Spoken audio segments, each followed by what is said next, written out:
Mes doigts.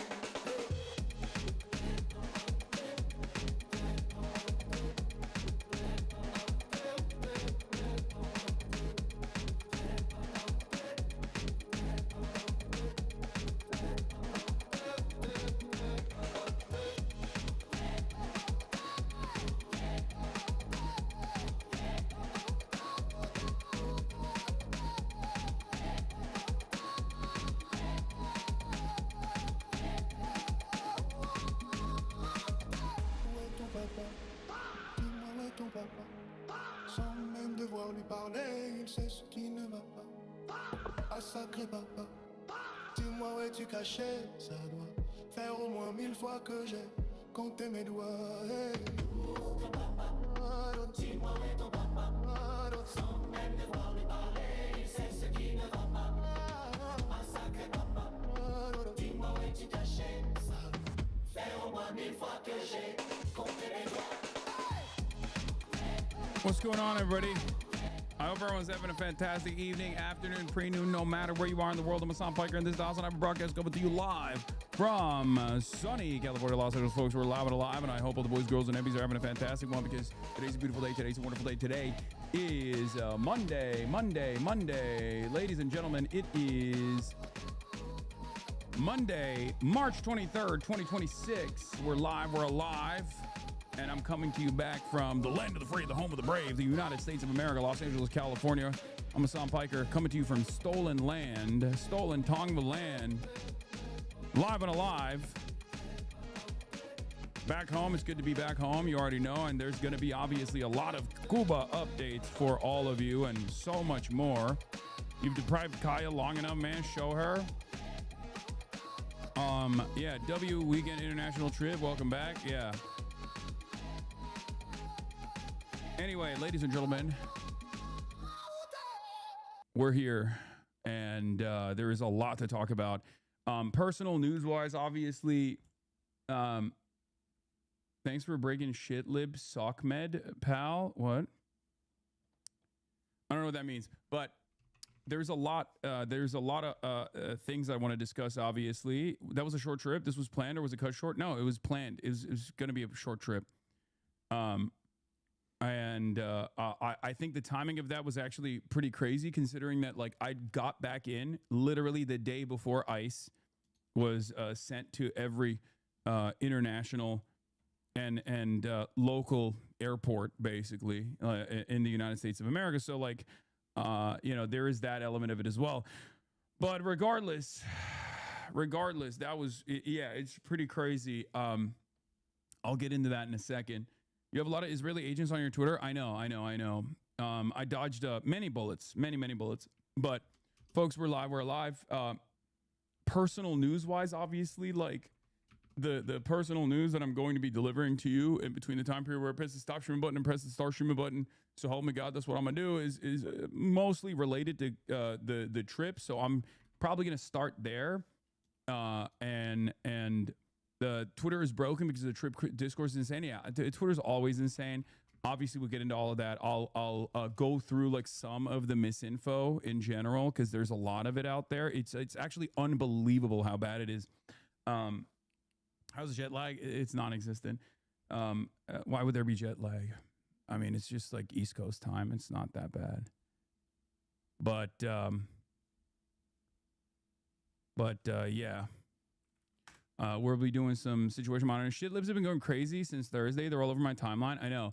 I have a tendency, I hate this, but like I do have a tendency to I have a tendency to basically bring out the worst in people. Like ultras hate it.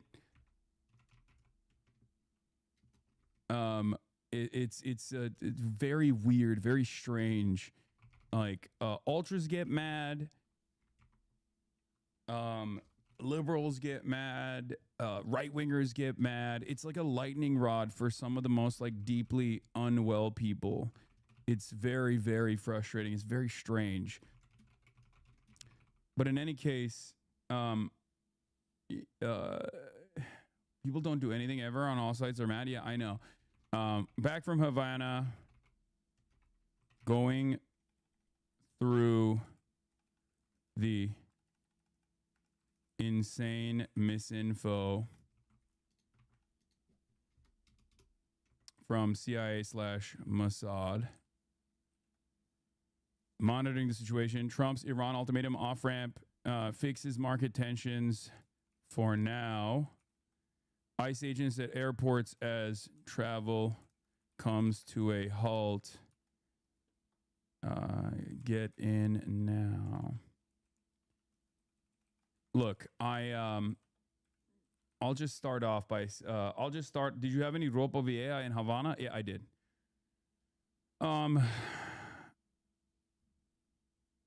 Here, let's blast off real quick. So one of the things that I'm going to say is that one of the things I'll say is this, before we get into situation monitoring and the like,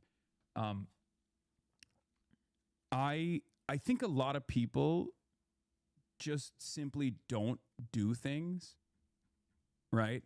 So when they see someone doing things, it triggers something in their minds where they go, well, I'm not doing anything. And that makes me feel somewhat like maybe a little immoral that I'm not doing anything. So I have to find a way to disparage people who are trying to do their best, right? And I think that's a lot of like the anger and resentment, even from like a totally non-ideological standpoint, comes from precisely that. Because like there are a lot of liberals who obviously want to fancy themselves, want to see themselves as like kind-hearted humanitarian people. So when they see like someone actually engaging in that act, someone that they don't like, they don't go, you know what? I'll hand it to them. These guys are doing this thing. It's fine. I don't really normally like this person, but it's fine. They go, let me find a reason as to why this is cynical. Right? This has got to be cynical. I think that's part of it. I think that's part of it. There's this like insecurity that's triggered in people that make them behave in this like very strange way. I don't understand it at all. I can't, like, I've never been that way at all. When I see someone who I oppose, when I see someone who's like maybe not the best person do something that like is surprisingly on in line with my worldview, I don't immediately go, fuck this guy, I'm gonna find a way to like disparage it or whatever. I'll openly say that I like it, right? I'll straight up say like, oh no, this is a good thing, or like I'll even recognize my own personal jealousy when someone gets to do something that I wanted to do, even if I don't agree with their worldview, even if I think they're cynical, even if I think they're grifters. Like one of the examples I give you is like Jackson Hinkle, right? Not the biggest fan of him, but I think it was fucking beast mode that he got to speak in Sanaa in front of, you know, tens of thousands of Yemeni people, right? Like that's objectively a cool thing that he did, right? Like that's something that I wish I could do. I'm not going to sit here and be like, fuck him. Like fuck this guy. He's cynical. So That is a strange, fascinating phenomena that I've seen. But it's odd. It's odd, and it's really funny because like a lot of people that I went on the trip with also a lot of people that I went on this trip with also for the first time recognize it because they've like heard me speak about it in the past, like how my haters are like mentally unwell. But they straight up were like, yeah, actually this is like unfucking bearable. You know what I mean? This is like genuinely unbearable. This is like your fucking haters are insane at like trying to disparage every little thing that happens. But in any case, they're mad that you're not corrupted with greed due to wealth like they are, which is why they don't have motivation to go out and participate. But they don't have the wealth, so they don't have the wealth anyway. But my point is, look, I didn't even know what the fuck was going on. It's actually this fascinating. It's actually this fascinating thing where like I don't have access to fucking Twitter all the time when I'm out there, so I had no idea what this was, what things were looking like in the United States of America and how the shit was being covered in America until I got internet, and I was like, oh my God, it's unbelievable. People are just straight up lying about like, people are so angry. The Cubans are so angry on the ground. The real Cubans hate these people. It's like, that's not true at all. It's unbelievable. You mean the actual world?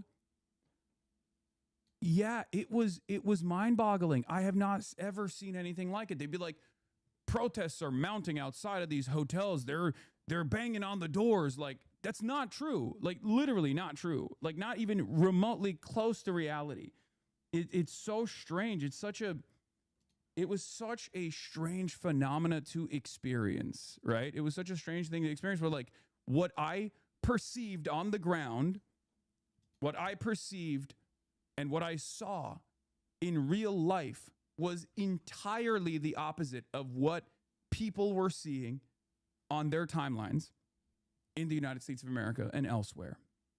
Fascinating. They didn't have much internet for the last 2 days, and I couldn't check the insane narrative spin on this website. What a nightmare. How do people live like this? They just sit around and justify the U.S. government torment against smaller countries to feel powerful, the weakest-minded insects. And I will go through some of the top line like insanity. March literally posted this, and he was like, the first couple of fucking responses were really positive, and then immediately was like a sea of negative psychopathic takes. You're the common ground, MAGA liberals and ice real shills, insane quote page. Yeah, no, it's pretty crazy. Like if you look at the background, of these people, it's basically every part of the American political spectrum except for like, I guess, I don't know. It feels like it was just like every part of the American political spectrum with the exception of like, socialists and communists. Like it's shocking. And, many normal liberals, I think, are just not tuned into this discourse at all. Because like normal human beings that you would have a conversation around this sort of thing with are going to be like, what are you talking about? Like, what do you mean these people went?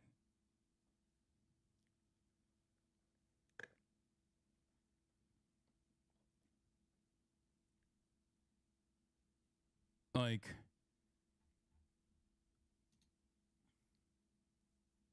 bro, so when, as far as you being analyzed for drinking from an espresso cup, total insanity, a little cafecito? Yeah. The guy who made the glasses and shirts tweet is literally a Trump fan and liberals ate that up. Yeah. You're kind of becoming a litmus test now. Grateful you exist. Yeah, I don't think I should be this person, but it's very strange that people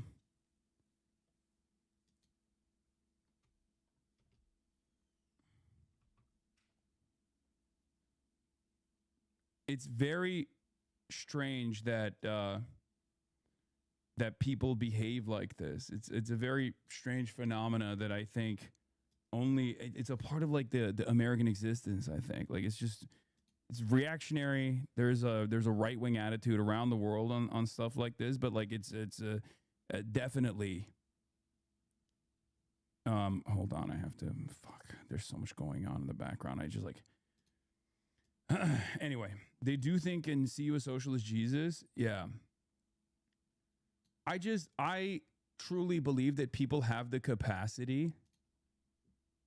I truly believe that people have the capacity to see through this. I think like people are kind-hearted individuals.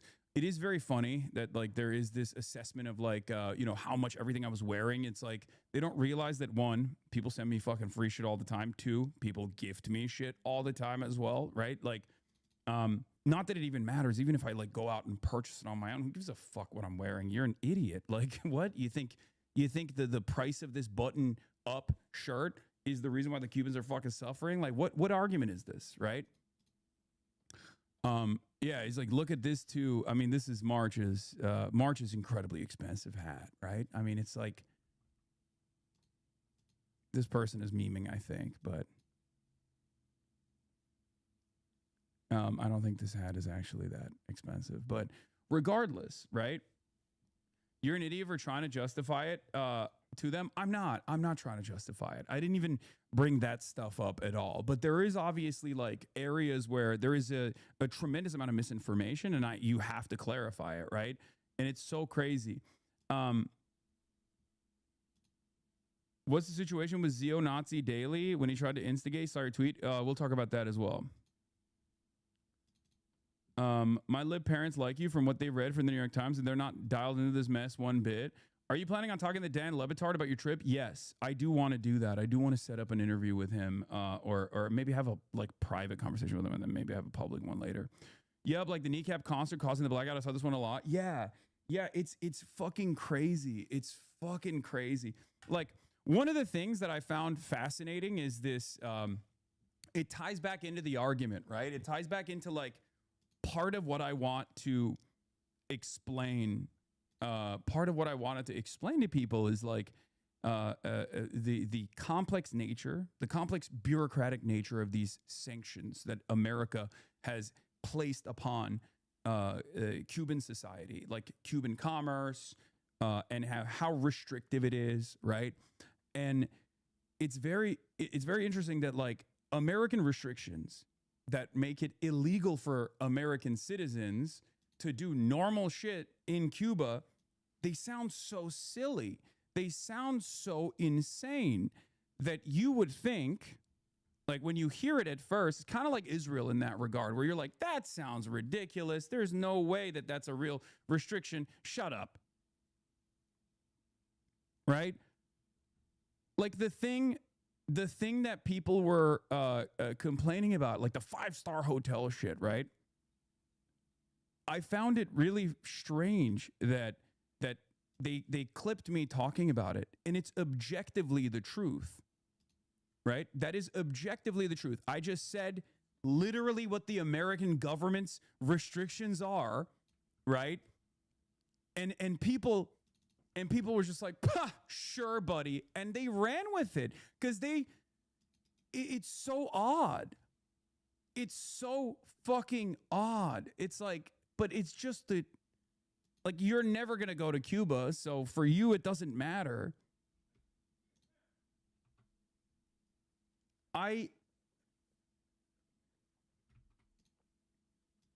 The State Department and the Treasury Department specifically makes it illegal for American citizens to stay at whatever accommodations they want to stay in, with the exception of like 4 hotels. Okay?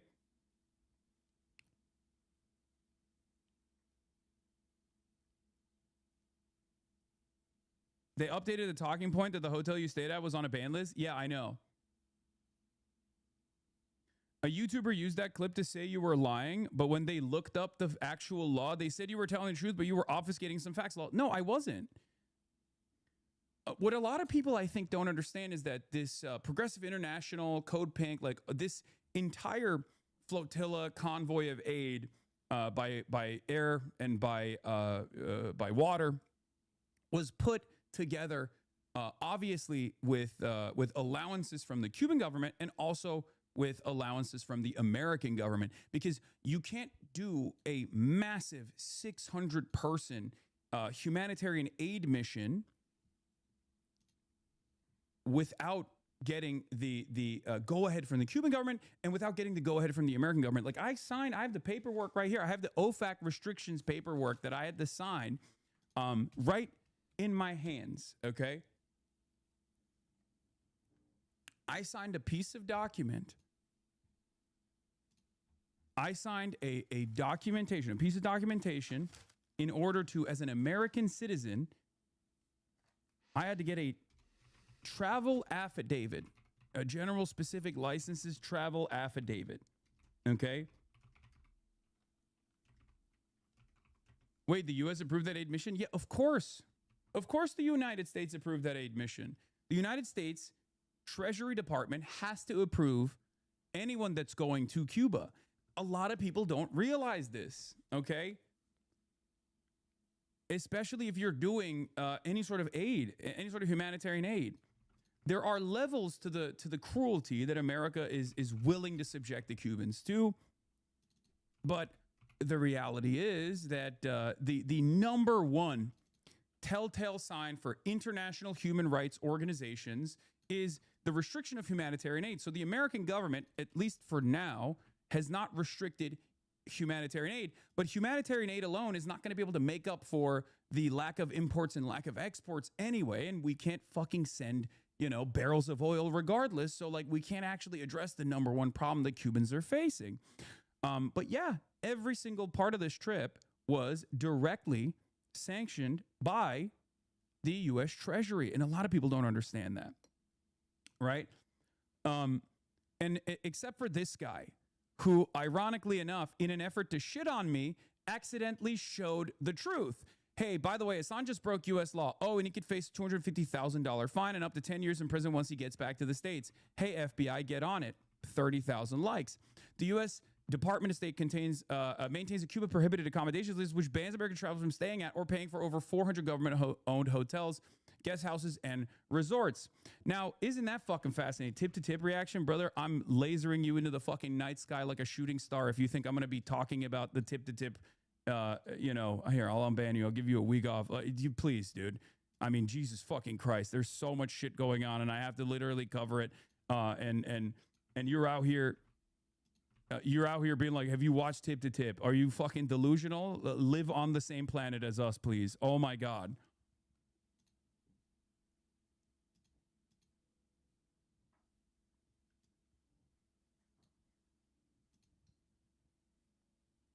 So I said, yeah, the U.S. law is fucking stupid. I didn't break it, but this post is the only one that ironically acknowledges the comical U.S. restrictions on what U.S. citizens are allowed to do in Cuba. The five-star hotel is only one of the few hotels the U.S. government allows Americans to legally stay in.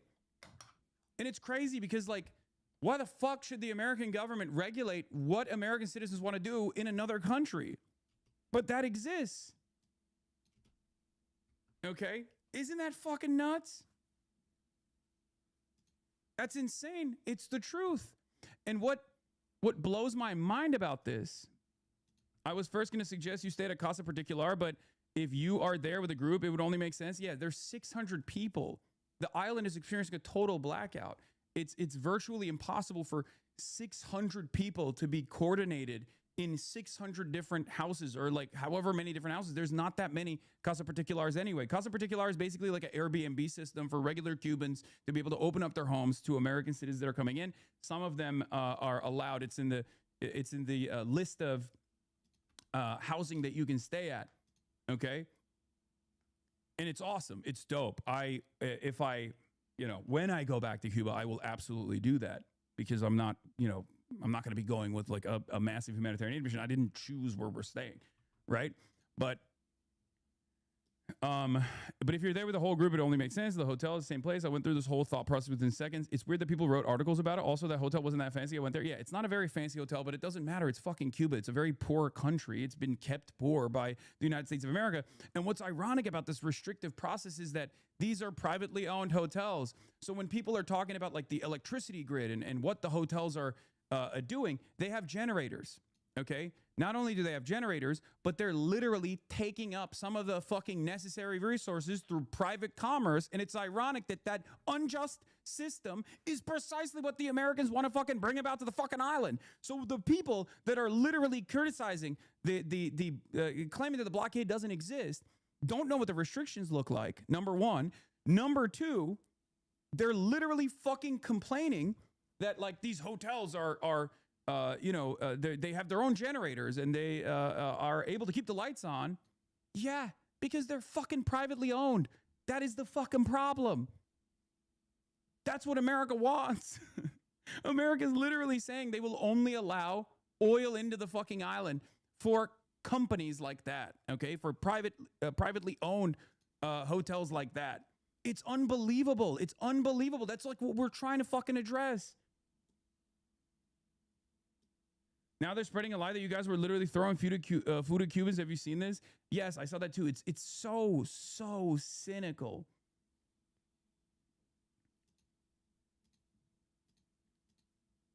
Beyond the hypocrisy of Piker's vacation, this just isn't true. As I know from personal experience, if you'd like help booking a cost in particular, next time he visits, you can do so through Airbnb. Yeah, it's unbelievable. I didn't fucking choose this. And yet they're literally just leaning into the lack of knowledge overall. Okay, they're leaning into the lack of knowledge that people have. Okay. And in the process, they're basically admitting that I'm right. Right? They're basically admitting that I'm right. But it doesn't matter because it's just pure anger. Why does trip cause so much outrage? I'm stupid. It's even worse than China. I think it's because it's partially because of the fact that like there is a State Department need here, because the goal here is obviously to bring awareness to the blockade. And the American government spent 60 fucking years saying it's not the blockade. The blockade doesn't exist, while simultaneously enforcing it to use that weird invisibility of the blockade, the system of bureaucracy that's implemented, to say it's actually the Cuban government's fault. It's actually communism's fault. That's kind of the point. And I will be addressing this in the mini doc that we put together. Austin Ox is working on it right now. I basically landed in Cuba and spent every moment that I had. I didn't participate in a lot of the stuff and any of the stuff really that the Progressive International was doing, which is why it's also like additionally funny. While they're on the one hand, they're lying about like the events that took place. On the other hand, they keep saying I was, a principal participant of these events that took place. I wasn't. I was actually hanging out. I didn't do anything with Progressive International, even though I love those guys and they did fantastic work out there. Because I locked in with Belly of the Beast, the independent news outlet in Cuba, one that I really, really leaned into. I mean, they're fucking incredible. They do incredible work. Shouts out to Belly of the Beast. I will forever ride for them. Okay, they give me a little mug too. But basically, I spent every moment just conducting interviews, like talking to regular Cubans, talking to people that are doing incredible work, and investigating like how this complex system of restrictions has actually harmed Cuban production every step of the way. That was my goal, because I had talked to a lot of people ahead of time of this trip. Some people who legitimately said things like, Hassan, you don't understand. It's actually the Cuban government is incredibly repressive. They're very bad. They're not responsive to the needs of the people. They're hoarding antibiotics. Like, I heard so much from people who were otherwise kind people at times, and they were just deluded. And it made me think there has to be a reason for, why people are saying this stuff. Like, there has to be some truth to this, right? And it wasn't just Cubans that were saying it. There's a lot of, Americans that are even remotely well-read on the situation, have read the State Department talking points for the most part. So I wanted to figure that out. I wanted to investigate that, and that's precisely what I did. It's decades of propaganda, and it's so silly. Like, you can kind of imagine how silly it is especially if you go to Cuba, you very quickly understand that like almost everything that you learn about Cuba is just ridiculous. Either a great exaggeration or just an outright lie. Hassan, go to Gaza. Hassan, go to Cuba. Okay, Hassan, why did you actually go and show the truth? You need to be locked up. Also, here's a list of imperial rules designed to kill these people you're helping. Yeah, I know. It's very strange. They say I sit around and farm donations at home when I cover this stuff. And then when I go there, they say, how dare you go there? You're performative. It kind of feels like they just don't want me to go there or do anything. It just kind of feels like they just don't want me to say or do anything at all, right? Like it's more so the fact that I'm doing something that is very frustrating for them. So in any case, it's just an unbelievable amount of lies have been told about this trip, and obviously because everyone that's on this trip are in Cuba and they don't have access to the internet. They had, myself included, had no way of knowing what the fuck people were saying and what kind of insane unhinged propaganda was like being slung around. Is that ADL audio real? I don't know what the ADL audio is. Were you able to experience Medea Benjamin? I was.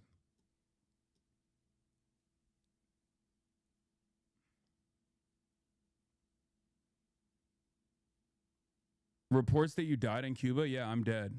This is pre-recorded.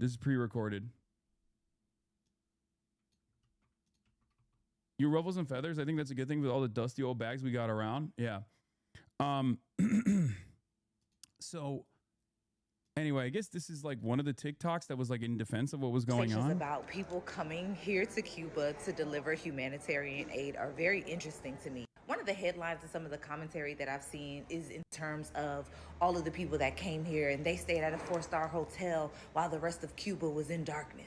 I want to remind you all that while it's not illegal for American citizens to come here to Cuba, it is absolutely illegal for us to stay in any of these hotels that you see on this screenshot. We cannot stay at all of these listed brand hotels. We cannot stay at a mom and pop hotel. We cannot stay at anywhere that is Cuban owned in Cuba, because that was instated by your United States government. And those who do stay with Cuban families, because the first time I came to Cuba in November, I stayed with a family. They actually have to take our passport numbers and register us because of our United States government. Again, it is not illegal for American citizens to travel to Cuba. However, just like the sanctions and the blockade, the United States government makes damn sure that we don't support the Cuban people. The second thing I saw was, oh, all of these influencers spent all of this money when they just could have given it to the Cuban people. How? Do you know that because of the blockade and the sanctions, that United States citizens cannot send money? Yes, it's crazy. People don't realize, like, all of that aid, we had to literally physically send it there. Okay, like someone had to physically put that aid in the hands of Cubans. Okay, that's another crazy part of this where people are like, oh, you don't understand. Like, why didn't they just send the aid? It's like, you're a fucking idiot. You think we didn't think about this? Not only was there like a cultural component to this humanitarian aid trip, because like there's so much Orientalization that's going on here. Like you're treating the regular Cuban citizens like they're fucking animals. It's disgusting. Like the way you're talking about it, like you think they don't experience joy. You think they don't care about art. You think they don't care about being treated like fucking human beings. It's disgusting. There's so much like speaking over regular Cubans that are living in Cuba in this conversation that is mind-boggling. It's alarming. It's gross. And I cannot believe how much both liberals and fucking right-wingers have engaged in this. Like, it's crazy to me. One of the aspects of one of the craziest pieces of misinformation was that kneecap guys like sucked up all the energy and killed Cubans in a hospital. The reason why the Cuban hospital ran out of energy is not because the fucking electricity grid is falling apart. I mean, that's part of it for sure, of course, but there's not enough gas on the island for their generators to work. That is our fault. America, we did that. Okay, what do you think is going to happen when we've starved this island of necessary resources by stopping other countries from being able to freely trade with Cuba? It's illegal for America to implement this blockade. It's legal to trade with Cuba. It's legal to import Cuban goods. It's legal to export Cuban goods. It's unfucking believable. It's unbelievable. Kneecap participated in one of the many daily festivals that happen during the day. Okay? That festival that they participated in had Cuban musicians that were also participating in it. It was free for all Cubans to attend, and it was overwhelmingly Cubans that were there. It blows my fucking mind that these people can be so cynical and so gross that they think that like regular everyday Cubans don't want to experience fucking joy. It blows my mind. You just don't even want to think. Like, you literally can see it. You can see it in real time. You can see Cubans dancing, singing, having a good time. And you're like, oh, they must be brainwashed. Someone was claiming that they were being bribed with treats, right? I saw your reply to this guy too. Yeah, this is the liberal version of this, right? Cuban doctors told me they have to sew up patients mid-surgery when the generators run out of gas, but MAGA on here are too busy lying about lying about the people that went out to Cuba with aid to turn everything into a distractive spectacle. Pure MAGA propaganda. You are cattle if you fall for it. The audacity beyond your laptop tweeting from a five-star hotel powered by generators while the local hospital goes dark. You are truly, genuinely a psychopath. Wow. This guy is one of the biggest, most troubled, most schizophrenic, vulgar demons I have ever encountered in my fucking life, and he has the audacity to claim that he is a humanitarian and a liberal. Shame on this fucking piece of shit. Shame on you. Unfucking believable. Unfucking believable. I wasn't even in Cuba when I tweeted this, for the record. But it doesn't matter. It's all misinformation.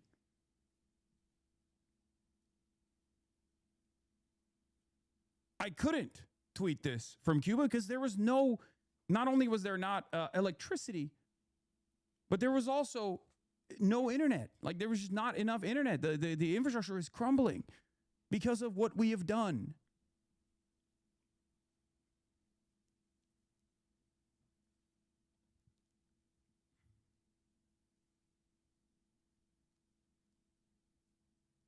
God, it's fucking nasty. What a nasty piece of shit this guy is. Shame on you. If you have the capacity to feel shame, that is. You don't. Okay? Oh, unfucking believable. Unfucking believable. I mean, I dunked on him too, and he lost his mind. There was a couple like ultras that were also saying some dumb shit too, and I had some strong words for them too. But yeah, I cannot believe it. I cannot, it's just, it really, I saw the best in humanity with regular, everyday, ordinary Cubans trying to make the best, trying to make the most of their horrible circumstances. Okay? And then I come back and I see people on the sidelines trying to do their very best to continue justifying the asphyxiation that we have implemented on this island. The people died because you morons threw a giant party and sucked up all the electricity. These are fucking Cubans, man. These are everyday Cubans having a great time on a free concert that was thrown together. And it wasn't just Kneecap. It was like, you know, Cuban artists that were also participating in it. I say you're a fucking insanely indecent person, and you should really think hard about why you're repeating obvious moronic lies that MAGA is spamming on the timeline. Vicious scumbag. I think I cannot believe that the average person is this indecent. I think this is cynicism born out of just like being on this website. I cannot believe that people could be like this. Was reading on Dropsite that when the power goes out, the doctors in pediatric hospitals have to hand pump the ventilators for babies. Dropsite got this reporting from Belly of the Beast. Yes. Yes. That's precisely the case. I talked to a doctor. Like I said in the tweet that this fucking dipshit was responding to. I talked to a doctor that told me that in our interview, when the power goes out, when the generators fail and they're mid-surgery, they just basically sew the patient back up and they go, we'll try again later.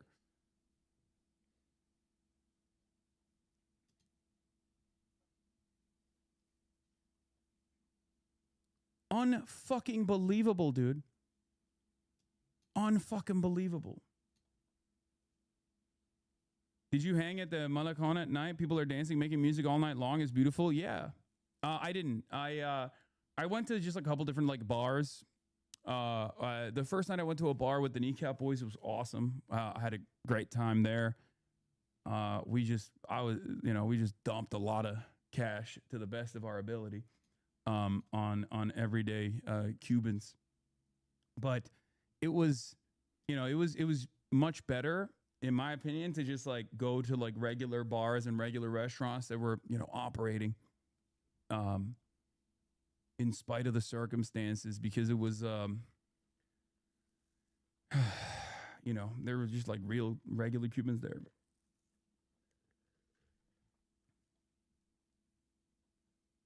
It was crazy when you mentioned NeuroSim, and then you had people argue deep in the comments how it's fake or not a real cure, or whatever. There are a million cures. Made me so goddamn mad. Americans would rather die than admit a foreign enemy has any benefit. Exactly.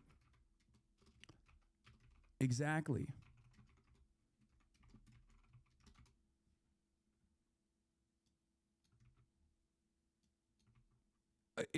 They do not want to comprehend like real shit. They just, if it goes against their priors, they just go, no, that's not real. I don't believe it. I don't want to believe it. It's unbelievable. It's a lie. It's crazy. Never seen anything like it.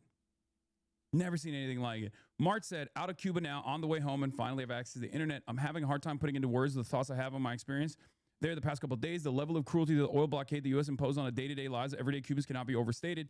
Everyday conveniences and essential services that we take for granted are completely non-existent. Entire systems that were already dilapidated by decades of sanctions and restrictions from participating globally start to break down exponentially when you remove fuel from the equation. The innovation required to accomplish the most basic tasks is astounding. People existing at night in complete darkness with the blackouts, just trying their best to lead normal lives in spite of the lack of power. Yet every Cuban person I met was extremely kind, patient, and welcoming. The resilience of the people of the island is extremely admirable and heartbreaking to witness. Cuba is a beautiful place with amazing people and insane potential. What the U.S. has done to that island is shameful and nothing short of inhumane. Okay? It's an experience that I think every American should have. It will change you. Okay? It will change you. When Ben Rhodes told me before I went to Cuba that I was going to be very sad, he was somewhat right. I landed and I could not believe how beautiful this island was. I could not believe how beautiful the people were. That was my first reaction. I was like, wow, I'm not a big nature guy, but this is one of the coolest places I've ever been to in my life. And then it was an emotional roller coaster. It turned into deep sadness. You arrive in Havana and you start seeing the trash that can't be collected because there's not enough oil and gas. There's not enough oil to operate the trash trucks, right? And then you're like, it's fucked up. It's fucked up what we've done. You see the houses that are dilapidated, people living in them. It looks like, they were bombed out. The outside looks so pretty, but the paint is chipping.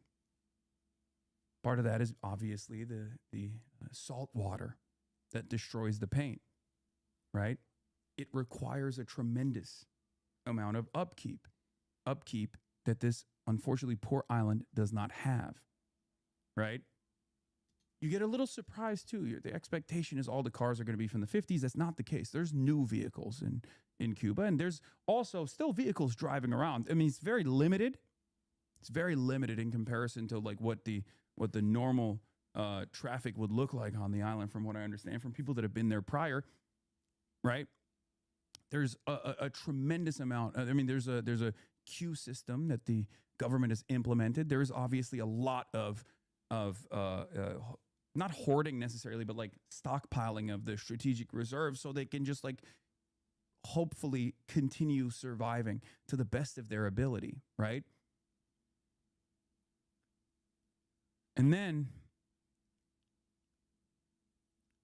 after that sadness goes away, you get angry because you start thinking about why these are the conditions that regular Cubans are subjected to. And you realize, like, we fucking did this.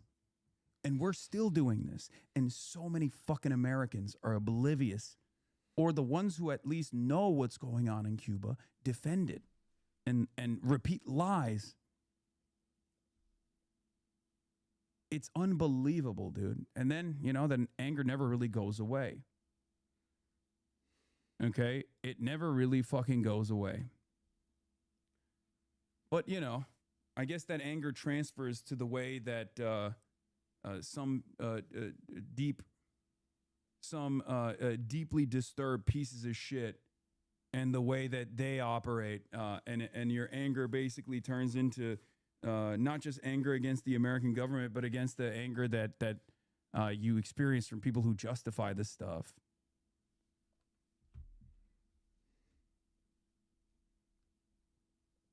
Don't talk about their poverty. It makes Americans think they deserve it. Talk about how much white people want to access the country they have and how little they get in spite of how much white people take.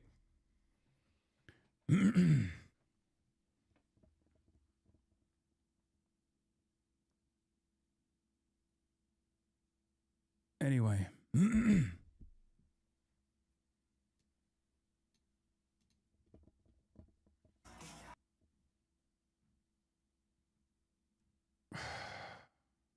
So unbelievably frustrating.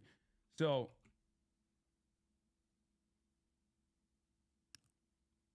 how do you feel about the concessions that Cuba is willing to give back to the famous plantation owners and bourgeoisie assets? Brother, this is no longer a time for ideological rigidity.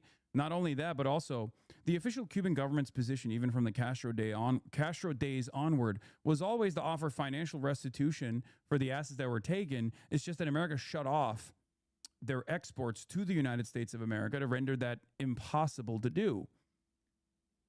If you knew about Cuban history, you would recognize that what Cosio told Ryan Grimm in front of me, ironically enough, I was there.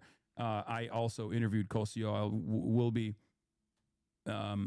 will be releasing that after we show the mini doc, which will have pieces of all the different interviews that I conducted, some of the more high impact moments that explain, hopefully, to people that did not know about like what is the reason for why Cuba is experiencing these shortages. It will prove to you without a shred of a doubt that this is America's doing. This is America's design, and it's unbelievable. Okay, it is unfucking believable until you go there and you talk to the people who are directly involved in the distribution of pharmaceutical products, the people that are responsible for the creation of medicine, the people that are responsible for the logistics of delivering the medication. Until you see that with your own two eyes, you're like, there's maybe some of this has to be mismanagement by the government, right? Like, and then you talk to these people and you're like, oh my fucking God. Oh my fucking God. It's unbelievable. Amazing how the media can tell you all about human rights abuses in Iran, but when the U.S. is causing people on ventilators to die in Cuba, there's radio silence. Apparently human rights only matter when we need an excuse to start a war. Yes, that is precisely the case.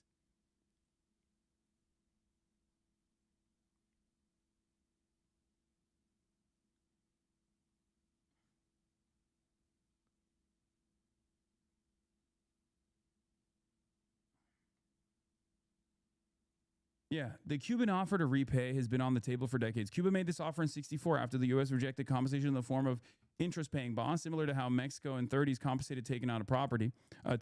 U.S. rejected it, assuming quick overthrow of Castro. Cuba is opening negotiations with a bid that's been on the table for decades. It's not new, okay? It's not new at all. It's actually something that the Cuban government doesn't even need to do, but has openly entertained, okay? Over and over again for fucking decades. Unbelievable. Straight up decades. It is not dissimilar to what you knew prior to October 7 about everyday Palestinian existence, if you knew anything at all, versus what you know now, okay? Because it's the same forces of Western empire, Western imperialism, that have created this hermetically sealed information vacuum to make you think, to make you believe a falsehood. It's that simple. It's just, there's no other way to describe it other than American state-sponsored propaganda. And it's pervasive, and I got to see it in real time. You know how sometimes I'll talk about how misinformation on the internet spreads about things that you and I experience together when I'm live streaming? Oftentimes it's about silly shit like, oh, Zohran Mamdani hates Hassan Pike, or he disinvited him from the event that I attended, you know, right? Like the event that I was literally at. And you'll be like, why the fuck do people believe this? This is so crazy. Because it leans into like a comfortable narrative, right? That's obviously unimpactful. That's not like a significant story, but like this is being mass produced in a similar way for a much more consequential version of events. It's the same with Iran and the sanctions regime against Iran. It's the same with Cuba. It's unfucking believable.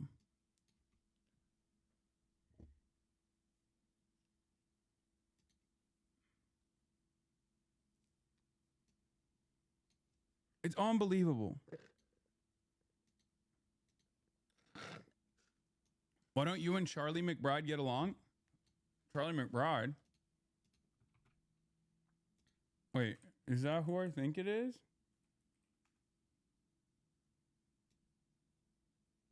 Who the fuck is Charlie McBride? I have no idea who you're talking about. Hassan Abiy blaming it all on the U.S. shifts the problem away from the fact that Cuba has systemic issues with an authoritarian government and their planned economy. Blame needs to go both ways. Yeah, no, you're a fucking delusional moron if you think that that's the case. Okay? Sorry, it's just the truth. There is literally, once you see it, it's impossible for you to unsee it, okay? It's absolutely ridiculous. Hassan hate is beginning to... It's abso-fucking-lutely ridiculous. You are making shit up, okay? There is no both sides in this equation, okay? 60 years of fucking actively trying to undermine... Dude, you don't know. You don't know what you're talking about. When you see some of these interviews, you will fucking understand exactly what I'm talking about, okay? I'll give you a teaser. One example. And there are millions of examples like this. I'll start with one example. I talked to a surgeon, okay? He is a highly esteemed facial reconstruction surgeon. There's a lot of people who need jaw reconstruction because they have lung cancer or throat cancer, and this surgeon goes in and does this incredibly complex procedure where they rebuild a jaw for the patients. Okay, and there are more old school methods in the reconstruction process, and then there are newer methods that are available. There's a 3D printer. So this guy that I interviewed, okay, I'll tell you his name. This guy that I interviewed, his name is, hold on. Guillermo Sanchez, okay? Guillermo Sanchez, he's a jaw surgeon. We took a photo with some of his students and other doctors as well. You might have seen it. So he's a world-renowned expert in facial reconstruction surgery, okay? And I was talking to him about how the stuff works.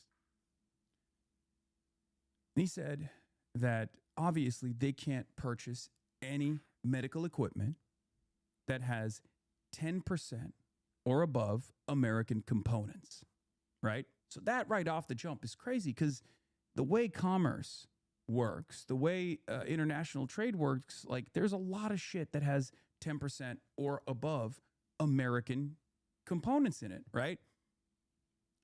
So what these guys have to do is find alternatives. Oftentimes in Germany or France, right? They make medical equipment.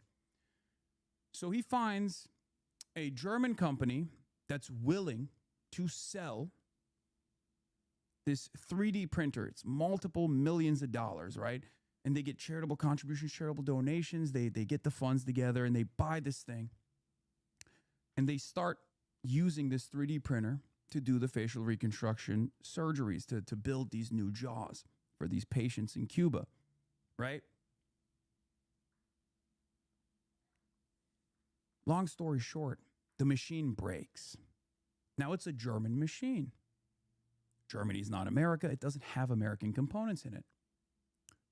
But it's a very complex machine.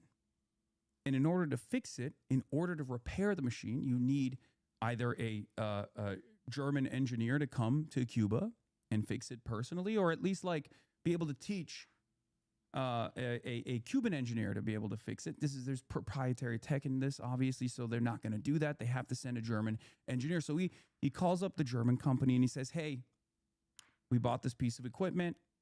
Unfortunately, it's broken. We need a technician. And the German business says, sorry, we can't do it because we're afraid of American punishments. We cannot send a technician, nor can we send the necessary components to fix this multiple $1 million piece of equipment. So now it's just sitting in a fucking room. Now it's just sitting in a fucking room. And the impact of that is that either many of the Cuban patients that need this reconstructive surgery don't get it, and they have to go back to like older methods. Or if there's any sort of 3D printing that takes place, they have to go to Mexico. They have to go to their Mexican counterparts and lean into their Mexican counterparts or their Canadian counterparts in the field of medicine that are willing to take time out of their day to recreate these jaws so they can send it to Cuba, adding an unnecessary part in the process. Isn't that fucking unbelievable? That's just one story. I'm going to tell you, I talk to doctors, I talk to surgeons, I talk to nurses, I talk to neuroscientists. There is a story like this with every single person. Okay?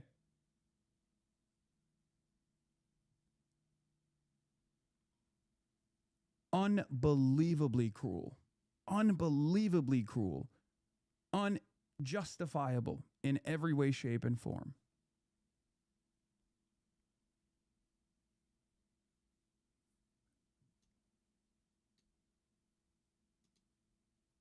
There's got to be someone we can find on Twitter that can fix it.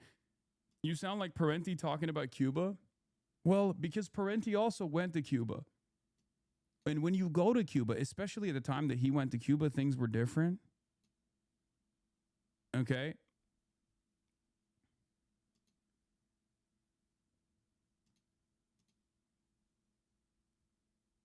But when you go to Cuba and you see how responsive this government is to the needs of its people and what kind of vision they had and how they implemented said vision in spite of all of these restrictions, you can never unsee it. It's just a shocking revelation all of a sudden. It breaks apart every single thing that you might have heard from afar about who is the responsible party.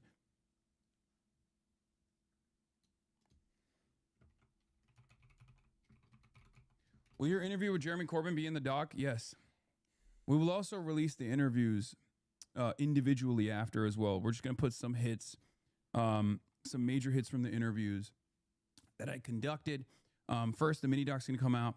Then my Cosio interview was going to come out. It was like an hour and 30 minutes, almost 2 hours that I talked to the foreign vice minister. I brought up a lot of the, talking points, and I just like rapid fired them to get him to address some of these things. But it's, we'll of course react to them as well. Do you know when the ETA for it is? Yes, Austinox is working on it. Okay, it's very, very, very. It's like 8 hours of footage basically. I spent every waking moment, pretty much every waking moment filming when I wasn't traveling around, which was very difficult to do regardless, right?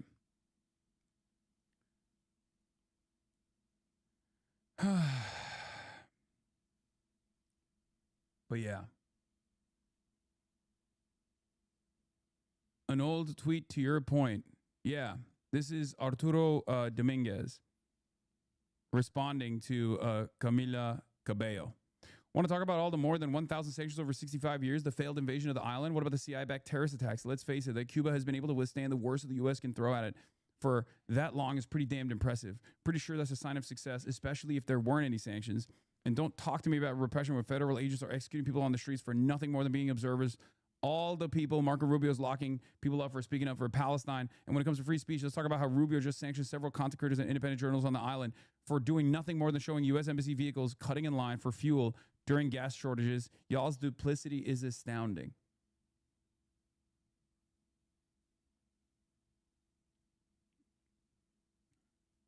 Yeah, people think like it's unbelievable. There's like people will be like, oh my God, there's like tremendous repression. Belly of the Beast is an independent news outlet that operates operates inside of Cuba. Okay, they're comprised of like Cuban journalists, international reporters, and the like. Okay, totally independent. They literally got arrested by the government. Okay, and I was talking to them. Right, I was talking to one of the guys.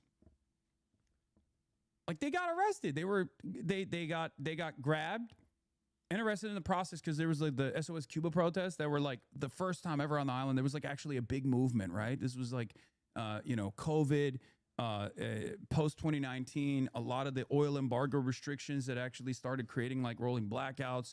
The island actually was suffering a lot more visibly, right? Post 2019, this is the 2021 when the SOS Cuba, American-backed SOS Cuba protests were happening on the island, and they were covering it, and the government actually arrested them. I was like, so how do you feel about that, right? Like, because you obviously have told me a lot. Like, you talked about how like moral and how responsive this government is, but like your guys got fucking arrested for covering this. He was like, brother, think about your treatment in the hands of the American government. Like the way they brutalize you personally, like you've been fucking, tear gassed and stun grenaded. Like it's not acceptable, of course, but it's like the level of repression in comparison to like the everyday attitude of the American government and the American police towards freedom of expression is not even comparable, right? So yeah, there is a level of repression. Internally, of course there is. They're under warlike conditions every day. Yeah, the dude literally said, "Free you." They're experiencing war. They're experiencing war. America is not experiencing war, and it does this to its own citizens. Now imagine how ridiculous, how repressive America would be if they were also experiencing fucking war.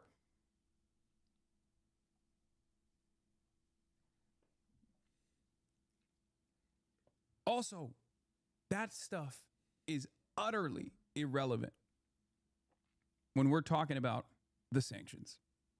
It's not relevant at all, right? Two things can be true at the same time. Yeah, a lot of Cubans want reform, but the embargo isn't making things better. If anything, the embargo is giving the people, giving the government more popularity. The government deserves the popularity. I will fucking stand on that, by the way. Yeah, and there are absolutely here. I'll talk about the other side of this, okay? I'll talk about the other side of this. Now that I've talked about the resilience of the island, the things that they've been able to accomplish, I'll talk about the other side as well. In 2019, while the oil restrictions were starting, which would then create a system of like rolling blackouts and visible poverty for the first time ever, according to like people that have been to Cuba before, according to people that have been living in Cuba for a long time. Things started changing in 2019, right? It wasn't anywhere near as bad as it is currently because this is the maximalist version of the oil blockade. It's a full and total blockade, okay?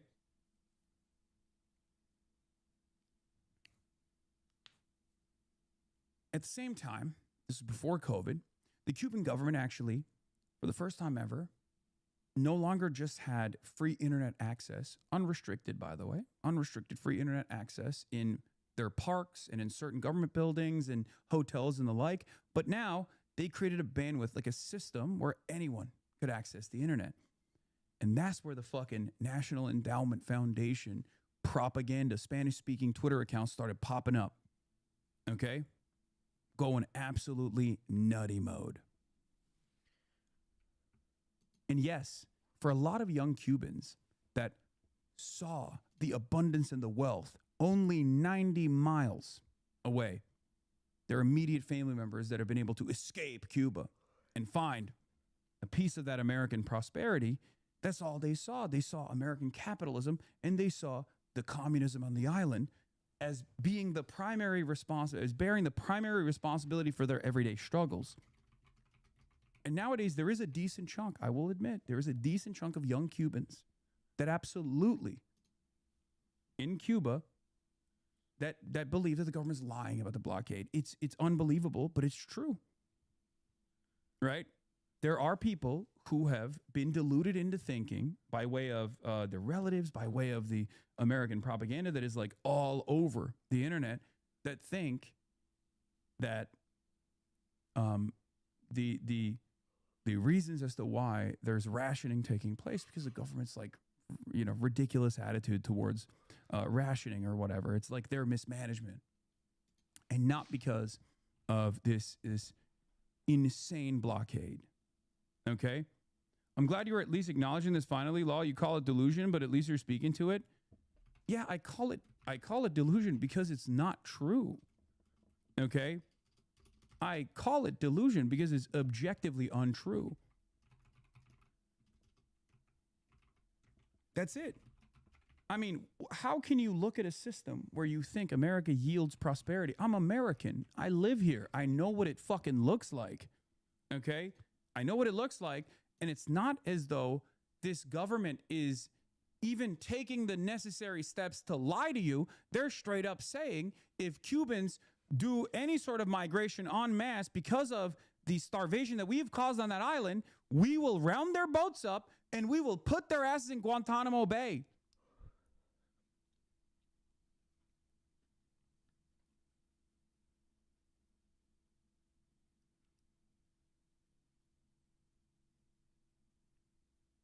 How can you sit there and assume this administration that has openly said, if Cubans try to fucking come to the United States of America, we're going to round them up and we're going to send their asses back to Guantanamo Bay with the military, and you're over there going, oh no, it's actually not this fucking government's blockade. It's actually, it's actually the mismanagement from the government itself. It's ridiculous. We can't excuse Cuban oppression as civil rights violation just because the U.S. does it too. What the fuck? I don't understand this logic. It's not an excuse. It's utterly immaterial in the conversation that we're having. And the only reason why we have that conversation, is to subtly justify, or maybe not so subtly justify, the actions that the American government is taking to make it seem as though there is a necessary reason for these sanctions. I'm not going to fucking put up with that shit. That's it. That's it. I've seen the impact. I've stared these people in the fucking eyes, okay? I cannot turn around. I cannot fucking turn around and act as though there is an alternative reason for why this exists, okay? It's the same principle behind, but what about Hamas? As Israel was carrying out a genocide, okay? And the reason why I bring up the government repression that we experience here is because I need you to understand the material conditions are very different in Cuba. And it's born out of this massively consequential sanctions regime that is starving the fucking island and frustrating the people. And the government literally has very limited resources to make sure that they continue surviving, that they continue fucking feeding the people, they continue actually giving people the necessary treatment for free, mind you. Okay? And then on top of that, people are like running around being like, you know, Donald Trump is awesome. He's going to fucking save us. Under brutal, ruthless siege, any government would be infinitely more aggressive. Infinitely more aggressive.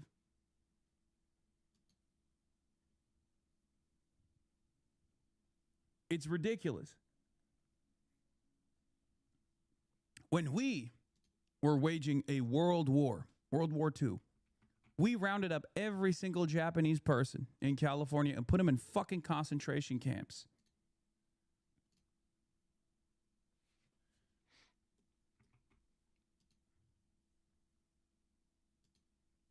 Okay?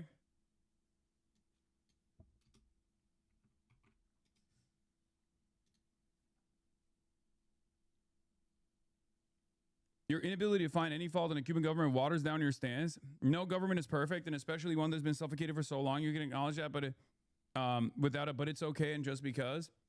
No, I don't think you guys understand. I don't think you understand the point I'm making here. Okay? I'm not here to make you feel good. I'm here to just tell you the fucking truth. That's it.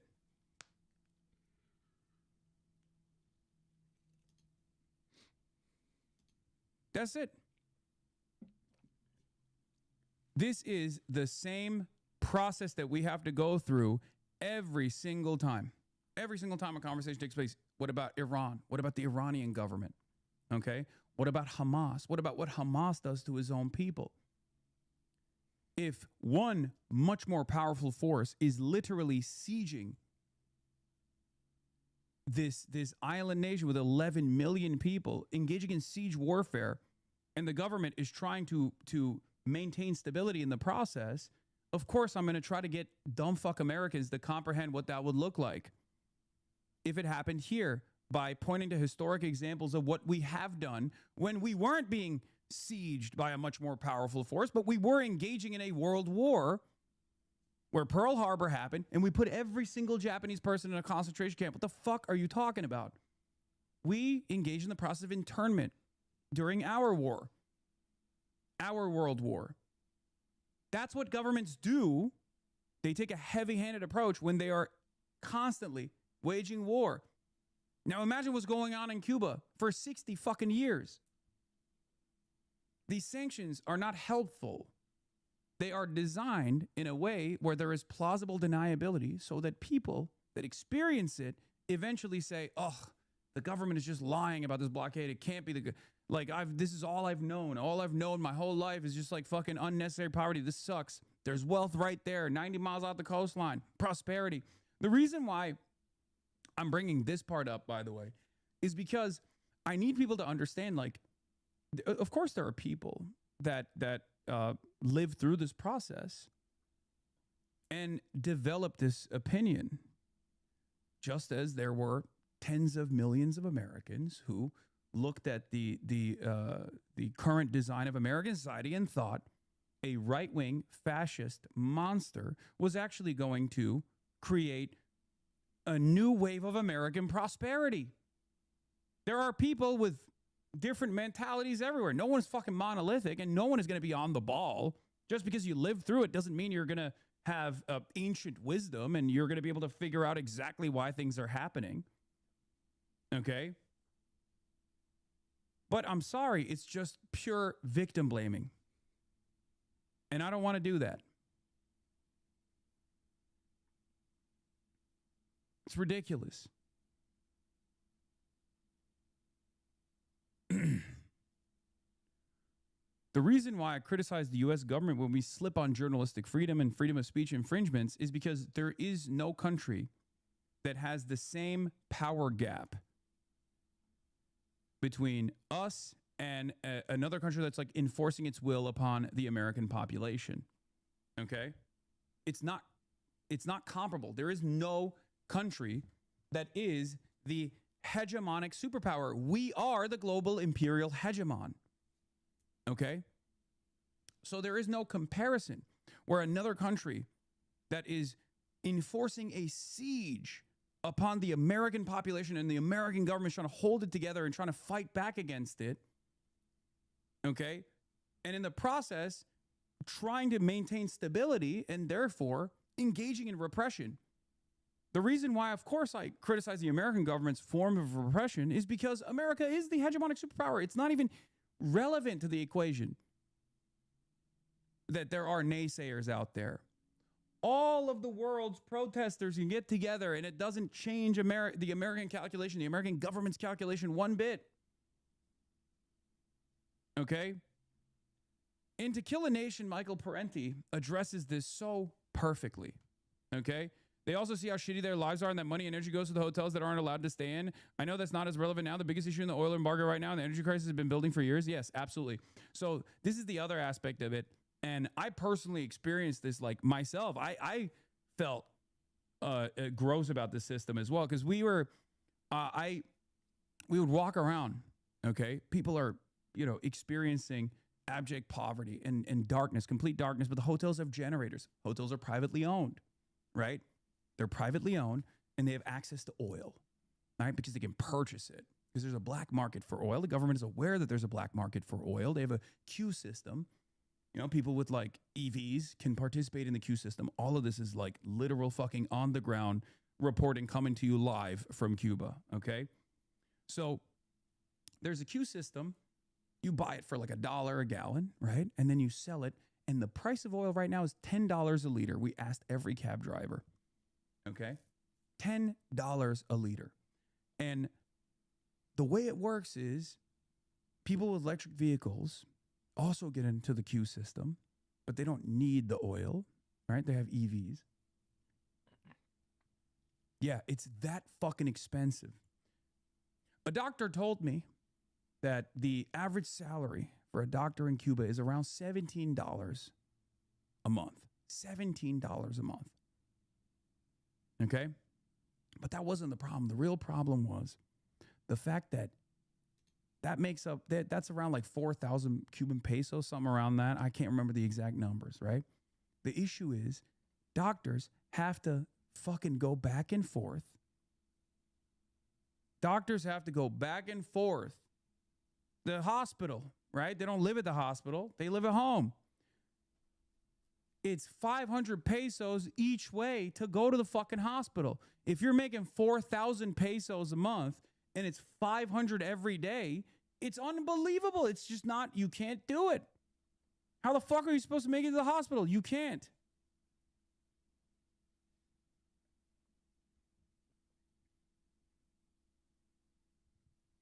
It's insane. It's unsustainable.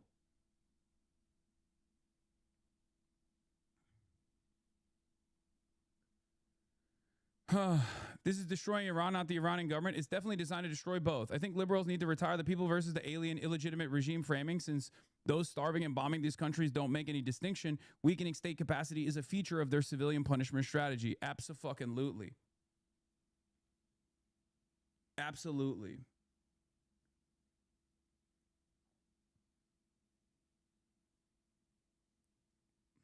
So do you understand?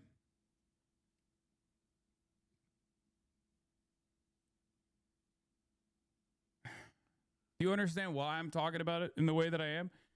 In Havana today, I saw an old woman with a painful injury burst into tears of joy when she got a bottle of Advil. My personal opinion is that everyone who can should go to Cuba and bring the antibiotics and painkillers we take for granted in the U.S. Antibiotics over optics. You genuinely could script something with worse optics than this Cuba convoy, Lamau. Like, they literally work tirelessly to bludgeon the optics argument and to bastardize what was going on. And then they turn around and go, but what about the optics? Bitch, you're the one who fucking lied about it to make the optics look unsound.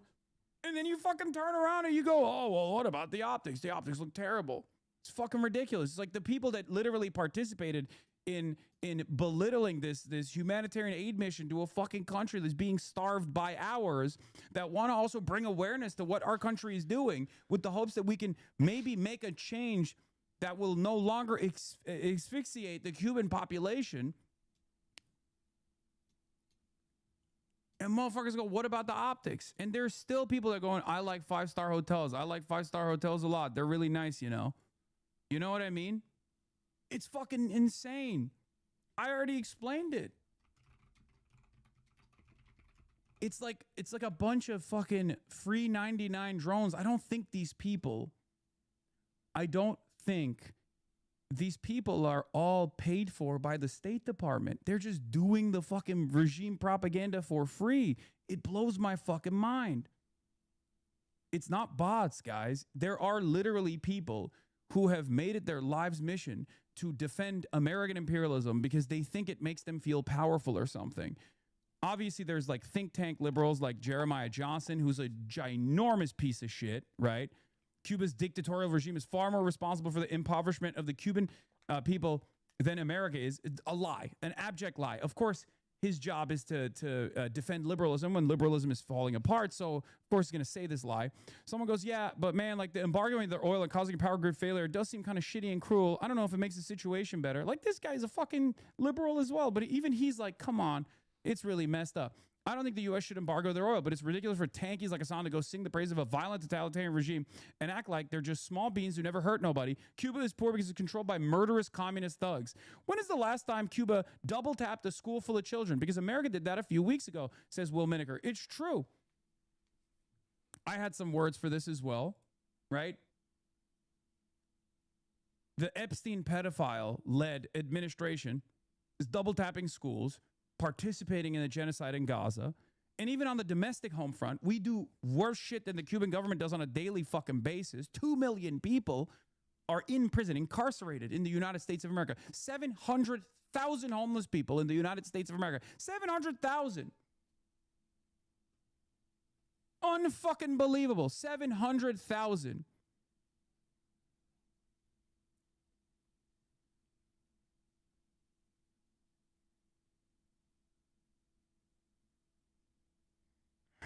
On top of all of our violent domestic or violent foreign policy.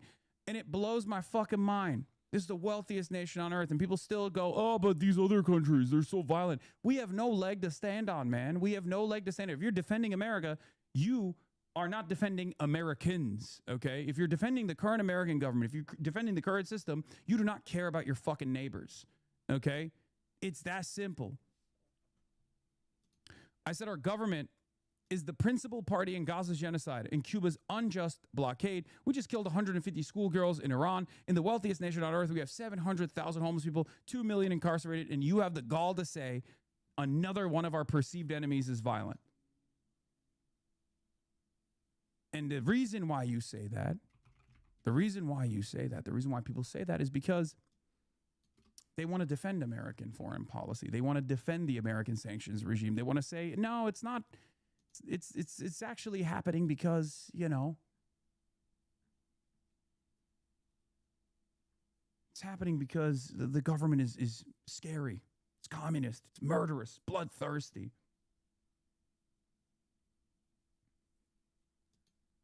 Another response I gave to liberal Jeremiah Johnson, whose operation, by the way, has said nothing about the humanitarian aid or the necessity for humanitarian aid or the conditions for everyday Cubans beyond demanding that the Trump administration bomb some of these fucking flotilla ships, by the way. That's the only output from this administration, this CN liberalism operation, New Liberals.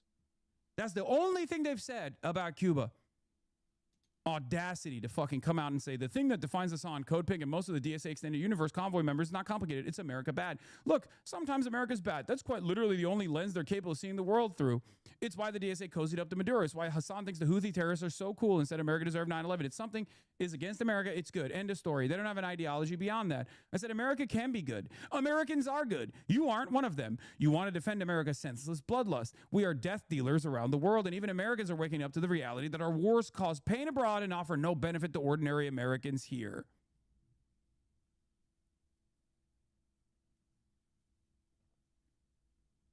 parasite.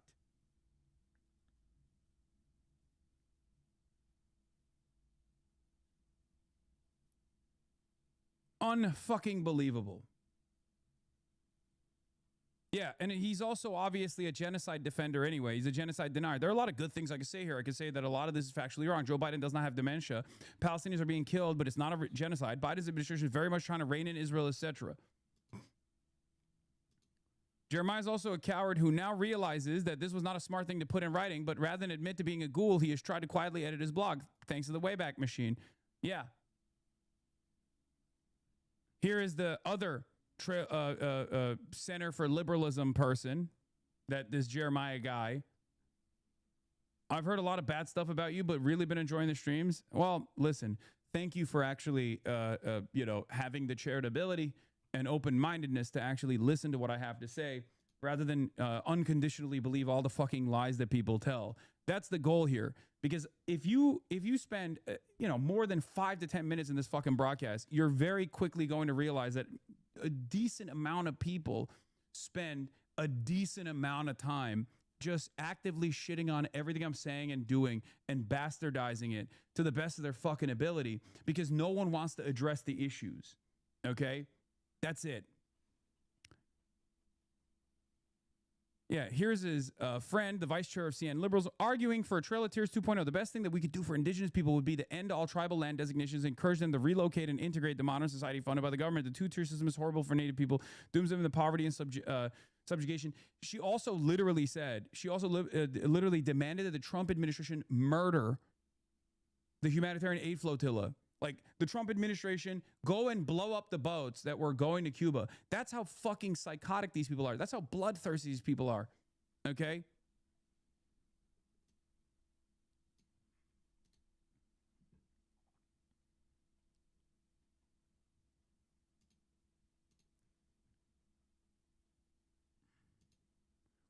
Yeah, sorry, but he has a point. I bet you tankies don't even know that Cuba has a prison camp full of prisoners of war that are kidnapped and tortured for years without charges. Look up Guantanamo Bay. What you, yeah, but what you will learn will shock you. Oh, shoot, read a little further on the Wikipedia article. Turns out my government is a totalitarian regime, keeping POWs in camp in Cuba and open, and the Cuban government has repeatedly told them to stop. Yeah.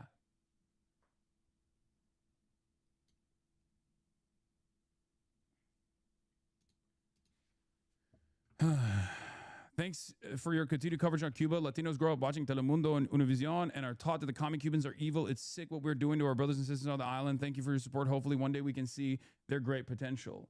I don't think everyone is like this, though, because there's so much solidarity amongst Latin American countries, both for Cuba. It's actually unbearable that the American government, led by Marco Rubio, has actively sought to eradicate the medical missions that Cuba engages in Caribbean countries and Latin American countries. It's unfucking believable that they've done this.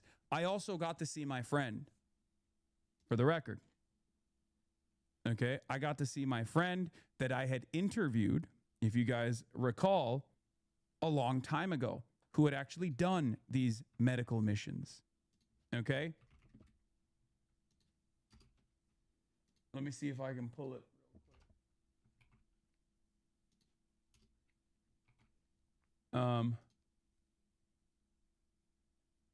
Hold on. Yeah, Dr. Jose Armando Arronte. He is the he is in the Cuban health ministry. He works in the Cuban health ministry. He was, if you remember, we had a conversation online when when Marco Rubio first wanted to stop these medical missions from happening. And he was so sad. I mean, he was so excited to see me in Cuba because he had invited me to Cuba, if you remember. And he was so happy to see that I was finally visiting Cuba. But he was so sad that these medical missions were being stopped by Marco Rubio. And he wasn't sad because, oh, now, Cuban doctors can't go and work these medical missions and generate income for the country in some ways, right? Because that's the argument against it. But he was sad that in places like Jamaica, where these medical missions operate. The population don't have access to any other kind of healthcare. It's the Cuban medical missions that offer these people, these underserved communities, the only version of healthcare that they ever see. And Marco Rubio has ripped that system apart. Unbelievable. Another way that our violent desires, our violent design harms others. And not only does it harm others, it harms us as well. I talked to, as I said before, I talked to Dr. Mitchell Valdez Sosa. Okay, Dr. Mitchell Valdez Sosa is one of the top neuroscientists, not only in Cuba, but around the world. Him and his twin brother are both neuroscientists. He's 75 years old. Incredible man. He explained to me how Fidel Castro was able to greatly increase the literacy rate piece by piece, first up until the 6th grade, then up until college. He's a massively accomplished scientist, okay? A tremendous guy, and has stories for days. I could have talked to him for hours, okay? And I mean, you can look at his work here as well on Google Scholar. He is an incredibly accomplished scholar, an academic, and a scientist, a researcher. Now, Dr. Michelle Valdez Sosa has been able to do the unthinkable. Cuba has been able to create the only functioning Alzheimer's and dementia treatment on the planet. The only functioning Alzheimer's and dementia treatment. Every other Alzheimer's and dementia treatment that has been put together so far has led to nothing. There was a very famous case in America that the Alzheimer's and dementia treatment that they thought they had actually achieved was a dud, right? It was a dud. Yes, I interviewed him. And they have it. They have it. Medical trials took place in Cuba, and now there's additional medical trials taking place in Canada. But just like the lung cancer vaccine that Cuba was able to create in the 90s, mind you, okay? Yeah, Neuralsim is the one we're talking about.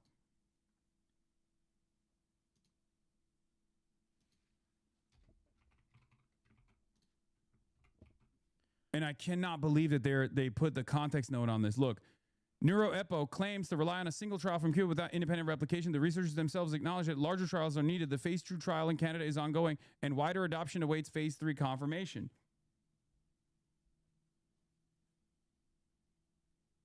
They're literally like the propaganda machine goes the entire time.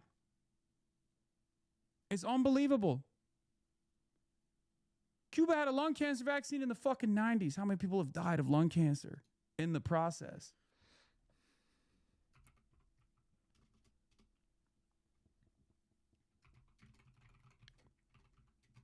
How is this attitude anything but better dead than red? It's through the communist system that they were able to put the interests of the people over the interests of profit. And you can't have that. Because innovation must only come from capitalism, okay? Innovation must only come from capitalism. If it comes from a communist country, that undermines the argument. That undermines the argument in spectacular fashion, doesn't it? The very fact that they are able to accomplish these incredibly impressive leaps in the field of medicine to save people's lives, no matter where they come from. Your grandparents, people like myself as well. All of my grandparents died from Alzheimer's. I'm gonna get Alzheimer's. Okay? My father has a diabetic ulcer on his foot. Dr. Mitchell told me they have a cure for diabetic ulcer in Cuba. The fact that America stops pharmaceutical companies from actually mass distributing this stuff, even for fucking profit, is insane. It's completely insane. It's unacceptable. Now think about how they've been able to do all of this while they are shackled every step of the fucking way. While they're shackled every step of the way by these ridiculous sanctions. Think about the unlimited potential that could exist if we did not try to disrupt their academic process and their research every step of the way, and then even stop them from mass distributing these fucking vaccines, these treatments. America engaged in vaccine hesitancy around the Cuban vaccine that they were, forced to implement, basically. Cuba made its own COVID vaccine, for those of you who don't know. And the reason for why they had to make their own COVID vaccine is because Alibaba founder, Jack Ma, tried to send Sinovacs to the island during COVID. America intercepted that. They stopped that from happening. America also simultaneously created vaccine hesitancy through a PSYOP campaign in the Philippines because they thought China's doing soft power initiatives in the Philippines. They're sending Sinovacs there. And now the Filipino population has a tremendous setback, and a lot of Filipinos have vaccine hesitancy. We know this because the American government openly revealed it, by the way. They spent millions of dollars creating misinformation and PSYOP campaigns in the Philippines because they wanted people not to take the Chinese vaccine. It worked. America did this in Latin America as well. Yeah, Cuba, U.S. embargo blocks coronavirus aid shipment from Asia. So the Cubans said, fuck it, we'll make our own. And they did. And then they started distributing it to all of the other Latin American countries that the United States was, refusing to send this vaccine to, right? And it's unfucking believable. But they did the same misinfo campaign in Latin America as well. Don't take the Cuban vaccine. The communist vaccine, it's nothing. It's not real. It doesn't work. It's unfucking believable.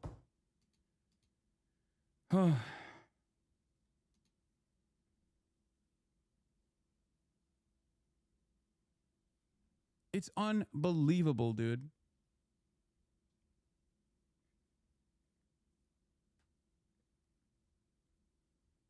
Just to minorly correct a bit of what you're saying, there are now in Buffalo, New York, and at Roswell trials going on with this lung cancer vaccine from Cuba, but obviously still not widely accepted because of Cuba stigma and sanctions. Med student and epidemiologist, thank you for informing. I didn't know that. I thought it was only in Canada where they are doing test trials right now.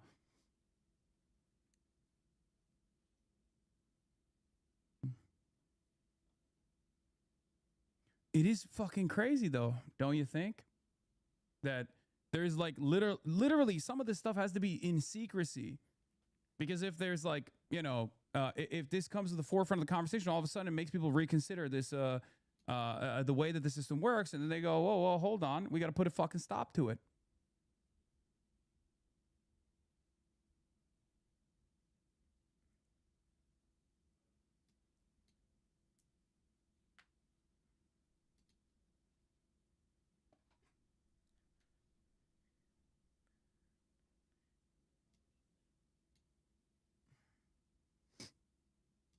Anyway.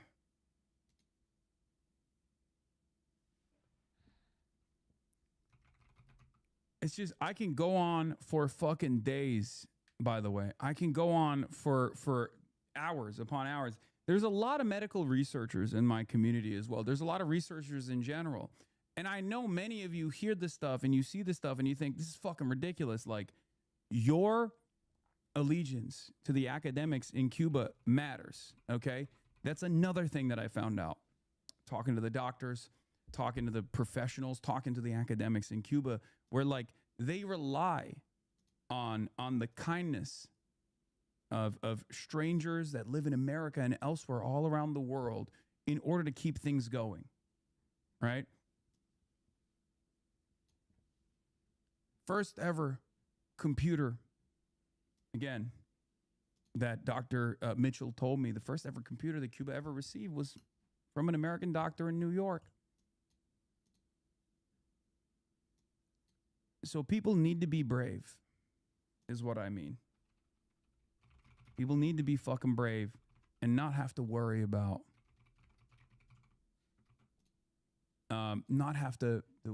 like American setbacks.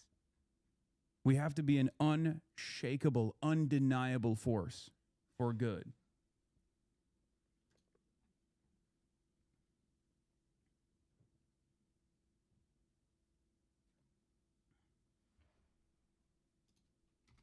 Yeah, I mean, this was funny. Hassan's $690 button-down shirt alone can feed a family of 4 in Cuba for about a year. Damn, he should go to Cuba and give them money. Yeah. It's so strange. It's strange that, I mean, it makes sense that this propaganda works on the fucking hogs, too. Like, I get it. When people are like, but what about the optics? It's like, the fuck do you mean? Like, what are you talking about? Like, I'm literally in Cuba. You know? I'm in Cuba.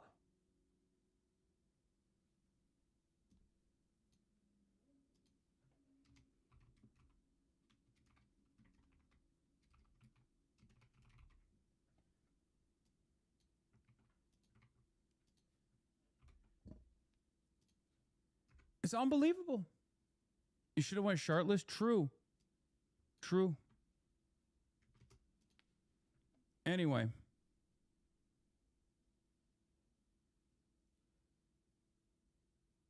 Why do you give these hogs the time of day?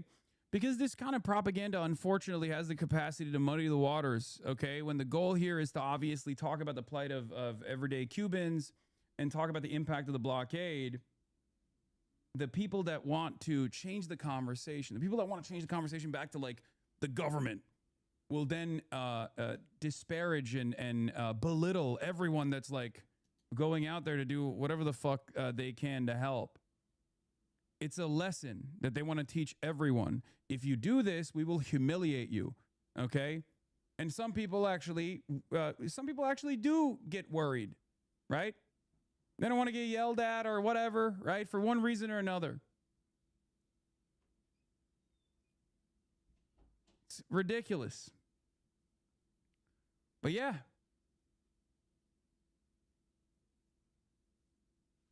Yeah, there's a lot of I love Cuba but going on right now. It's good. That means they're losing it. That means they're losing the argument. Okay? When they have to back away from this, when they have to concede on the grounds that they are like that the blockade is having a tremendous impact. That means that the conversation is shifting. Because a lot of you are probably unfamiliar with this process, but for many, many years, the invisibility of the blockade and the sanctions regime unironically made it much easier for these people to say, there's no blockade. People can do trade with Cuba. There's American goods on Cuban shelves. How could you say there's a blockade? There's American hotels. So, like, that was the whole point, right? That was the entire point. But now it's undeniable because Donald Trump is so vulgar and so open about his cruelty. So now these guys can't say that there's no blockade. So they have to say instead, well, there's a blockade, but it's the government still. Okay? It's the government. It's pure moral bankruptcy.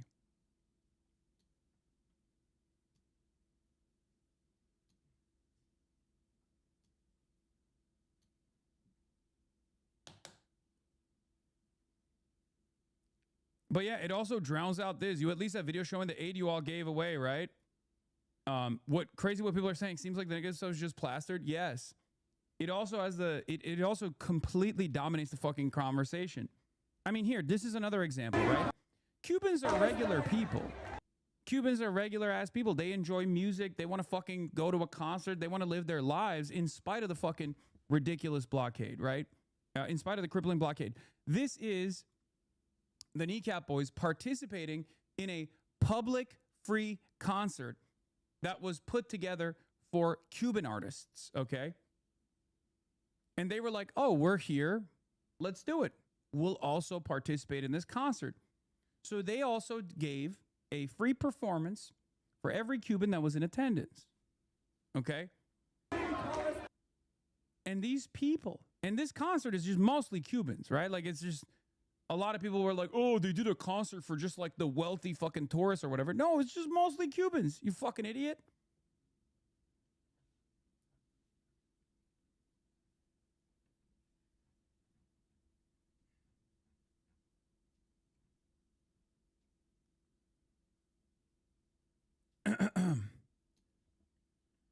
Even this guy, Diego de la Vega, Team AOC Comms alumni.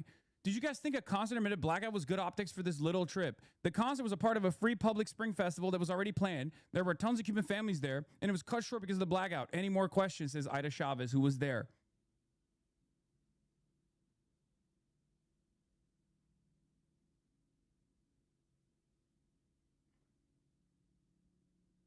The other aspect of the tourism industry that a lot of people don't understand, the other aspect of the tourism industry is that, like, they'll be like, wow, look at, like, the only fucking, all the power is being routed to the tourism sector. And it's like, brother, American blockades have made it impossible to engage in any sort of real exports from the island. And it has made it so that tourism is the only way that foreign dollars can come into the fucking island itself. Okay? It's ridiculous. It is fucking ridiculous. It is literally the only way that the island can survive. Is the only way that they can get any money from the outside. They can't engage in banking because in the international financial system, here, I'll give you another example because I have examples for days, a million of these examples, as I said. Yanis Varoufakis talks about this, calls it techno-feudalism. PayPal and Venmo are American payment processors. And because of the American government's sanctions on Cuba, if you are a Greek citizen, okay, talking to an Italian citizen, and you go out to dinner, you order Cuba Libres, okay? And you pay for it on PayPal, and you write Cuba Libre on the PayPal or on the Venmo transaction, both of your accounts will get banned. Both of your accounts will get banned. How is that normal?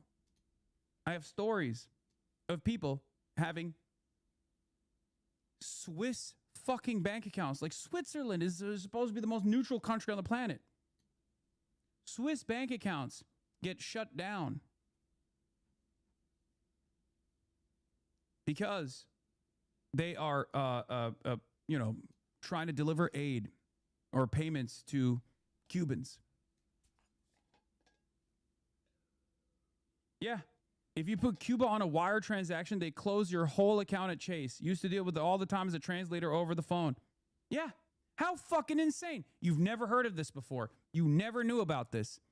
One must ask the question, why you've never heard about this?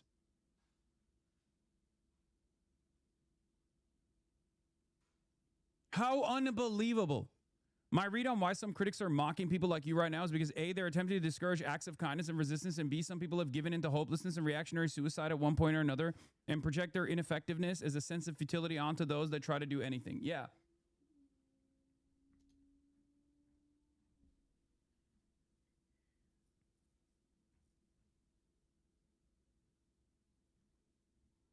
The Cuban government cannot open up bank accounts.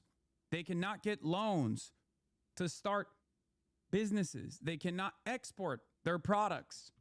How can anyone live in this process? It's an island nation. It's virtually impossible for them to be self-sustaining in general.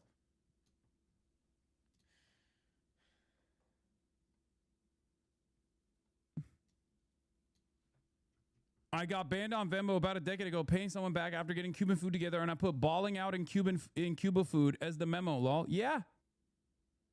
I honestly think they just dislike anything you do. I mean, there's a piece of that too. I work in fintech, and anytime there's Cuba in a transfer purpose, it's immediately flagged and stopped for sanctions. Yeah.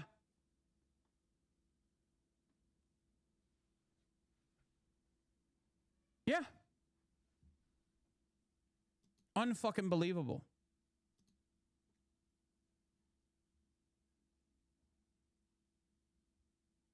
There are some ways to deliver aid to Cuba, but the most effective way to do it is by literally going and delivering it personally. And when you do that, people fucking yell at you and try to bully you and try to ridicule you.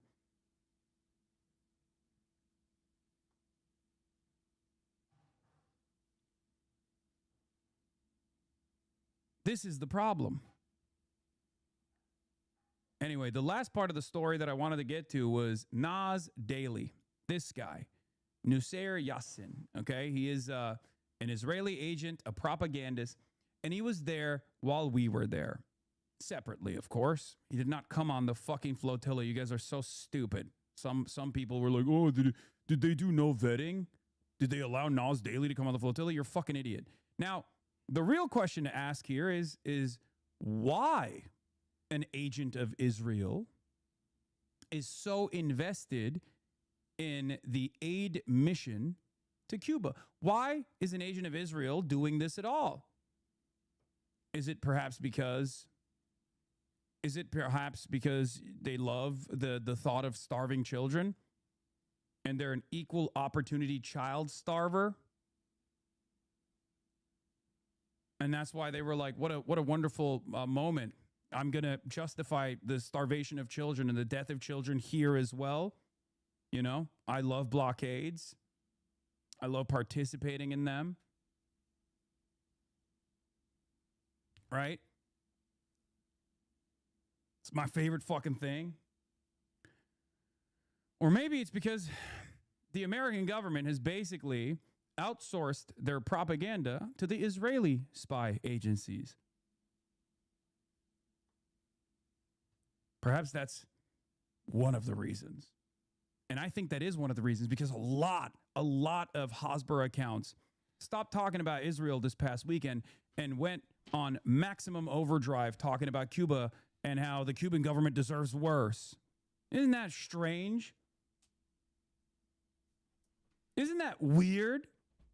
Don't you find that odd at all? Does that not make you a little bit curious as to what's going on?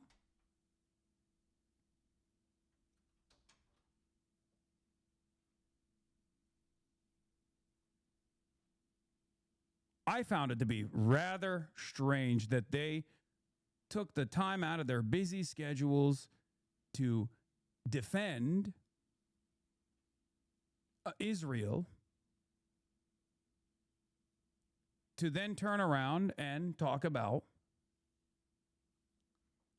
and literally spend money and resources to fly to fucking Cuba directly to counter signal against the work that this humanitarian aid mission was doing. Very strange. Very odd. Right?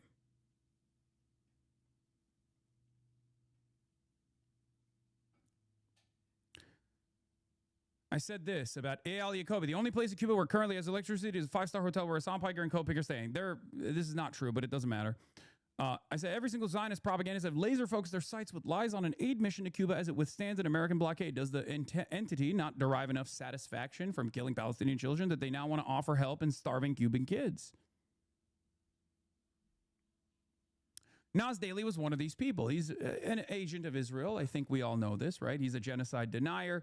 He says he's Palestinian. He's not actually Palestinian, or at least the Palestinians don't consider him to be Palestinian. He is straight up an agent of the Israeli state, the Zionist entity. He's a Zionist himself. He approached me. Are we still under Bad Empanada blockade? I saw I made a video interviewing Cubans. Are you fucking on crack cocaine, dude? As I'm withstanding a barrage of propaganda, you want me to go and like watch the fucking dude who was memeing about assassinating me on Cuban soil? Get the fuck out of here, dude. Seriously. Jesus fucking Christ. If there's anyone that's like deeply fucking unserious, it's a guy who literally turns around. Obviously, he wasn't even in fucking Cuba, mind you. But it's crazy that like he is so unbelievably disingenuous and so unbelievably mentally ill that he was like the first out of all the wave of fucking harassment on this fucking trip.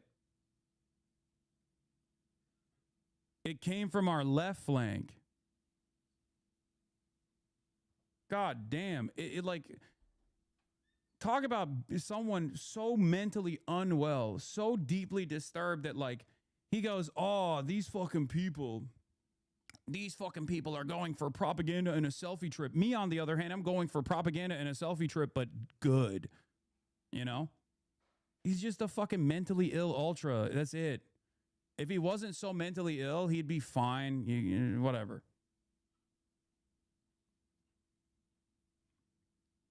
I'm trying to be fucking sincere here. I'm trying to do, decent work. Nas Daily has built his career whitewashing Israel's genocide of Palestinians and Azerbaijan's ethnic cleansing of Armenians. Now he's agitating on behalf of America to violently destroy Cuba, right? Yeah, where is it? So he came up to me at the Havana airport while I was flying to Mexico and then flying to Los Angeles to enter the country through Los Angeles yesterday. I was shocked. I didn't fully know who he was when he approached me, yelling with a phone camera in tow with his girlfriend, right? And he was like, oh, do you know me? I'm Nas Daily. Do you know me? I'm Nas Daily. I'm like, what the fuck? I turn around. This fucking guy. He's like, do you know me? I'm Nas Daily. I have a massive YouTube channel. And when he realized I had no fucking idea who he was, he started immediately yelling about Hamas. We're in fucking Havana, Cuba. Okay? We're at the Havana airport.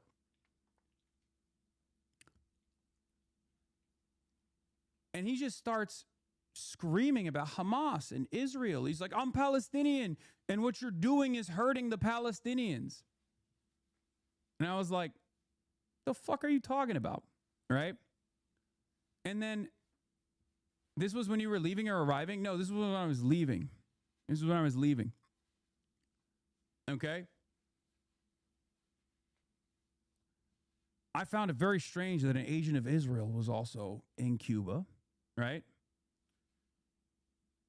And there were these wonderful older people that were also sitting at this cafe in the airport next to us. And they were so grossed out by this fucking freak that one of the ladies was like, hey, can I ask you, like, what do you do that, like, this person is yelling at you? What's going on? And I was like, yeah, I'm a pro-Palestinian political commentator. And he just, like, was screaming. He just got, like, more and more agitated, right? Got more and more agitated because I wasn't giving him the attention that he desperately wanted. So I turned around. And I said, do you feel like this is making you look good? Do you feel like you're getting a good clip out of this? You're freaking out all of these people around us.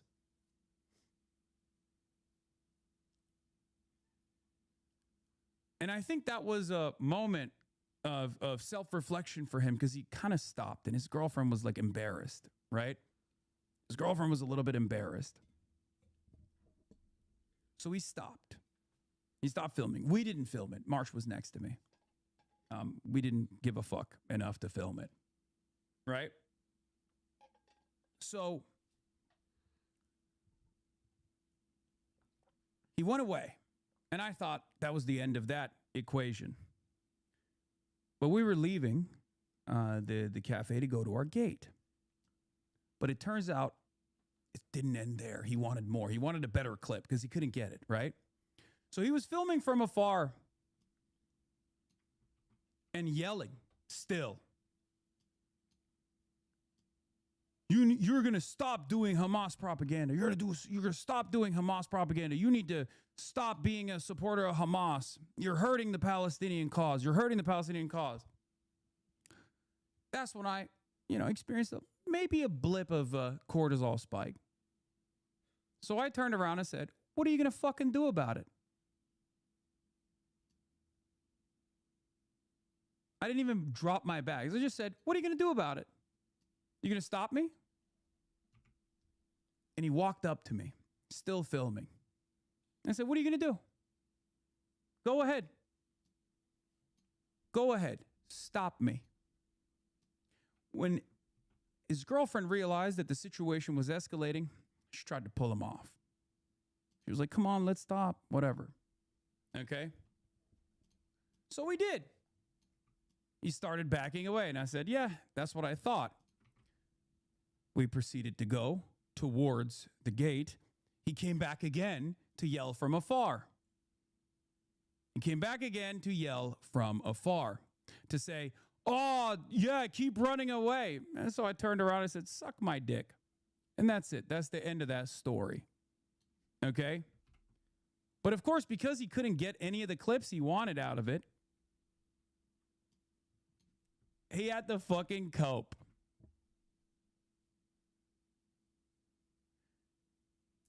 But when I saw him make an argument about, some people see this and think central planning is a good idea, as he talked about, the lack of trash collection born out of the oil blockade, right? I said, I can confirm that this Israeli agent was on the ground. He came up to me at the Havana airport to scream and weird everyone out. People around were worried about his mental health, looking forward to how he tries to chop up the video, wondering what his purpose was. He kept saying, "Don't you know me? I'm Nas Daily. I have a massive profile." His girlfriend also felt weirded out by his behavior. "I hope he gets well soon." Okay? To which apparently he responded with, "As a Palestinian origin Muslim for hundreds of years, I wanted to make it clear." By the way, everyone in his replies are like, "You're not a Palestinian. Shut the fuck up. You're an agent of Israel." "As a Palestinian origin Muslim for hundreds of years, I wanted to make it clear to you that you're bad for the Palestinian cause and your activism is hurting innocents and empowering terrorists. Palestinians want moderate leaders to lead them to peace and coexistence. They don't want you to lead them to another fight while you stay in five-star hotels, live streaming wearing Gucci. P.S. You are only strong online." Okay? That's what, then I said, "Is that why you backed away after people were weirded out by your antisocial behavior, only to try and muster up the courage later to try a second attempt at a video shouting at me from afar? Will you put how you stood down when I asked what you do about it to stop me in the video?" So I denied him the clip. And all he had in the end was this: "Don't worry, you're not worth making a video about. You can rest easy that beautiful video I took won't be online." So why'd you take it?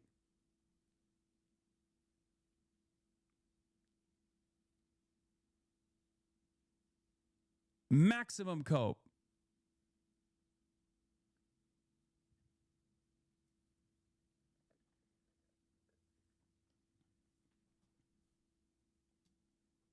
His girlfriend lying about the interaction because they don't plan to post the video. "Law, what are you talking about? I was there. There was no screaming. No one was even paying attention. He walked up to you and said, 'As a Palestinian, you're hurting Palestinians.' You hurled vulgarities and ran away." Yeah. It's funny because not a single person that was involved has denied the interaction except for the girlfriend. So just release the entire clip then.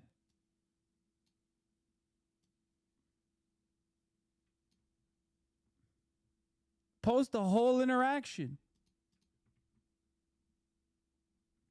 Do it. We didn't film it.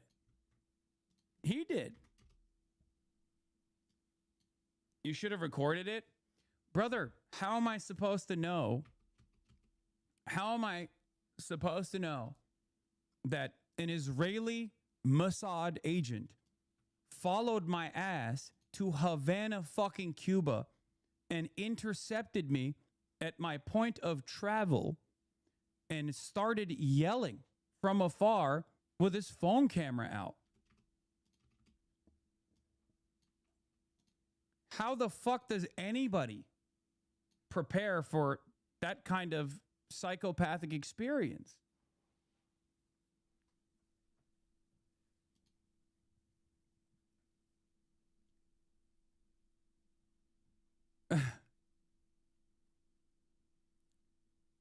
I will, however, say it made me maybe a little bit worried that Israel, I think, has that level of involvement in the affairs of any sort of anti-American imperialist endeavor, that they would literally send their agents out.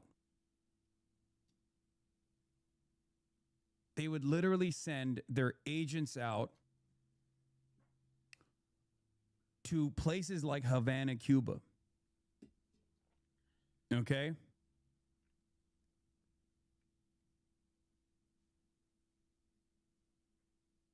Besh. No shit, they would. I mean, I didn't think that they would be this involved. I thought they'd be, they have a whole, genocide to defend.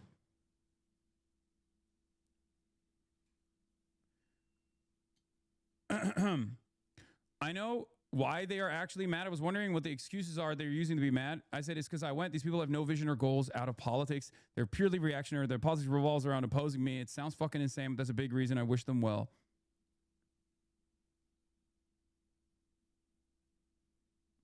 But yeah, Hassan Piker faces backlash for Cuba protest trip. Like, I wasn't there. These people are just adding my name onto this. The members of Pablo Iglesias and Hassan Piker's VIP flotilla throw food at Cuban children. Insane. This is an insane clip.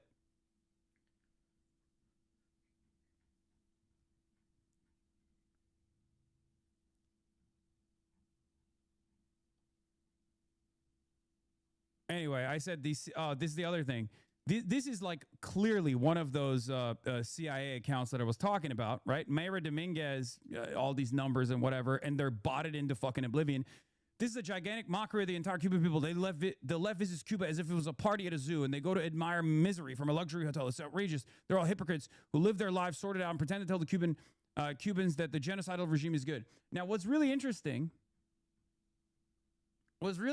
about this very clearly bot account, the CIA account, is like, why did these people come to Cuba with aid? They should have just stayed at home. They should have just stayed in the countries that starve Cuba instead and keep demanding more of that pain from afar. Like, that's the argument here, right? That's the argument. The argument is like, no. It's really fucked up. It's really fucked up that you're over there, you're documenting the stuff. The Cubans that you're encountering are not actually fucking mad at all. They're happy that you're there because you're like, giving dollars to the people that you encounter. It's one of the only ways that they can get any foreign currency whatsoever. Okay. And like, the expectation is not like, oh, the Cubans should be grateful or whatever, right? Like, that's not even what I'm saying. Also, Noah Colwyn is here. The expectation is not that. Like, that's not the argument at all. It's fucking disgusting. No one is making that argument. But the point is like none of this is bad, right? None of the things that are happening that they are presenting as like a really fucked up way, are actually bad things at all. They're only able to frame this as a bad thing because regular Cuban citizens don't have a fucking voice in the matter, right? I know what I experienced. I know what I experienced.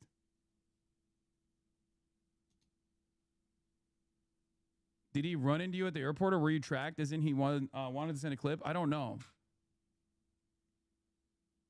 But like, all of these arguments basically revolve around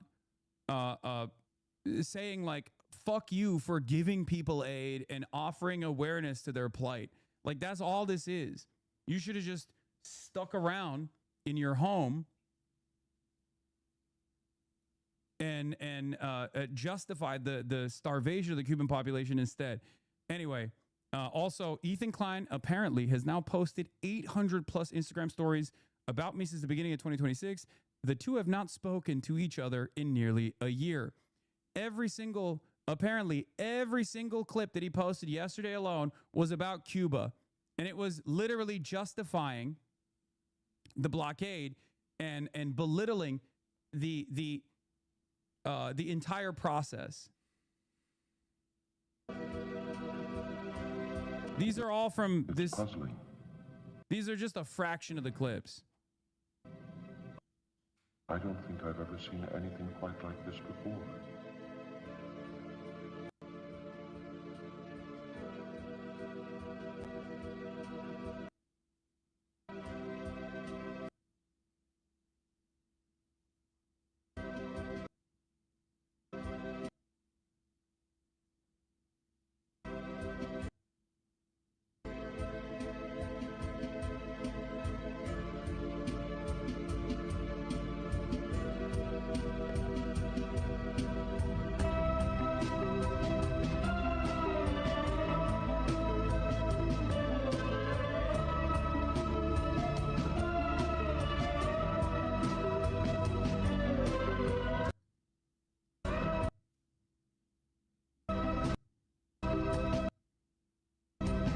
Taylor Lorenz, Ian and Anissa. Me watching the girl with the microphone closing in on 10K subs. Taylor Lorenz again. Does anyone actually miss you sorrow than the most privileged Nepo babies?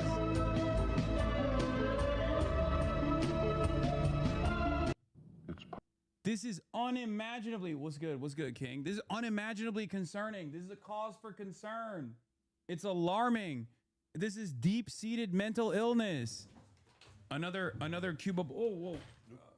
Pull it up. Just hit it up a little bit. That's good. All right, perfect. I already broke something. Yeah, this guy comes into my house and fucking breaks it, dude. What the? Hold on, that's not the... There we go. There it is. This is the guest cam. Hold on. Why isn't this fucking working, though? Boom. Noah Colwyn in the building, ladies and gentlemen. Oh, you're looking at my favorite. Yeah, I mean, this has been a very Cuba heavy 2 hours of this broadcast because, like... Why? Did you go there or something? Good one. Well, one of us did. I'm sorry. Two of us did. Yeah, I know. At different times. I'm just saying. Oh, you're just saying. You were missed. You were missed. Thank you. You were missed. But yeah. The geography textbook that people are rubbing their hands together. Oh, wow. Oh, did you see this? This is just a compilation of some of his insanity. But yeah, ladies and gentlemen, Noah Colwyn in the building. Here, hold on. Let me do the fucking. There it is. Oh, there it is. It's the wider shot, but like I feel like it's not good enough. It's not good enough. It's not like framed right. You know what I mean? I mean, we're kind of in the middle. Yeah, but I want to make sure that it's like perfect. We're testing out some things. You were out here. You were experiencing it from afar. Did you think that there would be this level of propaganda and mass disinformation from the humanitarian aid mission? Like it's. I mean, when I fucking first got access to the internet, it was I couldn't believe. I was like, this is the most insane thing I've ever experienced in my life. I will say there are like two things. One is to your specific question of did I expect like this particular level of response? Like no, it is a little nuts. On the other hand, I'm not surprised. I think that there is a very vocal contingent of people who know like half of a thing, half of like one fact or something, and are just like primed to respond in a certain kind of way to stuff they see involving people on the internet whom they recognize or not. I don't know. Do you find it strange how much Israel is also like Israeli agents of Hasbara are also I'm sorry, participating? Are you asking me about whether I thought it was fucking weird that Nas Daily was stalking me in fucking Cuba? Yeah, no, I think it's like, listen, we are going to send we are going to send one of Israel's greatest lol cows. We are going to be sending. No, that's what I was like, what the fuck is that guy doing there? And then like it was really funny because I only saw a couple of his posts after he had arrived or whatever, and so it's like, did he go there just to like annoy you? And now he's like, what is he even doing? But he couldn't even like. I guess he couldn't find me at all when I was there because I was too busy fucking doing shit, right? And because I spend like basically I have like 8+ hours of recording, nonstop of just like interviews. I interviewed Cosio for like 2 hours, which is crazy. Interviewed doctors and Belly of the Beast, by the way.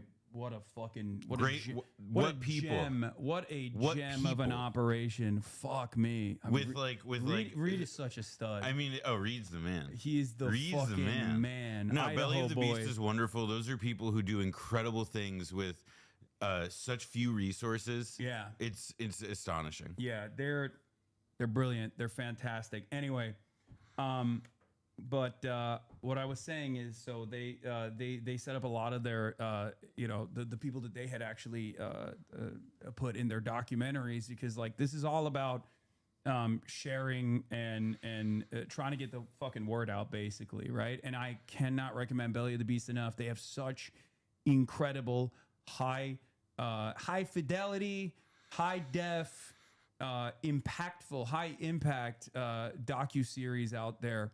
They're phenomenal.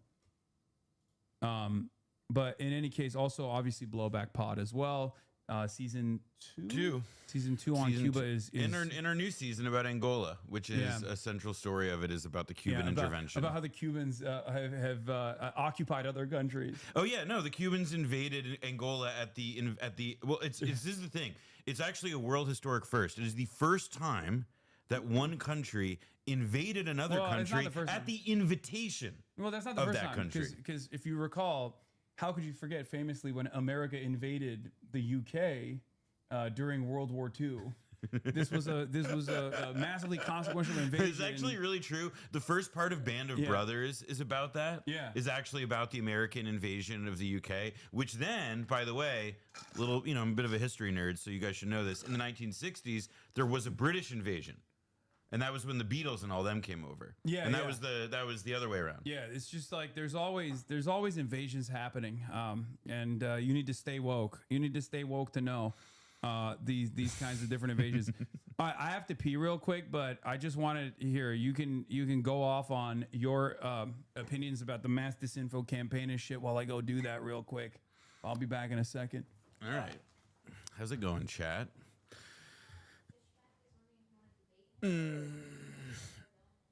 Cuban embassy. Oh yeah, the Cuban proposal. I don't know what Hassan has already said about it.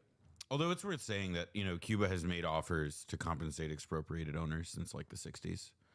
Yeah. Hi, Dad. How does he look at this shit all day? It's fucking nuts. Yeah, I hope you guys, were patient for him coming back, because I know the stuff he's been working on is really exciting, and I'm excited to learn more about the footage he shot. It was very, very sad that I couldn't go, but I also did get to go earlier this year with Brendan, and like a couple weeks after the Maduro kidnapping. Our second to last day there was the day that they announced the oil blockade. So I got to see some firsthand of what I'm sure has gotten a lot worse in terms of the situation on the ground. And now I'm just acclimating to this West Coast weather. I should just diarize. Just do like a vlog, talk about my day. All right. What? Babysitting's over. He's back. Yeah, I'm back. Did you talk yet about the drop site report? I saw you pulled that up. Yeah. I brought it up a moment. I brought it up briefly in the beginning. No, a big fan of your work in the Book of Genesis. Yeah, it's. Can you please tell us how to get off Twitter? Your Cuba trip made it to Sky News Australia. Wait, is it a lefties losing it moment? Lefties losing. Think of that, and in this convoy to Cuba is a very high-profile streamer, Hassan. Oh, it's a Josh Hammer. Yeah, this lady fucking hates me, and this guy. She always has this guy on to talk shit. It's so funny. They have like the same. Their eyebrows are the exact same shape, and they both look like they're unhappy with Hassan Piker. Yeah, it's awesome. Hassan Piker is one of the most scummy, villainous individuals in all of US media. Lefties losing it. That's the name of the she has a segment called Lefties Losing It where she talks about that. Anyway, move a little bit to the right. This is how we're doing it now. This is how no, not all the way. Not all the way. Come a little bit closer. They're talking about a matter of inches. All right, bro, that's it. Dude, it's important. I want to make sure that this is like perfect. What in God's name is he doing in Cuba, Josh? What in God's name is he doing in fucking Cuba? Sorry. A multi-million-dollar property. He's got a massive following, very wealthy, and yet he advocates for Marxist ideology. Make it make sense to me, Josh. Make it make sense. Has never Well, been a Rita, wealthy socialist before. I can't make it make sense. Hassan Piker is one of the most scummy, villainous individuals in all of American media, and that is frankly saying a lot. That was awesome. Sorry, scummy and villainous individuals in Dude, all of American media. I have this profound effect. I don't know what it is, but like people who are, you know, like Hasbro operatives, when they fucking, the mere mention of my name causes them to get aneurysms. It's awesome. The stuff that this guy says is just frankly heinous. He frankly sounds like a Nazi sometimes. Speaking about Israel, speaking of the Jews, that's really non-exaggeration. I mean, he speaks glowingly of what Hamas did on October 7th. There, he's outright praising it, much like Zohran Mamdani's wife. There, he is a self-avowed Much like communist. Zohran Mamdani's This guy is wife as there. out there as it gets. And the worst part, Rita, is that he is welcomed. Indeed, he is feted. He is lauded by many Democrat officials. Most recently, he was welcomed. Yeah, that's right. Woo! That's the worst part. Like, the worst part isn't that I'm like, that betrays the severity of the statement. If I'm like a Nazi, right, and I'm like mass producing like Nazi propaganda, why would it be the worst part that like the Democrats welcome me? Like, that wouldn't be the worst part. The worst part would be the Nazi propaganda that I'm mass disseminating, with or without the Democrats like aiding me, right? Well, no, it's actually, this reminds me of, this is how like right wingers in the Cold War used to talk about libs, where it was like how, you know, how he's talking about referring to Democratic politicians here, like William F. Buckley. But you see, the thing is, the liberals are worse than the communists because they're dupes.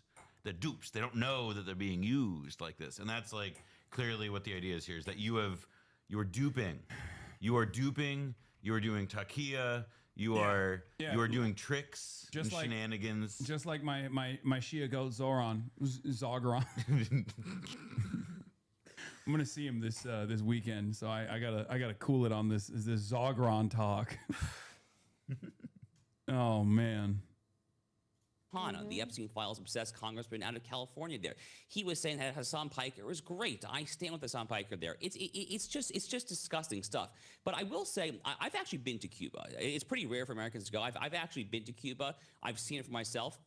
You cannot possibly see Cuba, Rita, which, along with North Korea, is probably one of the last examples of true legitimate communism remaining on planet Earth. This utterly failed, horrific, murderous. Hassan Piker and other American subversives are breaking the law by staying in prohibited hotels on the current trip. It's not, by the way. To rescue Cuba's failing Castro regime, prosecute these miscreants. Maybe learn the law first. Yeah, buddy. It's so funny that they, on the one hand, yeah, actually no. Oh, we forgot, Hassan. Well, before we sent you to Cuba, there was all these, like, you know, all this planning, all this research. We forgot. Yeah. Oh my God, we made the really obvious fuck up, which is why you're now sitting in Los Angeles and made it here back safely and easily. No, literally. Oh, because you. Oh my God. It's fucking hilarious. Bro, these people are not serious. But this one was awesome because like they unironically reveal how stupid this restriction actually is. Yes. Because they got really excited to try to get me prosecuted by the federal government. By the way, Assange just broke the U.S. law. Oh, and he can face $250,000 fine and up to 10 years in prison once he gets back to the States. Do you think that that's a fucking valid thing? Like, even if I were to have violated his OFAC restriction. You know what? Something tells me that High King Fëanor, Alpha Chad of Middle Earth, I listen, man. I'm pretty good at sensing the veracity of sources here, but something tells me that guy may not be playing with a full deck. Yeah, but it's just like fucking nuts that like most other people are too busy doing like they stayed in 5-star hotels on their own volition, and then first they were like, oh, they stayed in 5-star hotels, like, oh, they're fucking they're assholes, all this shit, and now there's other people being like, actually they didn't do that, because like openly admitting that there is this like ridiculous American restriction on where you can stay if you fucking go to Cuba.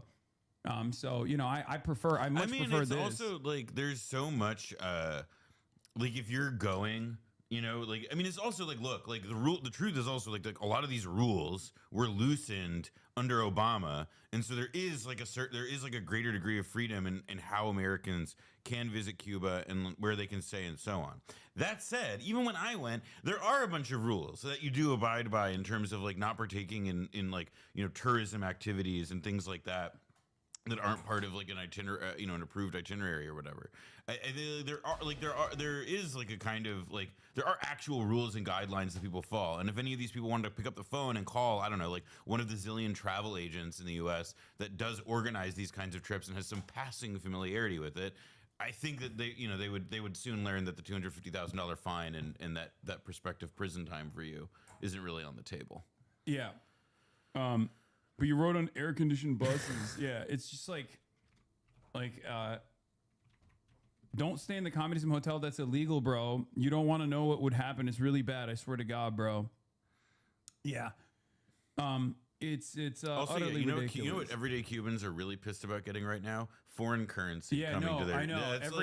Everyone, yeah, you went too. You experienced it. We were walking around. We were walking around town in old Havana, and every Cuban that we encountered were like, "Oh, why are you here? I hate that.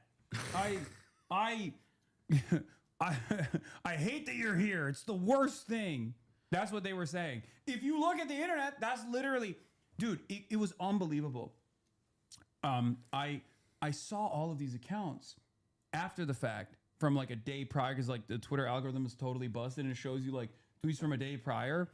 And it was like, these guys, like the Cubans are rising up and they're surrounding the hotel right now. And there's armed guards defending the Americans in the hotels. The Castro regime is like, turning on their own people. I'm just like, bro, I was in the hotel. Like, it's not a thing that happened. Like, you just made it up, and it's like super viral. I mean, but this is where it gets to the level of like some of it is that there's not like an immediate count because there's like an information gap. Yeah. Because it's Cuba, because it's not like as connected and plugged into what's going on, and there aren't also like a bunch of eyes on the street there that can immediately rebut it. You can spin a narrative very quickly here any set of ways. Yeah, because the people that are there also don't have access to the internet either, so they can't just like see the shit that's going around and like counter it in real time. It's fucking insane. It's totally insane. Anyway, let's finish this, and then I'm going to move on to situation monitoring, where we got to talk about the spectacular success of Operation Epic Fortnite, Operation Epstein's Fury, whatever you want to fucking call it. Massive success. I've just been going with epic fail. Yeah, epic fail. W's all around. W's abound. And when you actually see Cuba, when you see this beautiful water, Havana could be in a... Okay, whatever. Actually, you know what? Fuck this guy. I'm done with this shit. This person was also going through the conversation. All the fucking psyops. This is the last video I'm gonna watch. And then, what is this? Wearing a $5,000 fit. Oh, well, this is like... To tell poor people capitalism is bad is wild. Dude, why are they doing Depop? Do they not understand when you're fucking rich and famous, people literally send you shit? Like, do you not get that? I mean, maybe you don't. And some I purchased on my own, of course, but like, what is this? Like, what is this fucking Depop shit? Like, oh, get this fit. They got the wrong watch, missed by $300. Yeah, it's actually the luxury model. Yeah, it's more expensive than that. Yeah, breaking news, dude. I'm rich. Yeah, motherfucker. Piker Broadcasting Service, baby. Sponsored by I will say, look. You the people, for you the people, motherfucker. That's how it is. Voluntary subscriptions. When Brendan and I went, we did, out of respect for the Cuban people, we took off our shoes and walked around with our feet in Kleenex boxes. Well, I'm glad that you did that. I didn't want the people of Cuba to have to see my New Balances. Yeah, they would have been very offended. It would have been very offensive. Would it not be more performant to go out and buy some fucking Walmart displays? Yes, exactly. Cuba? That is correct. That is the exact right attitude. Is that the actual like insulting thing also, would be if you did like if the Cubans have drip. Yes, they do have drip. I mean, it's, and also like there's like, I think something that has like been kind of interesting is also, as I'm sure you saw, is that like there is in Cuba, like it's not like huge, but part of what the Obama thaw like produced was something of like a private sector, and also the increase in remittances from abroad and the amount of money that comes in from abroad that does allow certain people, like certain classes within Cuba, to have access to these goods. So it's like there is like it's not like people there haven't fucking seen a Cartier like glass, like haven't seen nice glasses before. Yeah. There's a kind of, I mean, it's like I'm not surprised, but it is a little bit like it's clear that there's like an enormous amount of ignorance about the most basic facts there. Yeah. It's just all of it literally reduces to if you are in any way, shape, or form, like better off Also, than they the average. embrace so dirty in that. Yeah. That's so fucking funny. Sorry. Yeah. That's really, it's like, oh wow, look at this rich fucking, look at this asshole, this guy's piece of shit. And then look at the guy next to him who doesn't matter. He's actually, that shirt he's wearing is for pores. The jeans too. That little hat. It's crazy how all the criticism about you having money and using it all stem from communities of other wealthy people who don't do nearly as much activism as you. FD Signifier himself said that none of us are ever going to know about 99% of the instances of you putting your money where your mouth is, nor should we. Yeah, you will never know. Well, hopefully you will never know. Okay, let's be real. Anyway, rich and wannabe rich guys see you as a class trader. I know, but like, you know what it reminds me of? Low key. It reminds me of like white supremacist guys that will be like, you're a race trader. It almost feels that way where you're like, why are you doing this? You should not be advocating for the poor. You should be sitting around and being like, I'm rich. It's fucking awesome. Maybe one day you'll get there. And like lie to the people. This has always been like, this is like whether you're talking about like Gore Vidal or Oscar Wilde, like there has always been a tradition of like when somebody who comes from the upper classes and espouses left-wing politics that are outside the established norms of acceptable mainstream discourse within their country, like this is a natural byproduct of it. Now, when you look at like, well, traditionally, out of what classes do radical politics spring, at least in terms of the idea level, if not like like as the class with like the the ability to have agency over society or whatever, it is a class of like educated people with me. Like it's not. This is like a thing that happens over and over and over again, and for as long as there are socialists in a capitalist society who espouse such attitudes, there will be this like very aggravating and facile. What's the alternative? What's the alternative for me to just like sit around and be like, vow of poverty? I mean, that's that's what they want. They want every socialist. But then it's LARPing. I agree. No, I agree. That's what they think though. Like they believe that the LARP is the real. No, but like it also is the exact same thing where it's like, oh. You sit around at home and you chirp. You don't do anything, right? You sit around and you don't do anything. It's all bullshit. You're fake. So when I do actually take my ass out and go do things, then they go, oh, you're performative. You're performative. Okay? It's a double bind. There is no world where they will give you props, which this is not about that anyway. It doesn't fucking matter. Who gives a shit what these goddamn monsters say? They're fucking evil. About people coming here to Cuba to deliver humanitarian aid are very interesting to me. One of the headlines and some of the commentary that I've seen is in terms of all of the people that came here and they stayed at a 4-star hotel while the rest of Cuba was in darkness. I want to remind you all that while it's not illegal for American citizens to come here to Cuba, it is absolutely illegal for us to stay in any of these hotels that you see on this screenshot. We cannot stay at all of these listed brand hotels. We cannot stay at a mom and pop hotel. We cannot stay at anywhere that is Cuban owned in Cuba, because that was instated by your United States government. And those who do stay with Cuban families, because the first time I came to Cuba in November, I stayed with a family. They actually have to take our passport numbers and register us because of our United States government. Again, it is not illegal for American citizens to travel to Cuba. However, just like the sanctions and the blockade, the United States government makes damn sure that we don't support the Cuban people. The second thing I saw was, oh, all of these influencers spent all of this money when they just could have given it to the Cuban people. How? Do you know that because of the blockade and the sanctions, that United States citizens... You literally can't. You can't, dude. It's such a crazy... I love that. It makes me feel insane. Bro, why don't we start a GoFundMe for Cuba? Yeah, bro. It unironically reminds me of like being... like just having the knowledge of what Israel has done for 80 years, like right up, 75 years at that point, like right after October 7, and just like trying to explain to people that would just look at you like you're the biggest monstrous piece of shit of all time, where you're like, I know the truth and I hope one day you will too. And lucky for us, I guess people do now recognize it.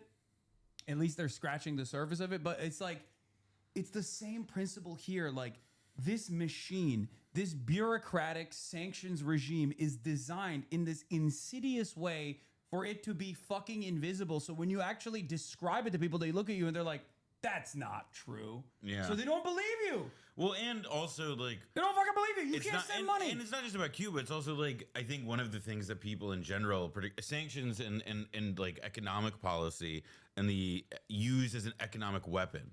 I think that it's one of those things that Americans typically and people on the internet like love to, you know, like they're very blasé about it. They're extraordinarily blasé about it, not recognizing that, you know, in the case of Cuba, for example, Helms-Burton means, you know, it puts incredible restrictions on foreign companies that do business in Cuba. Yeah. You know, like, it's like that, what's that meme where it's like, I consent, somebody you forgot to ask. Yeah. And that's like everything Cuba does except the person you forgot to ask is the United States. It's like, I think that there's in you know, and it's not just Cuba. I mean, Venezuela, it has been the case. And by the way, with these other countries, you know, like Venezuela, for example, Iran, or in the case of Syria, where we're pursuing this, you know, rapprochement, like, you know, or changeover, like, the sanctions were kept in place even after Assad had fallen at first, because there is and remains this effort to use, like, you know, it's a position of basic strategy. It's in the toolkit that every president, every White House, every administration uses, that kind of coercion is acceptable.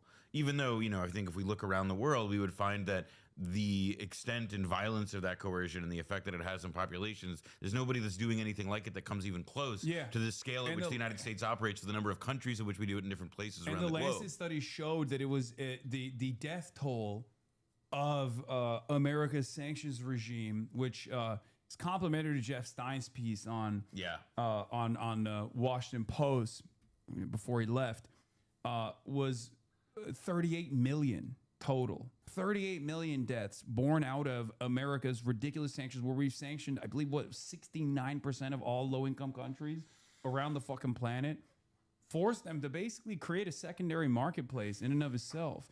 It's unfucking believable how cruel it is. And it's designed in this invisible manner.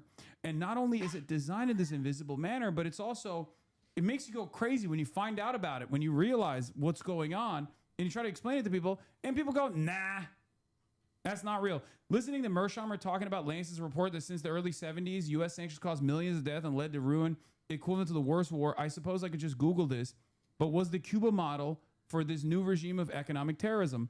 Reaching for the nearest LLM tells me that Japan in World War II and then China and North Korea preceded Cuba. But still, it seems that the kind of sanctions placed on Cuba in the early 60s did serve as a model for their fuller routine deployment starting in the 70s. I mean, the way I would periodize it, I mean, like Greg Graded is literally one of the great historians working today. So, like, permit me like a slight reply to him here, but the way I would put it is that it's just funny that he's relying on an LLM. I mean, but it's because you can't Google shit anymore, and that's the exact kind of thing I would Google. But now if you Google it, it's just like, here's what Gemini AI says, and then here's like 20 results of crap. Yeah. Anyway, I think that the thing that Cuba distinguished, like the context in which Cuba was placed under embargo. So Eisenhower, it's January 1961. Eisenhower is leaving office. And in the period leading up to Eisenhower leaving office, the U.S. the U.S. agreement to purchase Cuban sugar is voided. They implement all sorts of measures to punish the Castro government.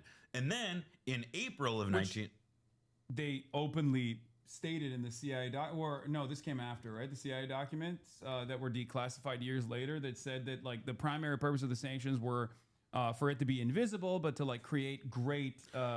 It's been made explicit, and we know that like the point of the sanctions was not to produce any like intermediate effect, or it wasn't about what the rhetoric is, which is about punishing the rulers of the country or the whomever. It is about squeezing the country to create pressure from below on the people up top. It's not the other way around. And so, at the time that these very punitive measures were introduced. Well, that's the beginning of 61, right before JFK takes office, and then he keeps it. And then in April 61 is the Bay of Pigs. And ever since that period, and then I would, of course, the following year with the missile crisis, we can kind of see, I guess, the beginnings of a Cold War era policy of sanctions regimes as this kind of deadly weapon. And I would argue, to respond to Grandin, that like, yeah, the Cuba model was that. It was a model. And you can point to Korea, you can point to North Korea after the Korean War, you can look at all of these other examples that come a bit earlier. But in terms of, I mean, it's hard to describe. Just like in the 1960s, what was the biggest CIA field office in the entire world outside of Washington?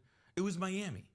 Cuba was the biggest desk of all of the CIA's task forces going on, perhaps outside of Vietnam. It was the largest. It was where there was an enormous amount of investment of financial resources on the part of the CIA and so on, but it was also a place of clearly experimentation. It was a place where they sought to develop new ways, and you know, I mean, there's been like 500 some odd, I think 537 recorded attempts on Castro's life. Yeah, you know, I thought it was 600 plus. I mean, it's you know, it's one of those numbers that no matter what the number you're given is, it's too low probably. Because I'm including all of the times that the CIA gave like $500 to a guy in a shoebox, and then he just like he went and bought a sound system and you know didn't do anything. Yeah. But yeah, here's the State Department memorandum, the decline and fall of Castro, secret memorandum that was declassified, but it's from April 6, 1960. Salient considerations of respecting the life of the present government in Cuba are: the majority of Cubans support Castro. The lowest estimate I've seen is 50%. There's no effective political opposition. Fidel Castro and other members of the Cuban government espouse or condone communist influence. Communist influence is pervading the government and the body politic at an amazingly fast rate. The only foreseeable means of alienating internal support is through disenchantment and disaffection based on economic dissatisfaction and hardship. By the way, this is like exactly a year before the Bay of Pigs takes place. Yeah. And so, which means, by the way, that as this happens, so in 1960, like as the presidential campaign is happening, they are putting together the plans and organizing what will be the Bay of Pigs. Quite famously, Allen Dulles briefed both Nixon. I mean, well, Nixon was involved in it, but he briefed JFK as well. And then at a debate, JFK, knowing that Nixon couldn't talk about what was going on, like slammed Nixon for being soft on Cuba, which is a pretty clever move. But I mean, like the whole, like this was part of like a whole escalatory program against Cuba that like began in 1960 and literally has not stopped after 65 years. Unfucking believable shit. Have sanctions ever worked anywhere? Well, what's worked? Like Vincent Bevins, the journalist, has made a really compelling. He made a really compelling argument in a Substack that I would highly recommend people to look up. If you Google the phrase "regime collapse," it'll come up. But like he makes this argument that like a lot of what these policies are designed to do and their effect is not about implementing a regime change. They're not about, you know, really anything other than trying to introduce as much pain as possible to eliminate the conditions of governance, period. And you could say that like by themselves, have they ever worked? I couldn't come up with an answer off the dome. But I do think that when you look at sanctions applied in concert with, you know, kinetic military action, as well as other kinds of diplomatic pressure or isolation, it's incredibly effective. They're very effective. And I think it's really like, the question of like, do they work or not is like, well, they inflict the pain, they inflict the damage, so by that measure they work. You know, it's like like, does the car get you from point A to point B? And also, yes, it does. It's like it puts the countries in an impossible bind, because like when you're under siege like conditions, and there is like internal instability that will come about as a direct consequence of like economic instability. Then the government's like, okay, well, people are fucking chirping. What do? We have to like arrest some people, you know? And then it's like that repression snowballs into more and more discontent until like it happened in Iran, where America and Israel decide to just like drop the ball and realize that they can't really implement popular mobilization on the ground. So they just decide to directly start bombing the fucking country. But of course, in the case of Iran, which are going to move into now, you know, if that country has hands, all of a sudden they're like, whoa, you're cheating. I'm sorry. It's not. We were allowed to put military bases in every country that borders you, but you're not allowed to hit them. Yeah. That was so funny. It's such a funny way to fucking approach. And Donald Trump has basically openly revealed that too. Like they have literally openly revealed like it's illegal to strike back. Economically literate and principled neoliberals from Milton Friedman to Hillary Clinton have always argued against sanctions precisely on the grounds that they make impossible to credibly attribute Cuba's failure to socialism.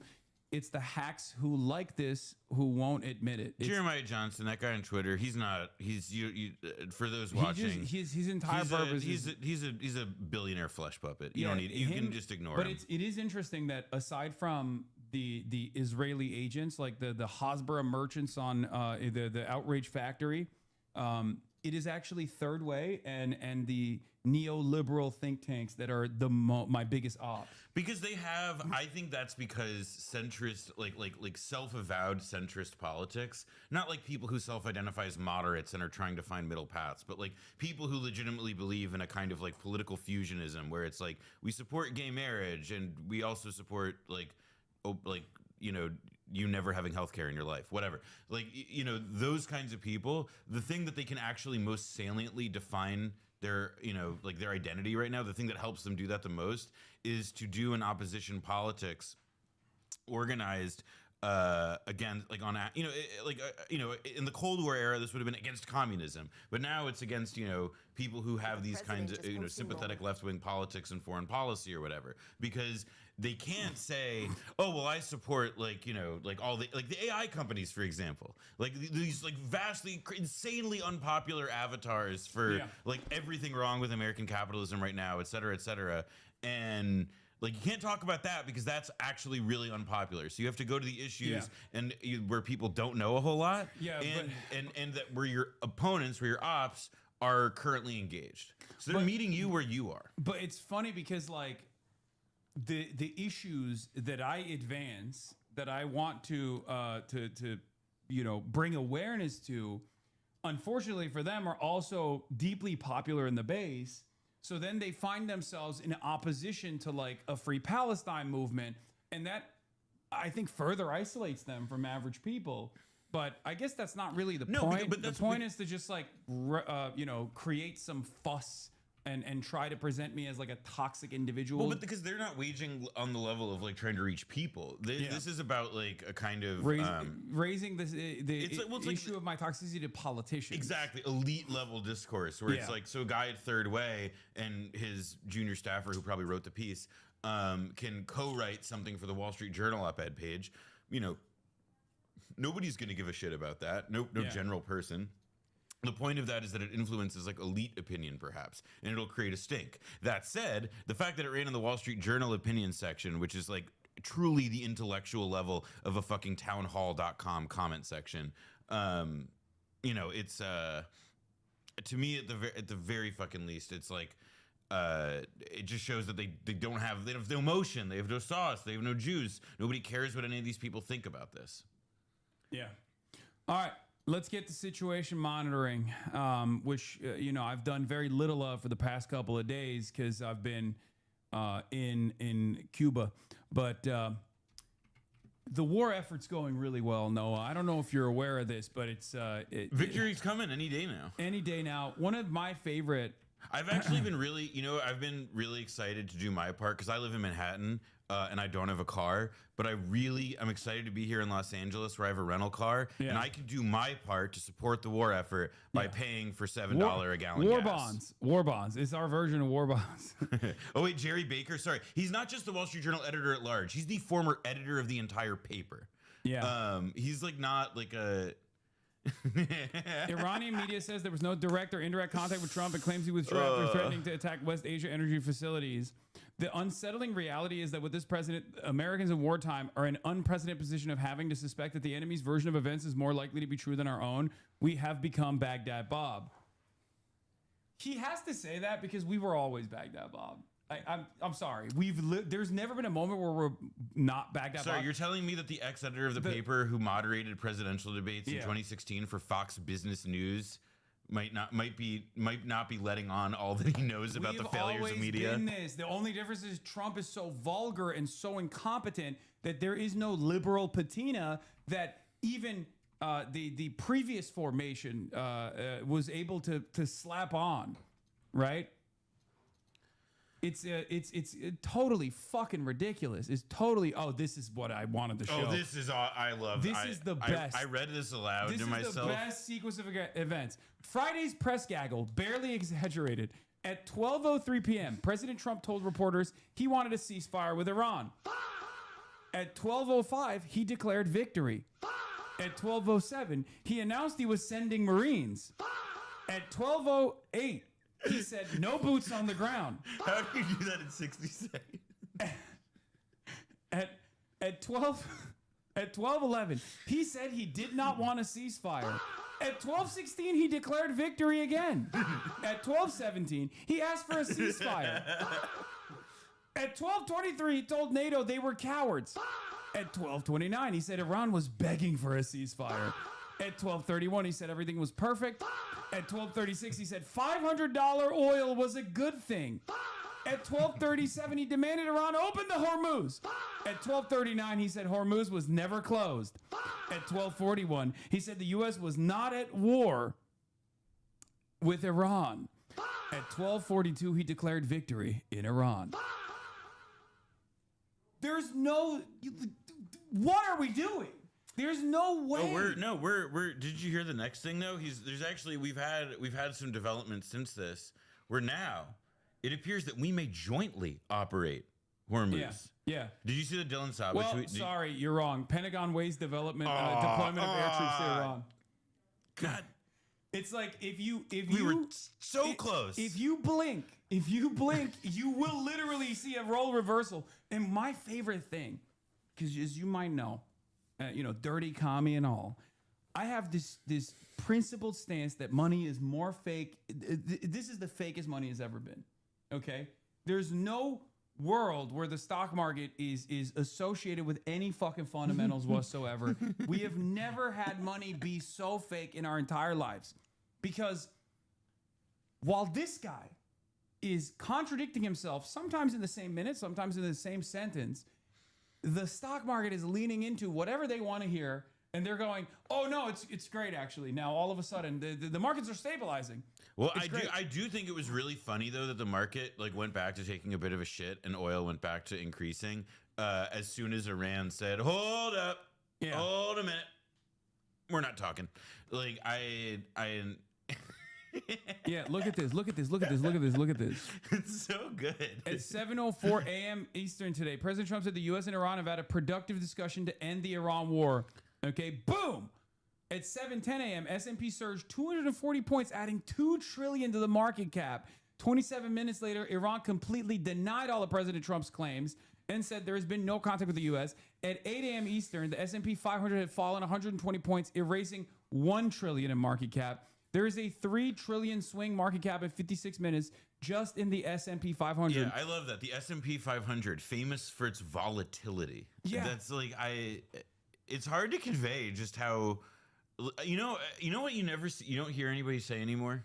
What? Nothing ever happens. Yeah, that's true. I think we gotta We've eviscerated. We are in something, Bro, and we're not out of it, and it's not ending anytime soon. When Francis Fukuyama is running around being like, countries need to develop nuclear sovereignty pronto, it's fucking over, baby. I do think that there is but this goes to something that you were getting at though about why it's these third way people, nobody listen. You got the fucking Jerry Baker at the Wall Street Journal saying we can't trust our president or whatever. It's just hard to convey how strange and surreal it is to have something this yes, this is what I was talking about. Which, by the way, look up somebody find the Iranian embassy in I think South Africa. They copied the tweet. Oh, really? Yes. Trump tells reporters that the Strait of Hormuz may be jointly controlled by me and the Ayatollah. Oh, that's brilliant. That's fucking brilliant, dude. Oh, my Lord. That's so good. Energy industry insider in Iran tells me the following, and it's stunning, says Shrita Parsi. Before the war, Iran produced just shy of 1.1 million barrels of oil per day and sold it at $65 per barrel minus $18 discount, i.e. $47. Today, it produces 1.5 million barrels per day and sells it at $110 with only $2 to $4 of discount.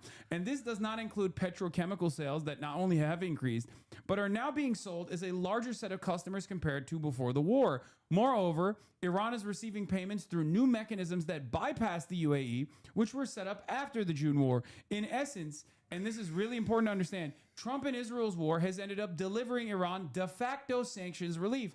And on top of that, they're now paying. They're making them pay tolls if they want to pass the fucking Strait of Hormuz. Well, and they're the way that they're making those tolls work. So, like in the 1970s, one of the ways that America dealt with the oil shock in 74, in 73, 74, and then in 79, but especially in the earlier phase, was that America.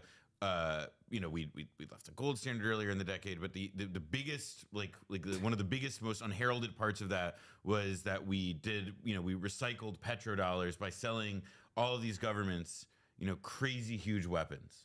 That was part of how we fixed all this. We used that geopolitical tumult and that circumstance to reweight the dollar and recreate, and help, restore a stronger dollar by having, these Arab governments spend and Iran at that time spend crazy amounts of money with us on F6 on fighter jets and whatever.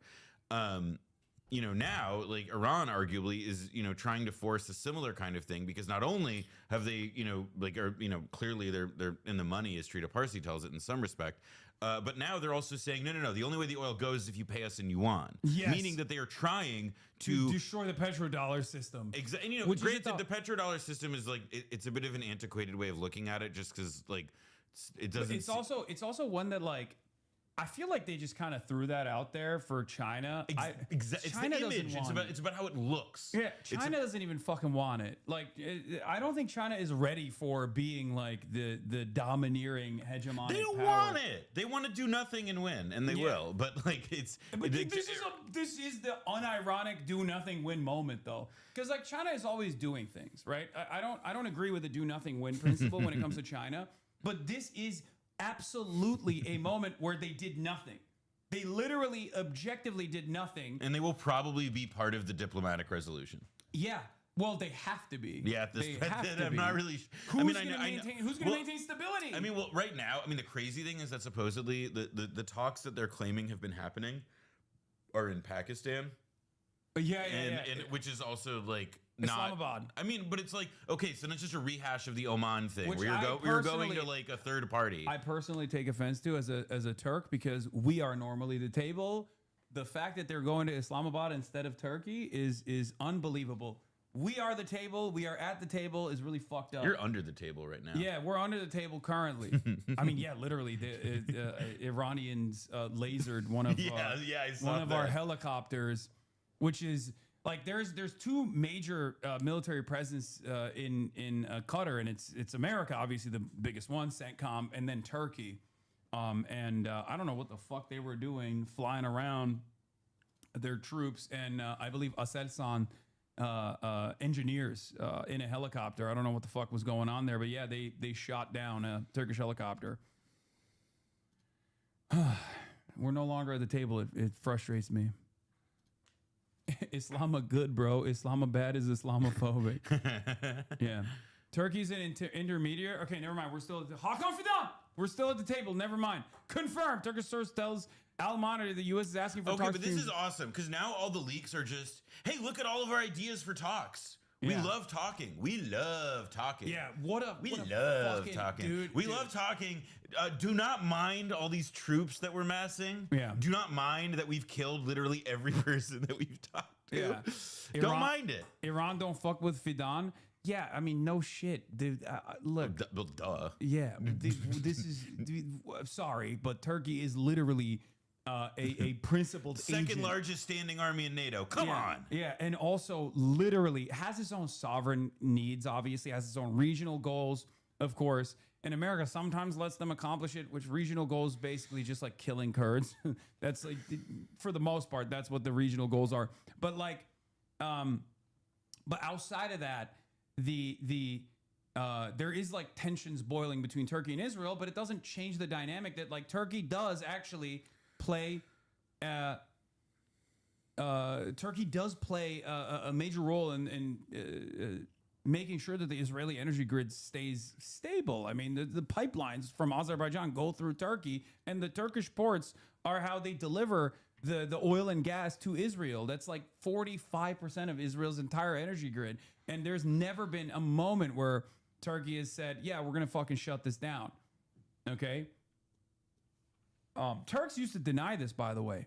Ironically enough, now they say, oh, what can we do? We don't have any power. But they used to literally deny it. Well, and like it's like, I mean, there's like, obviously so much more about this than me, but to me it has always struck me that like Turkey's policy is just a triangulation game. Like it's, like they know where their people are at on this issue. They know what the demands are of like their current set of geopolitical alliances and strategy. And then there's also like, whatever set of policies are good to preserve like the level of accumulation for the people that run the show. And so it's like always finding like what is like, like the 5-inch by 6-inch hole in which you can fit something that like meets all those needs. Yeah.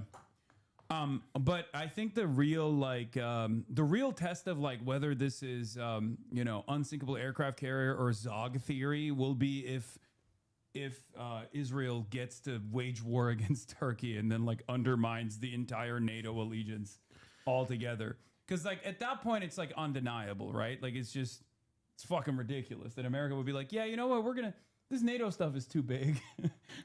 I mean, NATO is. I mean, look, one of the. Okay, I'll throw this out there, so that I can because this is actually like what I'm about to say is like real live stream fail material, which is just that I do think that it's like NATO is coming under an enormous amount of pressure, and simply because the fight is now happening in Iran, I think people have kind of lost sight of a bit about some of what makes NATO feel very fragile at this moment. Like the geopolitical origin of NATO, right? Like the basis of it was an alliance to combat the Soviet Union and to prevent the spread of communism there. And it came together in the years after World War II, at the beginning of the Cold War, and we were almost a century on.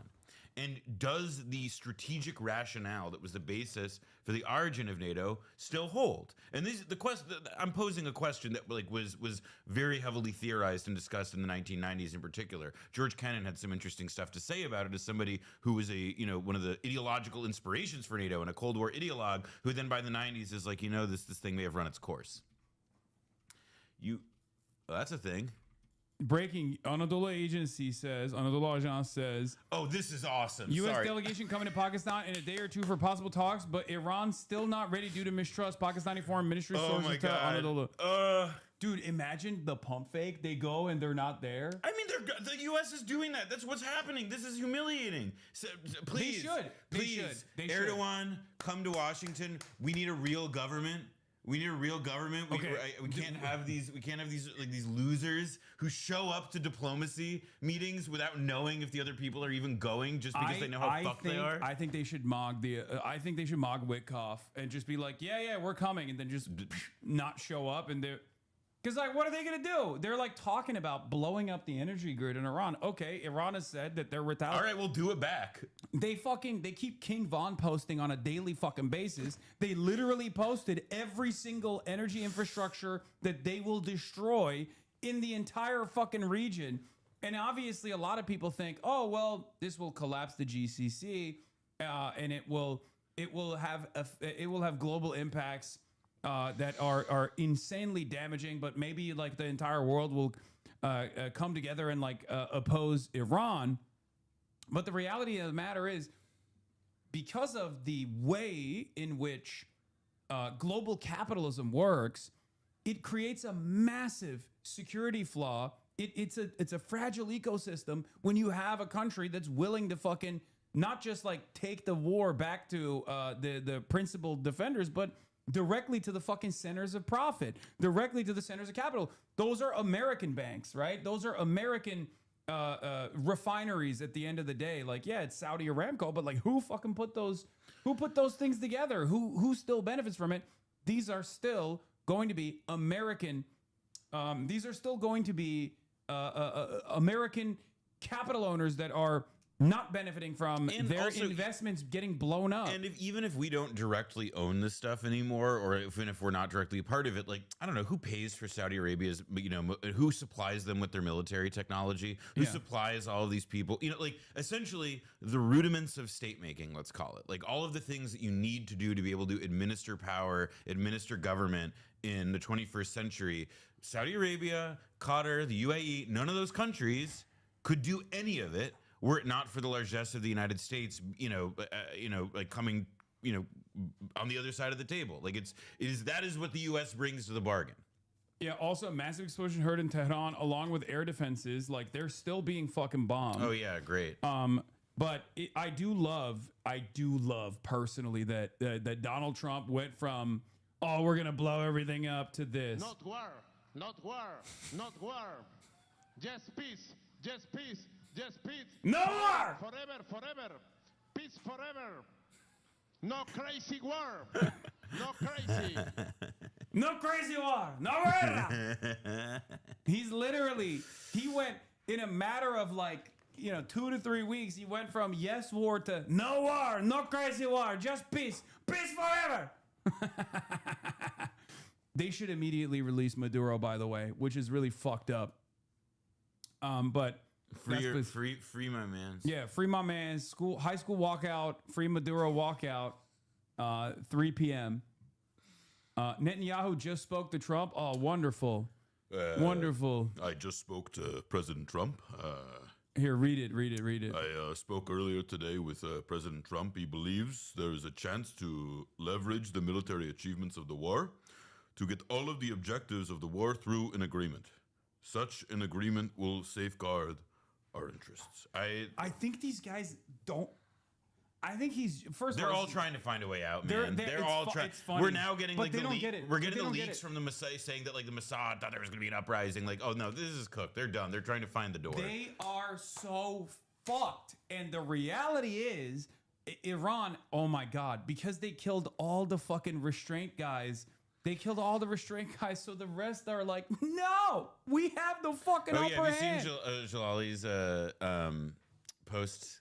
The more hardliner guy from their government who's still both alive and on Twitter, who has been doing some pretty good posts today that I've been seeing. No, they've been doing they've been doing cringe posting. The IRGC guy was like, Donald Trump, you are fired. Robert Pape is cursed to see his work vindicated over and over again.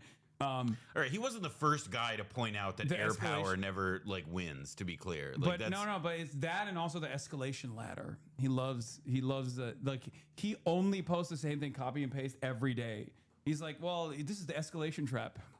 Please read my book. My book.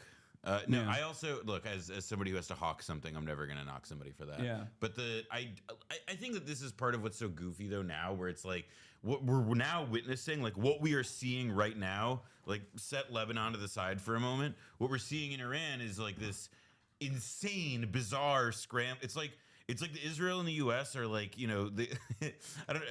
This for your audience is probably too old, but one of the best jackass. Jackass sketches is medicine ball dodgeball, and it's like fucking the U.S. and Israel are trying to find the door in a dark room where people are throwing medicine balls like dodgeballs. It's absurd. The IRGC clip. Oh yeah, this was the clip. Oh, Trump, you are fired. You are familiar with this sentence. Thank you for your attention to this matter. The central headquarters of Khatam al-Anbiya.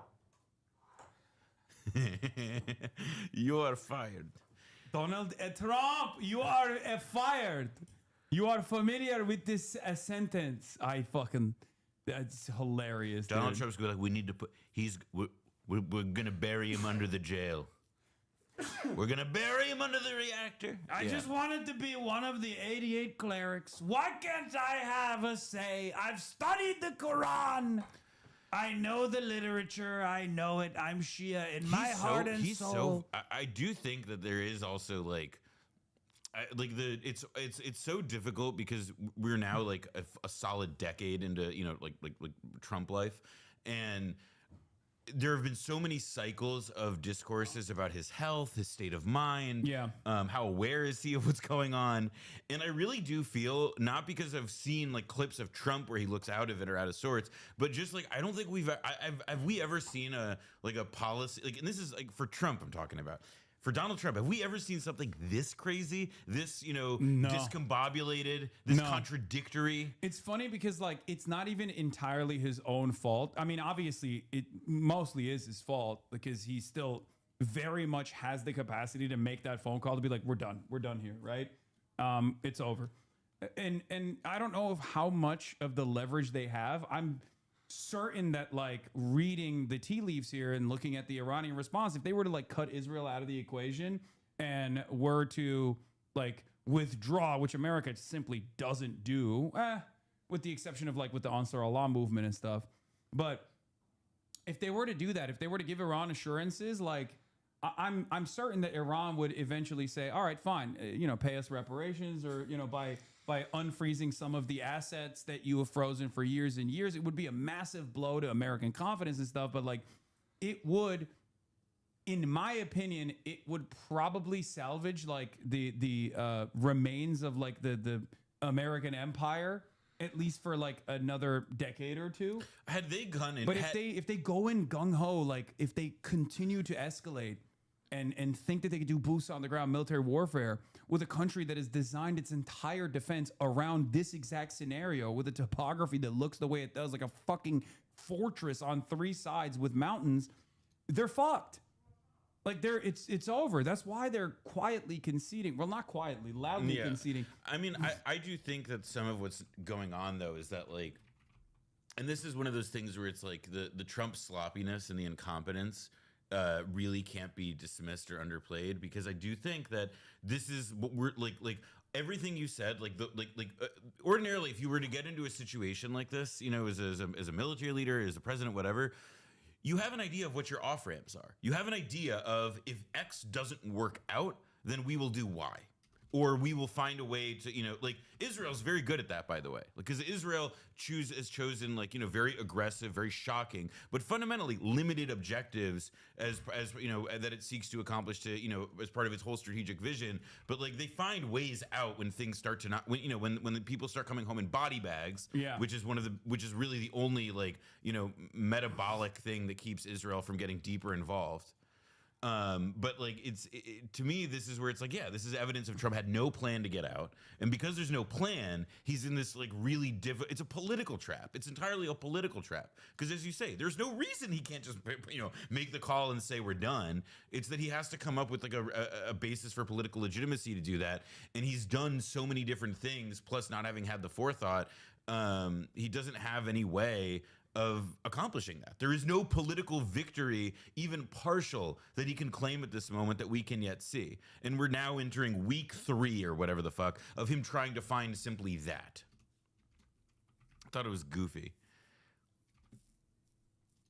Can Iran give Trump a world peace award to end the war? I actually think that kind of logic is like where we are headed, because we're not going to see actual like things on the ground or like a major like a treaty.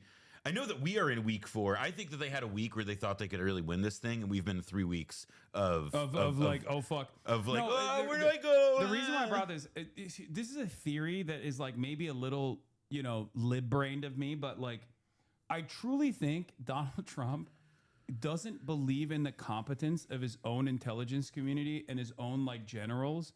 And time again, he is like listened to Vladimir Putin or even Benjamin Netanyahu in this instance. Like he will just be like, his own generals will come up to him and be like, dude, we're going to run out of fucking batteries.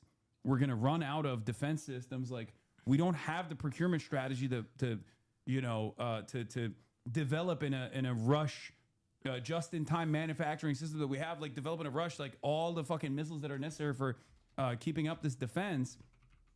And if you do this, it's going to be devastating. Dan Kane literally came out and leaked it to the press ahead of time. Like it's one of the biggest blows of the confidence of the American military is when your top general literally is like, this fucking idiot's not listening to me. I have to go and tell every outlet I possibly can that this is going to be a spectacular failure with the hopes that there will be some pressure from reasonable minds. There is like one stratum of this, or like one like area of this that we haven't brought up, which is like part of how this thing works and gets sustained. And that's like, I would say it's a combination of like the Israel lobby and their fellow travelers. So I'm thinking of like FDD, and I'm thinking of AIPAC, and I'm thinking of all these other organizations. They talked about their objectives. It's literally copy paste from the FDD. Yep. FDD is a cutout for the Israeli government, by the way. For those of you who don't know, Foundation for Defense of Democracy. What's the Hebrew name of it initially? I think it's like. I mean, I know they had to change the name because originally it was a Hebrew word, but they like. I think it was a Hebrew word for truth. Emet? Yes, it was Emet. So FDD in 2001, when it was first launched, was called Emet. Okay, the Hebrew word for truth, and they had to like restructure it and make it more American because it was like too Israeli coded.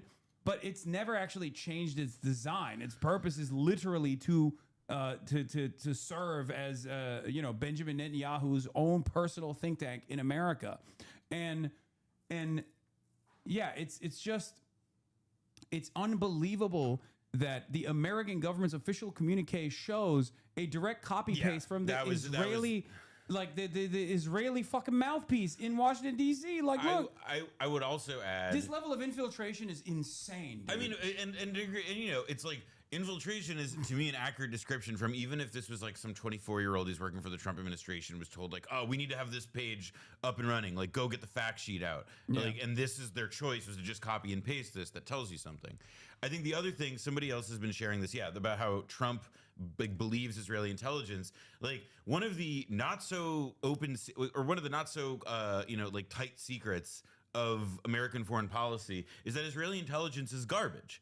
Lawrence Wilkerson, the ex-Powell advisor, is like a very he's spoken very explicitly about this. It didn't used to be. Well, it's because it became, particularly since the Netanyahu era, like what it is it's intelligence at its worst for political purposes, meaning that it's intelligence that is made to support specific political objectives of the government. It's not like unvarnished political reporting. It's not sourcing. It's stuff that it's Iraq war stuff all over again. Because the goal is not like in their minds like survival, in the same way that like the American defense industry no longer operates for a specific military purpose or a specific military objective.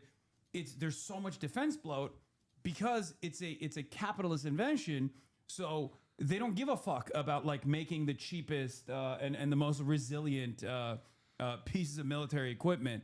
The sophistication of it and the cost of it is no longer a consideration at all, because it's just an unlimited slush fund, right?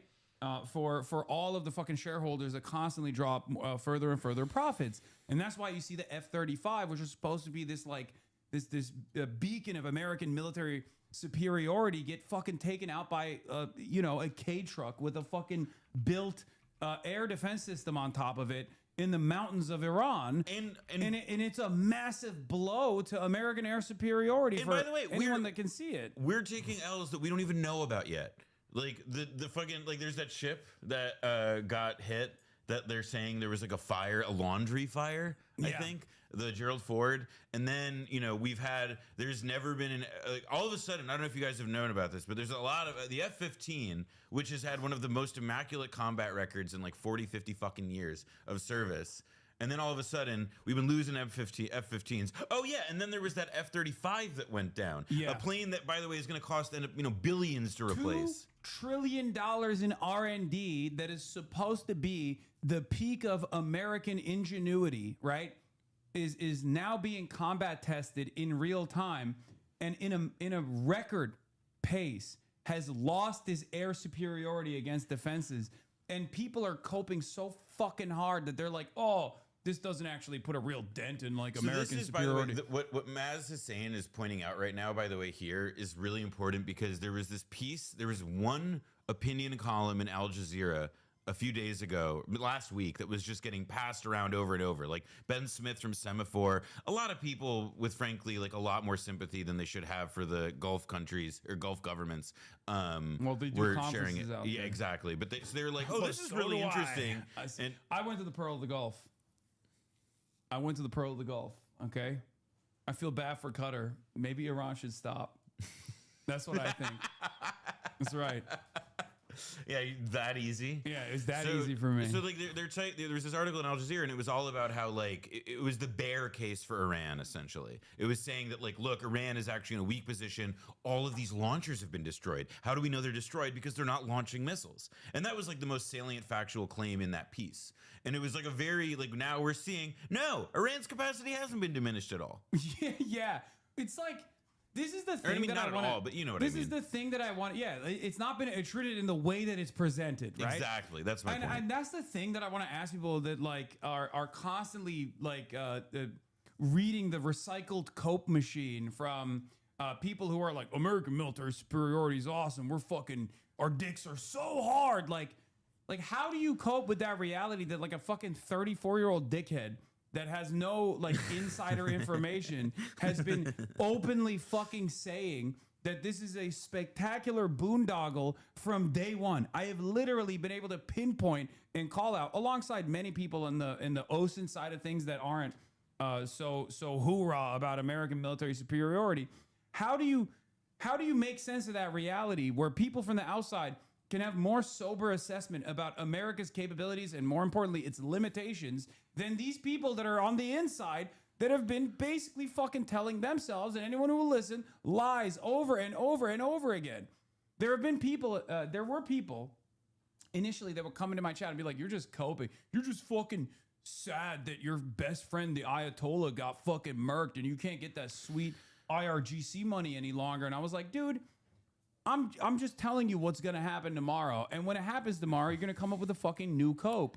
And they've been doing that now for fucking 23 days.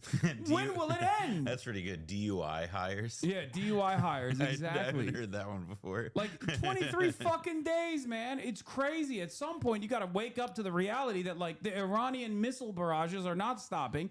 And unironically, the Israeli defenses are actually diminished in the process. And they can't fucking defend the country anymore. Okay. I mean, this is to me like what this really reminds me of is the like what's happening now reminds me of like what a lot of people when Reagan got elected, what they thought he was going to get into, and then they were kind of pleasantly surprised that he just decided to do proxy wars. There's by the way, yeah. Oh, sorry to stop you, but hype train incoming. Piker Broadcasting Service. Please subscribe for tomorrow's news today. Piker Broadcasting Service is sponsored by you, the people, for you, the people. Piker Broadcasting Services sponsored by you, the people, for you, the people. Your subscriptions allow me to maintain my editorial independence. All right, sorry, go ahead.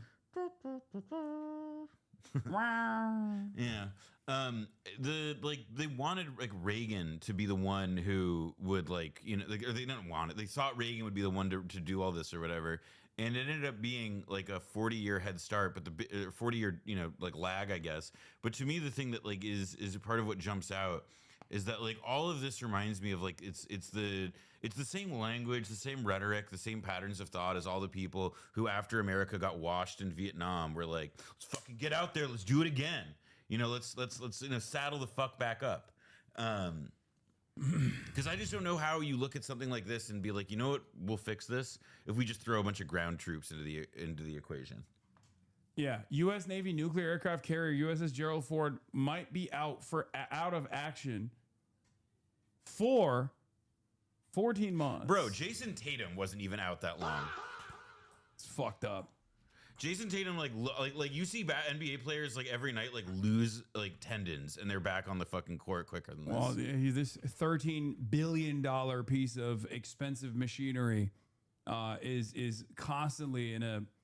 I don't know what it is. I don't know. Like, there's two working theories here, right? Obviously, one is that Iran was like peppering it somehow, and then the other one is like mutiny. Yeah, I think it could be mutiny. So mutiny is in Blowback season 5. Yeah, 5.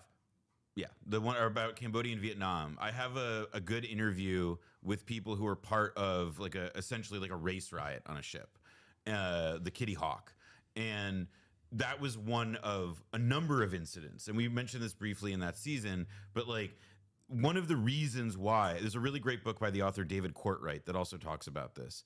Like essentially in 1972, during the period of time when Nixon finally is like really forced to like end the war, essentially, part of what's going on is all of these mutinies and riots on Navy ships, on aircraft carriers, the USS Constellation, the Kitty Hawk. And these were very scandalous big events at the time that have been kind of, memory hold a bit. But part of what was so astonishing was that like troop readiness and morale was was one of the biggest reasons why the, military ended up, or the U.S. was forced to exit the Vietnam War. So the idea that buddy fucking was like a commonplace practice. I mean, you would read stories about like troops, who were in Cambodia who would frag their officers. Who were sending them to do pointless or stupid missions that they didn't agree with.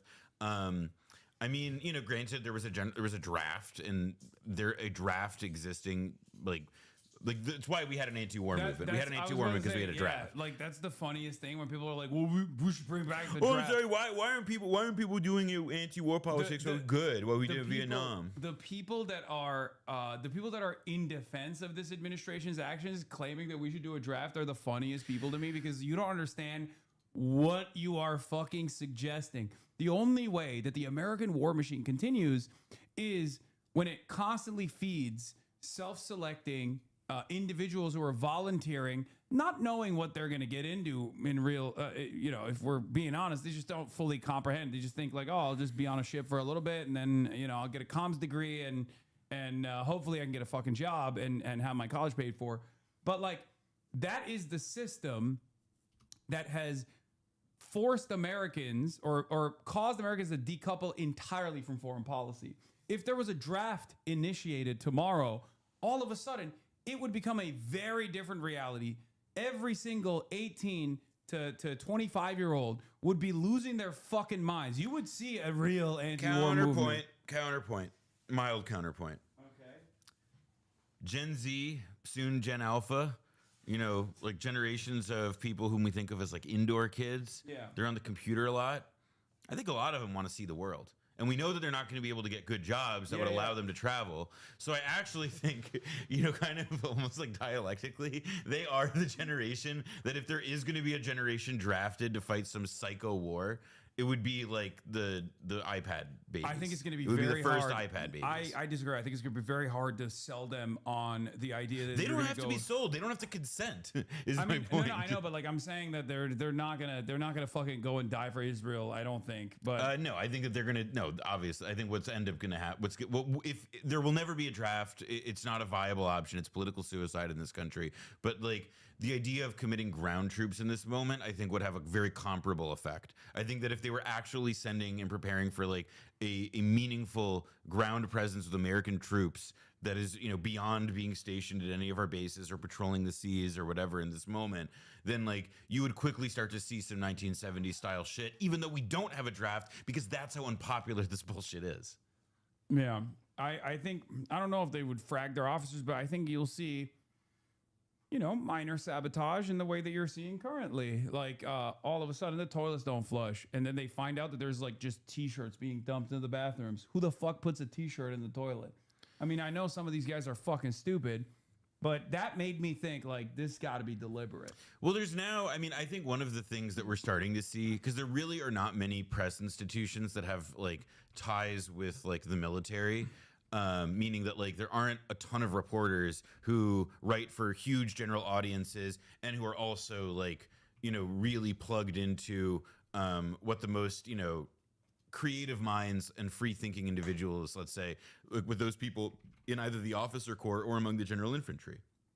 And that's not because like reporters today like love war that much more. It's just because of like the military's gotten that much better at keeping its personnel away from the press, and the press has been conditioned to not actually ask these kinds of questions. So I think that like the extent to which like we are seeing this sort of dissension among the troops, it's just not communicated publicly, and they can hide a lot of it. They're hiding a lot of it really successfully, I have to imagine. Yeah. if you buy what CENTCOM is selling, this is the most accident-prone the U.S. military has been in its entire history. The F-15 entered service 60 years ago and has never been down during a war. Now 5 of them have been down by malfunction and friendly fire in 2 weeks. On March 5th, the IDF claimed to have destroyed 300 Iranian missile launchers. So over the next 2+ weeks of fighting, they only destroyed or disabled 30 launchers. None of it makes sense, especially because they were leaning too hard into either plugging some holes, which they probably successfully did, right? Like the entry points into where these tunnel systems are. And that caused a momentary pause in the volleys that were being launched. Or Iran was actually, moving in a different direction and trying to make sure that this was a war of attrition and they could continue doing this for as long as possible. And that's why they were taking pot shots with the cluster munitions that they keep opening up on top of the Israeli airspace, because you only, as I kept repeatedly explaining, you only do that when your goal is to just like frustrate Israeli society. You're not doing that for any sort of like specific military purpose beyond, pissing off Israeli society, crippling the Israeli economy, forcing them into bomb shelters, because those are not interceptable missiles. This goes to an argument also that Dylan Saba has put forward. He wrote for Jewish Currents in 2023 that I think is still one of the most powerful interventions I've ever read on anything related to these issues, which was about how Iron Dome is an offensive weapon. And the idea is that Israel's defensive capabilities have been so aggressively beefed up so as to inoculate Israelis from what in any other context would be viewed as like the reasonable costs incurred for fighting a regional war. Yeah, absolutely. 100%. There is now, and I think in this situation, Iran has finally figured out that we have taken, I mean, their leaders have arrived at the decision, forced really, that there's no more respecting that. You have to flood the zone and test the limits of this system. And they've tested it, and they found that actually, Israeli leaders are now having to prepare their a family of mine has heard this as well. Israeli leaders are trying to prime the population for the idea that they may not have to, because all of the Israelis running to the shelter and stuff before, like when Hezbollah would send a rocket, or when Islamic Jihad or Hamas would send a rocket from Gaza and it would land in a field in Beersheba. I mean, you were talking about almost what was for Israeli leaders, as they saw it, the perfect level of suffering that they could experience, because it reminded the population of the danger, but it was not enough to actually destroy and disrupt their quality of life over the course of year, 2 years, whatever. And having lived in Beersheba, having lived in the south in the Israeli South myself, and at a time when that was the case, it was very obvious that was the function. Yeah, that's why when you interview regular folks, ordinary Israeli society, they just have a totally insane attitude about waging war with Iran, because from their perspective, there's no cost.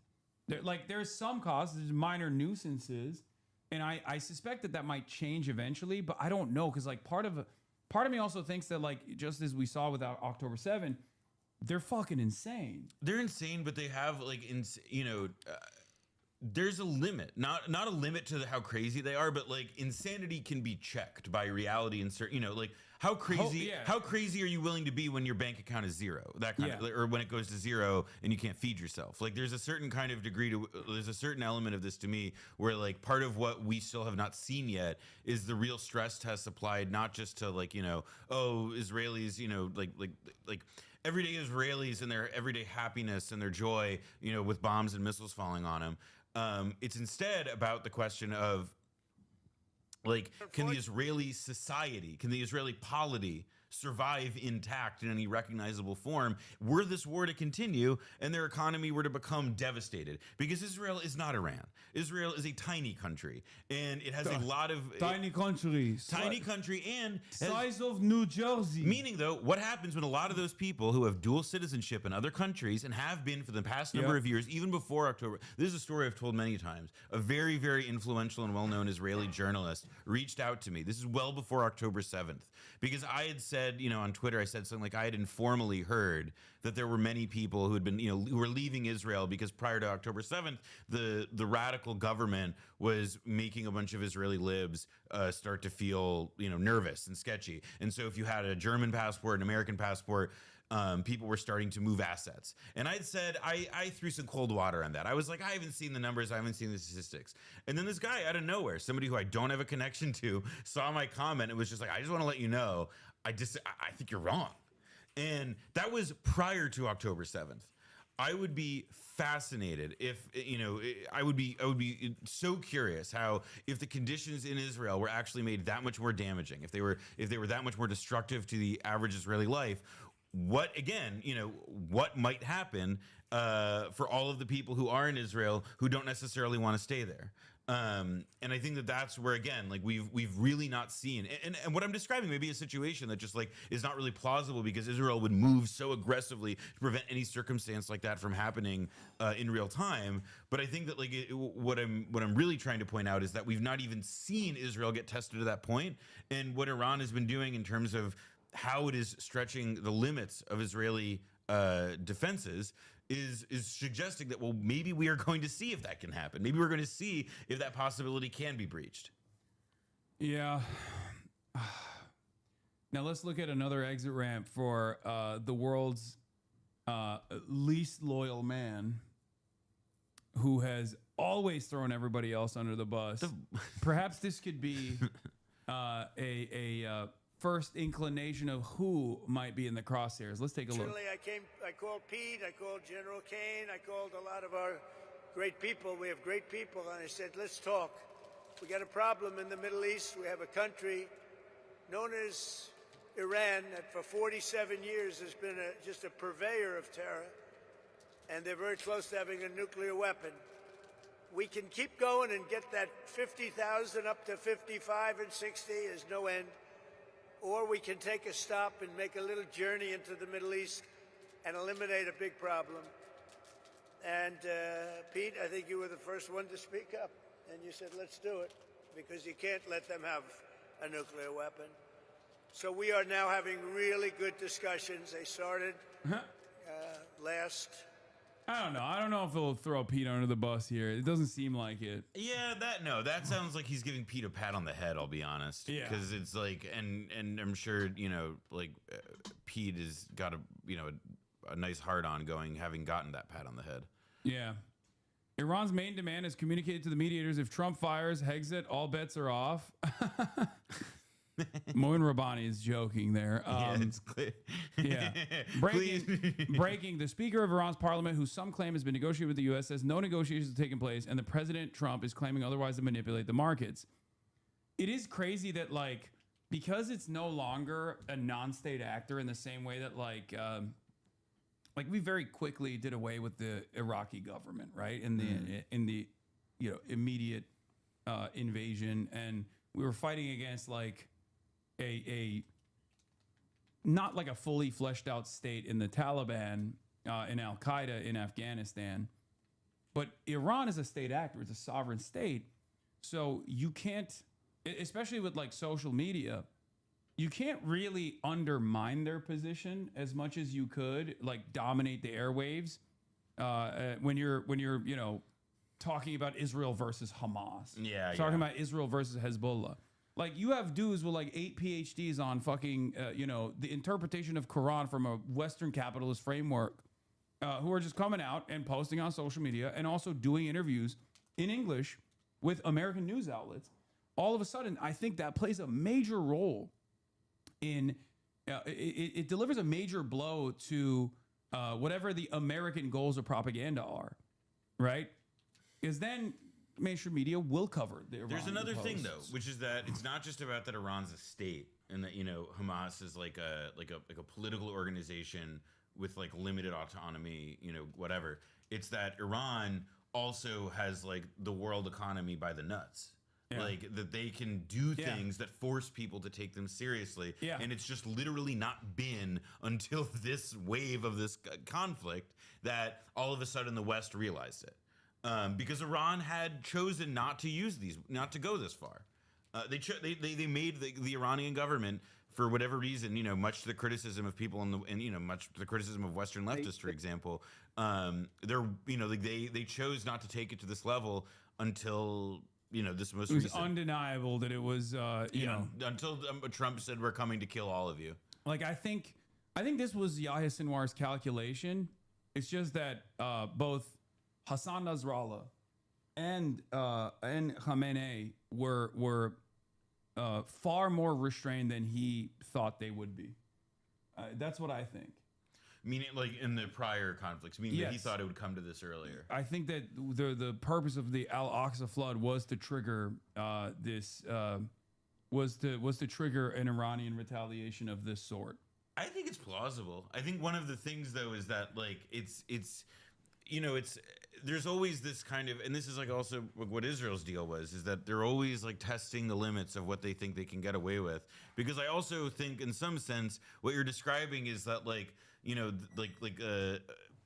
yes, they wanted to provoke some kind of response, but now we're in a dog getting the car situation.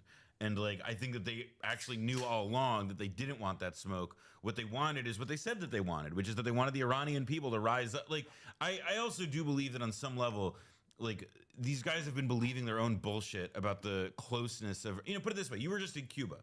You saw what life was like in Cuba. For 60 years, every American president, save for Obama, has been told by their advisors, we're this close. You're going to be the president who's going to get to see the Castro regime fall. You know, it's the same thing with Iran. And I think that they ultimately believed their bullshit too much, even if they weren't believing it coming out of the Pahlavi's mouth. Like they believed it on this, like deeper level because they literally hadn't been presented with like a counter fact at any point, and until now. Yeah, I mean Trump. I think other presidents have. Not saying much, but even including Biden, like have at least like demonstrated some level of restraint. Because I believe that Israel behind closed doors was always telling them the same fucking lie. But at least they were like competent enough to listen to their generals and their analysts and their own intelligence assessment to be like, no, we're not fucking doing that. You're out of your goddamn mind. It's too much of a risk, right? Until Trump. I think Trump demonstrated in Trump 1 and also in Trump 2, as we're seeing now, that he was the guy who was going to be like, yeah, no, you guys, your intelligence is great. I love what you did with the beepers, that type of shit. Yeah. Running off of like the highs that he got from the Venezuela operation, which was remarkably competent in comparison to what we're seeing in Iran right now, right? He thought this would be swift. I think he believed the Maduro thing really got to his head. Yeah. No, I think he genuinely thought, oh, decapitation, boom, boom, boom, because I know he does not want to put boots on the ground. No, he has never, like, he might inevitably lean in that direction because he's like, he's not going to back away, right? This one I don't know about, because I also don't think that like you leak that you're considering troops, or you don't allow it to get out that you're considering ground troops, because it's in this current moment. The Iranians will read that as a sign of weakness because they're like, bring that on. If that's the level you're going to, bring it on. And politically, domestically, it's insanely unpopular. So if it doesn't present to Iran as or the world as a show of strength, and it drives the American public crazy, then why are you doing it? And that's where I think that like I do hold some measure of judgment on whether or not Trump is actually like opposed to ground troops. We know that he said at different points like Iraq, it was a mistake. I'm never no new wars. But like he's a master liar. Yeah, but think about it. Like he didn't do that in Venezuela. He amassed a big enough force to potentially draw Venezuela or go into a much larger conflict in Venezuela.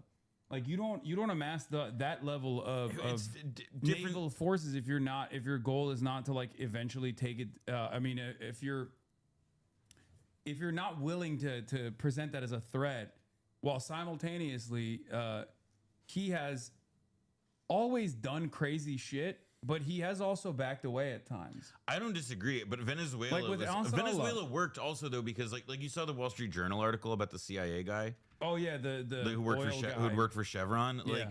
Like Venezuela is different from every other country that we've talked to because American corporation multinationals have had a major like presence in Venezuela for, you know, like within the last 20 years. I mean, there are people who are, you know, CIA affiliated who worked with Chavez to get oil out of Venezuela into the world market. You know, it's not like meaning that there were connections. There were, you know, they had, I think they had a more realistic portrait of what the situation was in Venezuela and how they could exploit it. I just, it doesn't seem, you know, it's, to me, it just seems like they had the one radical plan that actually had a chance of working because of, you know, the way they did it out and the legwork they did. And Trump's lesson from that was, oh, well, I could just do whatever I want now because we did whatever I wanted here, even though that wasn't what they did. They did a pretty specific thing with some limits, and that's not this. Yeah. All right, let's hear what Scales' new reporting looks like. Senior Iranian official told Drop Site News, Jeremy Scale and Mortaza Hussein, there aren't any negotiations taking place. The Iranian side has simply communicated its conditions to the U.S. And even that has been done indirectly, adding that the U.S. messages have also only been passed through intermediary countries. Debated how to even deal with this, and they literally ghosted Steve Witkoff. They did not respond to him. When we reported that last week, the White House went nuts. They denounced Drop Site News, accusing us of engaging. Yeah, they said Drop Site News is a terrorist outlet. In America Last behavior, said we were abhorrent, and then they went and they spun a story to Axios saying that it was actually the Iranians that had been begging President Trump to speak.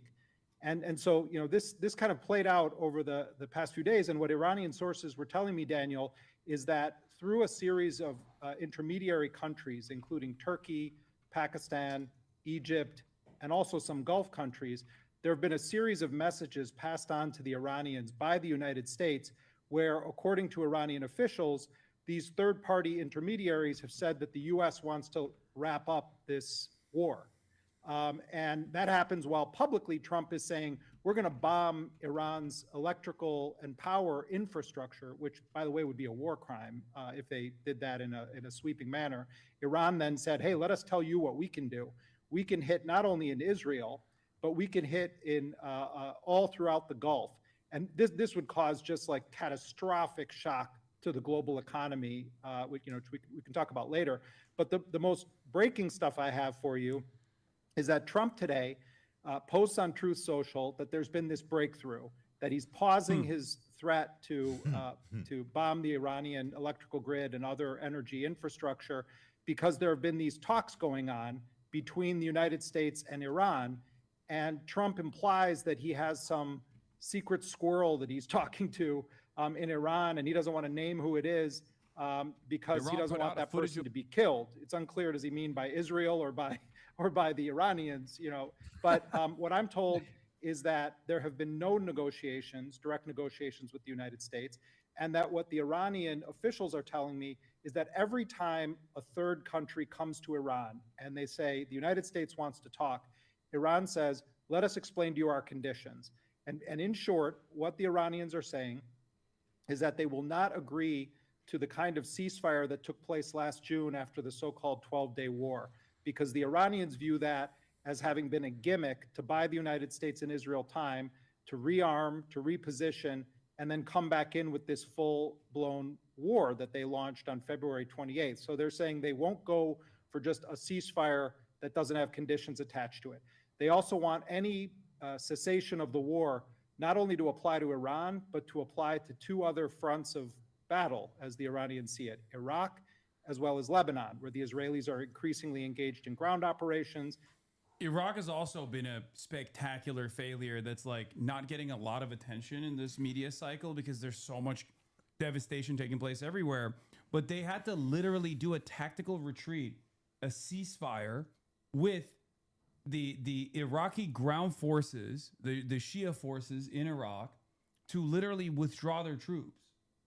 Do you see that part? Yep. And well, it's, I mean, part of like what's Iraq has been trying to democratically force the American troops to leave for years now. And Iraq has like been this, you know, it's like essentially since the end of the Iraq War, because Iraq is this kind of like desiccated country, it's been a place where a lot of different militia groups and a lot of other like non-state political and military forces, drive events on the ground.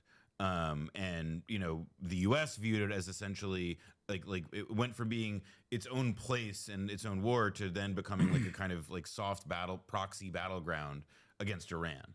And now, I mean, we'll see. I haven't read anything in depth about like the total, how Washington takes the total situation.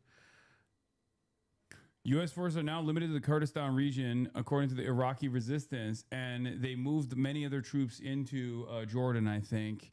So this is devastating for again, American military superiority, American might, American force projection capabilities. Like, it's unbelievable. Things are stable now that the Americans left. We only had like 3 hours per day. American and NATO forces asked the Iraqi government for a temporary 24-hour ceasefire with the Iraqi resistance factions to facilitate their withdrawal from Victory Base in Baghdad, according to spokesperson for Saraya Avliya, Aldam Abu Mahdi Al-Jafari.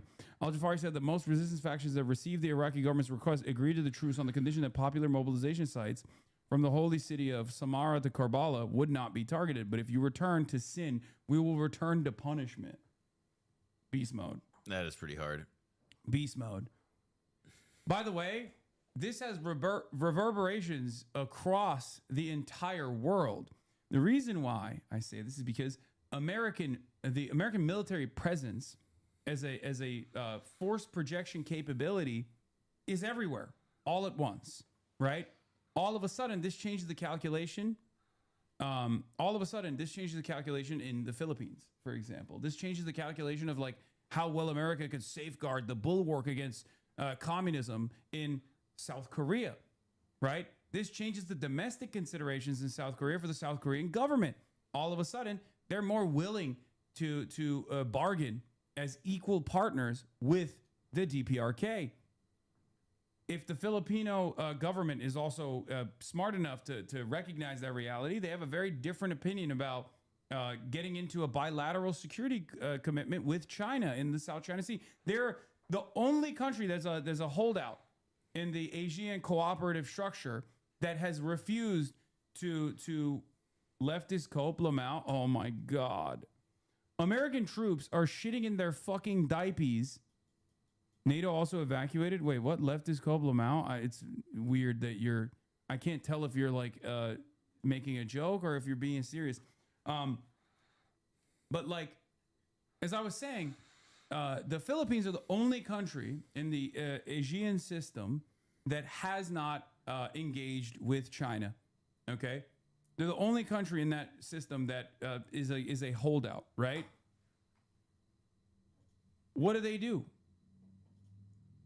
What do they continue? Do they have a real belief that America will defend them if it's no longer Iran, but now we're talking about China? It's just not going to work.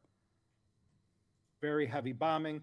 Hezbollah, which Israel had said was wiped out, has been launching dozens upon dozens of rockets every single day into Israel. So they want those two countries also to be party to this ceasefire deal. They're also saying that they want reparations paid by the United States, and they want Israel to pay, but they don't want Israel to pay directly. They want that to happen through the United States because they don't want to take anything directly from Israel. But the other thing, and this is, I think very relevant, and many people, I know you've made this point before, and I've heard other smart analysts make it, that because of the way the United States and Israel have lied about the negotiations, have used it as a veneer or a cover to then wage these wars, the Iranian position has hardened. And what Iran is saying now is that there will be no discussion on its ballistic missile program, that if there is a ceasefire, Iran is going to move rapidly to continue its ballistic missile program, recognizing that it's its only deterrent against the United States and against Israel. They're also saying, and they wouldn't go into more detail on this, that they're in the process of developing a new doctrine on the nuclear question. They didn't say, oh, we're going to go and we want to enrich uranium to make nuclear weapons. But what they're saying to me is that that because of the U.S. and Israel targeting their nuclear infrastructure because they blew up the negotiations where the Iranians had put terms on the table that went beyond the Obama-era deal. They're saying now that they're having discussions about developing a new nuclear doctrine, potentially in partnership with Russia and China. Well, more concrete decolonization accomplished by Iran and its allies in 3 weeks than most post-colonial studies academics have managed before. I'm sorry. I'm sorry that UC Santa Cruz professors don't carry guns, but that's a ridiculous comparison. But but it is like fair to say that Iran is, and not just there, Iran is doing something like that. Yeah, it's not just there; it's Sudan as well. The disruption. Oh yeah. The disruption of the United Arab Emirates has delivered a devastating blow to the rapid support forces and their activities in Sudan, where the Sudanese population have been able to successfully rise up and actually push out the RSF from all of these towns that they fucking genocided and took over. It's crazy because now you have the UAE is way too focused on defending the United Arab Emirates, obviously. It's crazy. I mean, it is one of the things I don't know how it'll result, because right before all this happened, the UAE and Saudi were like experiencing quite a rift, like a split over what was going on in Yemen and over the fact that Saudi wasn't so pleased with what the Emirates had been cooking up in Africa. I mean, I wonder what'll happen assuming that the Gulf kingdoms don't all fall into sand in the next few years. I am curious to see if those sort of deeper tensions between them resume. Anti-imperialist theocracy is certainly a surprise. No, it's not even remotely a surprise. You want to know why it's not even remotely a surprise? Because those are the only forces that have successfully maintained sovereignty at this point. Because America, when it was fighting the Cold War, very successfully destroyed all of the atheist, socialist, Soviet adjacent countries. They did it. Iran was able to hold out because, as I've explained over and over again, in the Iranian Revolution, basically after decades of Western intervention, the forces that were the most Islamist were seen as the most anti-Western forces. They garnered tremendous legitimacy and were able to, lean into their popular base, which they do have objectively, okay, by presenting themselves as the uncorruptible Islamist forces that were not corruptible by Western intervention, Western interference. Also, anti-imperialism as a practice, the people in Iran could their theology could revolve around worshiping the Simpsons season 3, and it would have no relationship to whether or not their actions are imperialist or anti-imperialist or not. It's about the position that Iran as a country occupies in the world system, the position that it occupies relative to the United States, and how it acts corresponding to resist that, how it acts to change that position is what will determine the valence of anti-imperialist or not, which is is a useful thing to keep in mind when considering why it is that so many people who are on the right side of issues these days do not necessarily resemble or come from the explicit political tradition that you yourself might. I just don't understand how these two dynamics are going to play out. How do they think this is sustainable? I know that there's a lot of wish casting in the stock market where they're like, oh, he said the right words, now we're stable again, right? The market moves in that way where it's almost like it's an unspoken secret that as long as they get anything out of Trump that sounds remotely positive, they'll lean into that heavily because you have to constantly have a bull market. But it's totally fake. At some point, the bubble's going to burst. I mean, I think some of it is that the Financial Times had a passage that everybody was sharing, it was passing around recently, that was sort of teasing out what the chain of effects could be. So it could be that it's if you end up if there's something that jeopardizes the amount of capital that can be pushed into AI investment, then all of a sudden those companies that are all investing in AI are going to like be in a race to be the survivor and one of the few companies that can take it. And so we'll see that bubble deflate some. And if that bubble deflates some and the values of those companies go down, then people, you know, the thought is that there's a bunch of correlated investments in assets have. I mean, the price of Bitcoin has more or less correlated with the price of Nvidia stock, I think. So the idea is that like if the AI crash happens, that'll end up taking crypto down with it. And if crypto, you know, it's and then you can imagine like how it all plays out in that way. It's just not like I'm with you, man. I have no idea how you do a war like this and then keep all of that going. This is the segment. The FT now reporting that even without the energy shocks, there's a pretty good chance that the closure of Hormuz will pop the AI bubble that will lead to a stock market crash. The longer the Strait of Hormuz remains closed, the deeper the fall will be. 1/5 of the world's oil and LNG shipped through the waterway. If the conflict lingers, trip prices will steepen as manufacturers ration and compete for tighter supplies. Eventually, production could seize up. In the U.S., elevated energy costs would make present and future data centers less viable.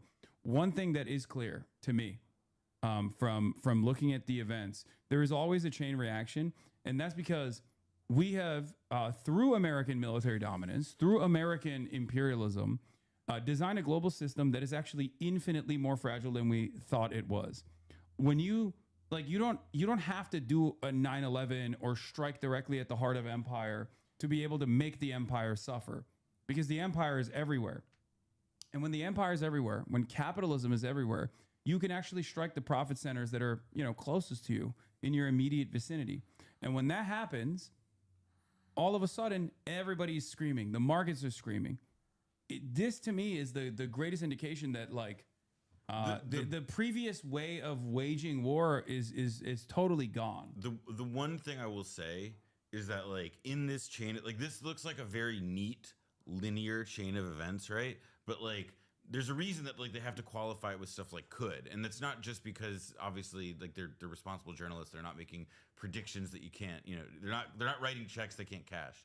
But I do think that, for example, the question about elevated energy costs, like when that passage was getting passed around, I saw some people note that there's not necessarily a way to, you know, we don't know what energy costs are necessarily going to do in the U.S. because also the U.S. paradoxically, as a specific country, is partly one of the beneficiaries of this war because of the demand for, because we are a fossil fuel exporter and people need fossil fuels. And on top of that, and I brought this up in the beginning, I'm not the biggest, like, I'm not going to sit here and act like I'm the biggest understander of how like heavy crude versus, you know, that sweet light shale works, right? Obviously, that's what we have through fracking. But we now sit on top of the world's largest heavy crude supply. And the thing is, even if we were to build the refineries up to become like almost one of the largest exporters around the planet of oil in general, I think that is like a part of that calculation, because previously, as long as the Gulf states were intact, it would disrupt the profitability of the American exporters if we just started refining heavy crude from Venezuela. The price of the barrel will go down too much, and then the smaller oil businesses in Texas and places like that would actually collapse. Correct. Now, however, with the price going up, there's a massive need for it. Now, do we actually reroute all of the infrastructure to come to the United States of America, and we become the sole exporter to China and all the Asian markets? Because you know, we have LNG, we now have like massive amounts of supply that we can what do you call it? We now have massive amounts of supply that would create stability. That would create stability in the energy markets as long as they're rerouted from the United States of America. This creates a tremendous upper hand for the United States of America against China. This creates leverage because China can no longer, if the Gulf blows up, if they escalate so much that Iran just says, fuck it, they blow up the entire Gulf, okay? And it's no longer workable for like the next decade, okay? all of a sudden China has to rely on oil from Russia more and more, and also the United States of America. Correct. And then you now can go toe to toe with the Chinese export controls. If China ever turns back and says, we're no longer giving you any rare earth minerals, then America can say, we are no longer allowing you to get oil from us. I think one other thing that like is a part of this is that there is like there's been a lot of people I know who've wondered if like that was perhaps the point, that if like the actual goal of all of this conflict was to essentially reassert the U.S. monopoly on the distribution of oil, which arguably was like one of the great strategic advantages that it possessed for its, you know, side of its share of the globe during the global Cold War. I don't know. I like, this is where we're in the territory of like, this is just pure speculation. I did want to respond though to clarify something I said, because I was seeing a bunch of this in chat. When I was talking about the crypto stuff correlated with AI, my point was not that like AI is dependent on crypto or draws a bunch of revenue from it. It was about the correlation of investment, that lots and lots of people who have built wealth in the last few years from investments in crypto also have made money from playing in the stock market as well. And so part of what I was just trying to illustrate is not that I think that stuff is like, oh, it's the most vital piece of the economy ever, but it's just to illustrate how far-reaching this stuff can be and how exactly economic calamity could pick up steam pretty quickly. That was all. No, that's not correct. BRICS means China gets oil and gas from Iran. I don't know. Where's Iran? Where's Iran?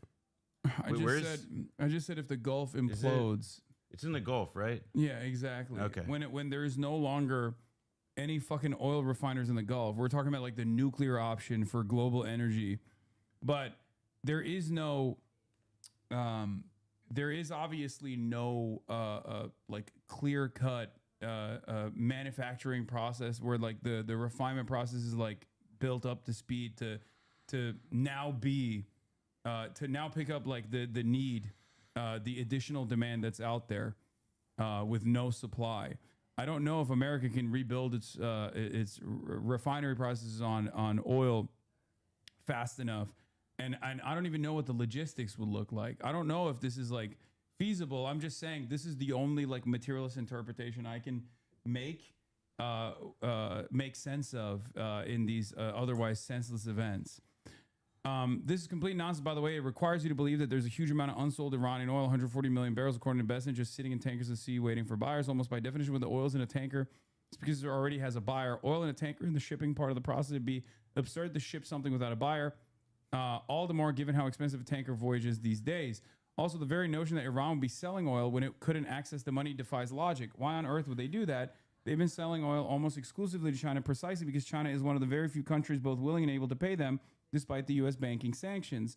And therein also lies Besson's key contradiction. It makes zero sense to lift sanctions on Iranian oil and at the same time have banking sanctions remain in place. It means that you can freely buy the oil but not pay for it, so it's still an impossible transaction. This, by the way, was confirmed by Iran's oil ministry, who said that Besson's statements on the subject were a psychological game by the U.S. Treasury Department aimed at solely at ingraining hope into buyers and controlling market psychology, when the reality is that Iran currently has virtually no oil in tankers at sea and no surplus to supply the international markets. This is after Scott Bessant said that he's jujitsuing the Iranians. The decision to lift the sanctions is actually good. Scott should go back to decorating homes with his husband.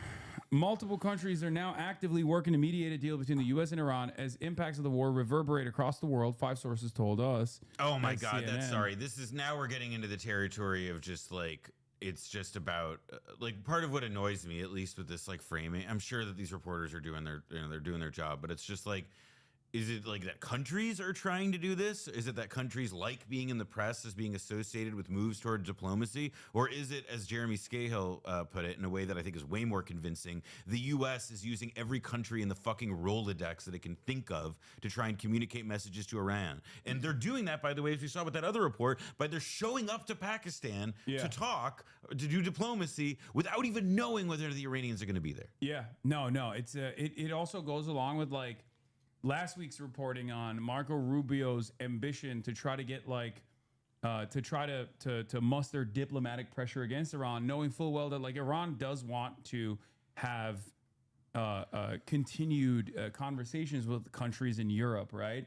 and they think that if France and Germany and the UK are a part of the coalition forces, all of a sudden there's like much more international pressure against Iran, and they think they can like cause them to bend to their will. Ironically enough, Europe, in spite of their vassalized attitude, has shown some has demonstrated some restraint in abiding by American principles. How's it going? Even if they were to Unfortunately, I have to leave very soon. Pressure against So Iran, you've come in at the it doesn't really amount tail to end much as long as Iran continues to control of the stream.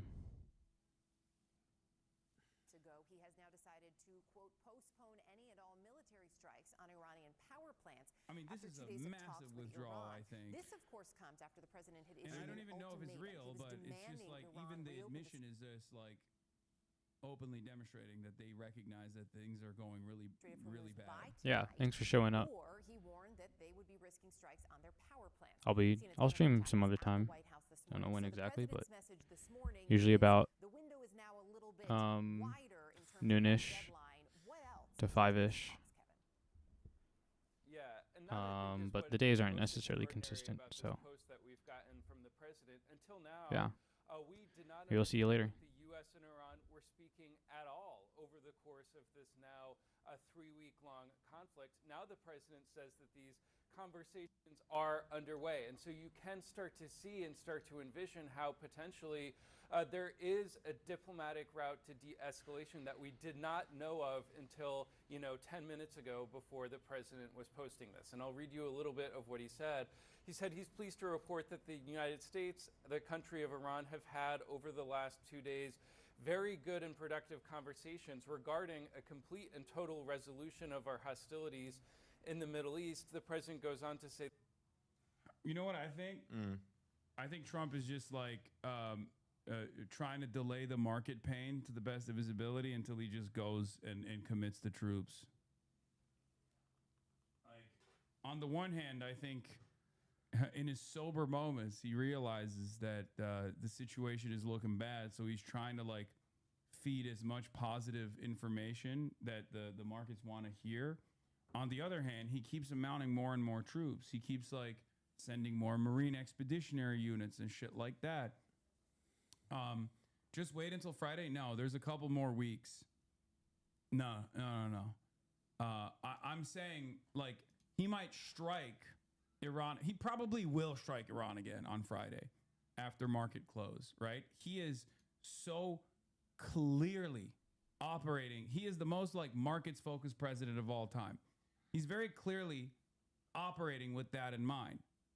But what I'm saying is overall in the negotiations process, especially because Iran is not even remotely interested in coming to table with a cessation of hostilities when they hold all the cards, is going to keep punishing America and saying we're not interested in the in deal making at this point.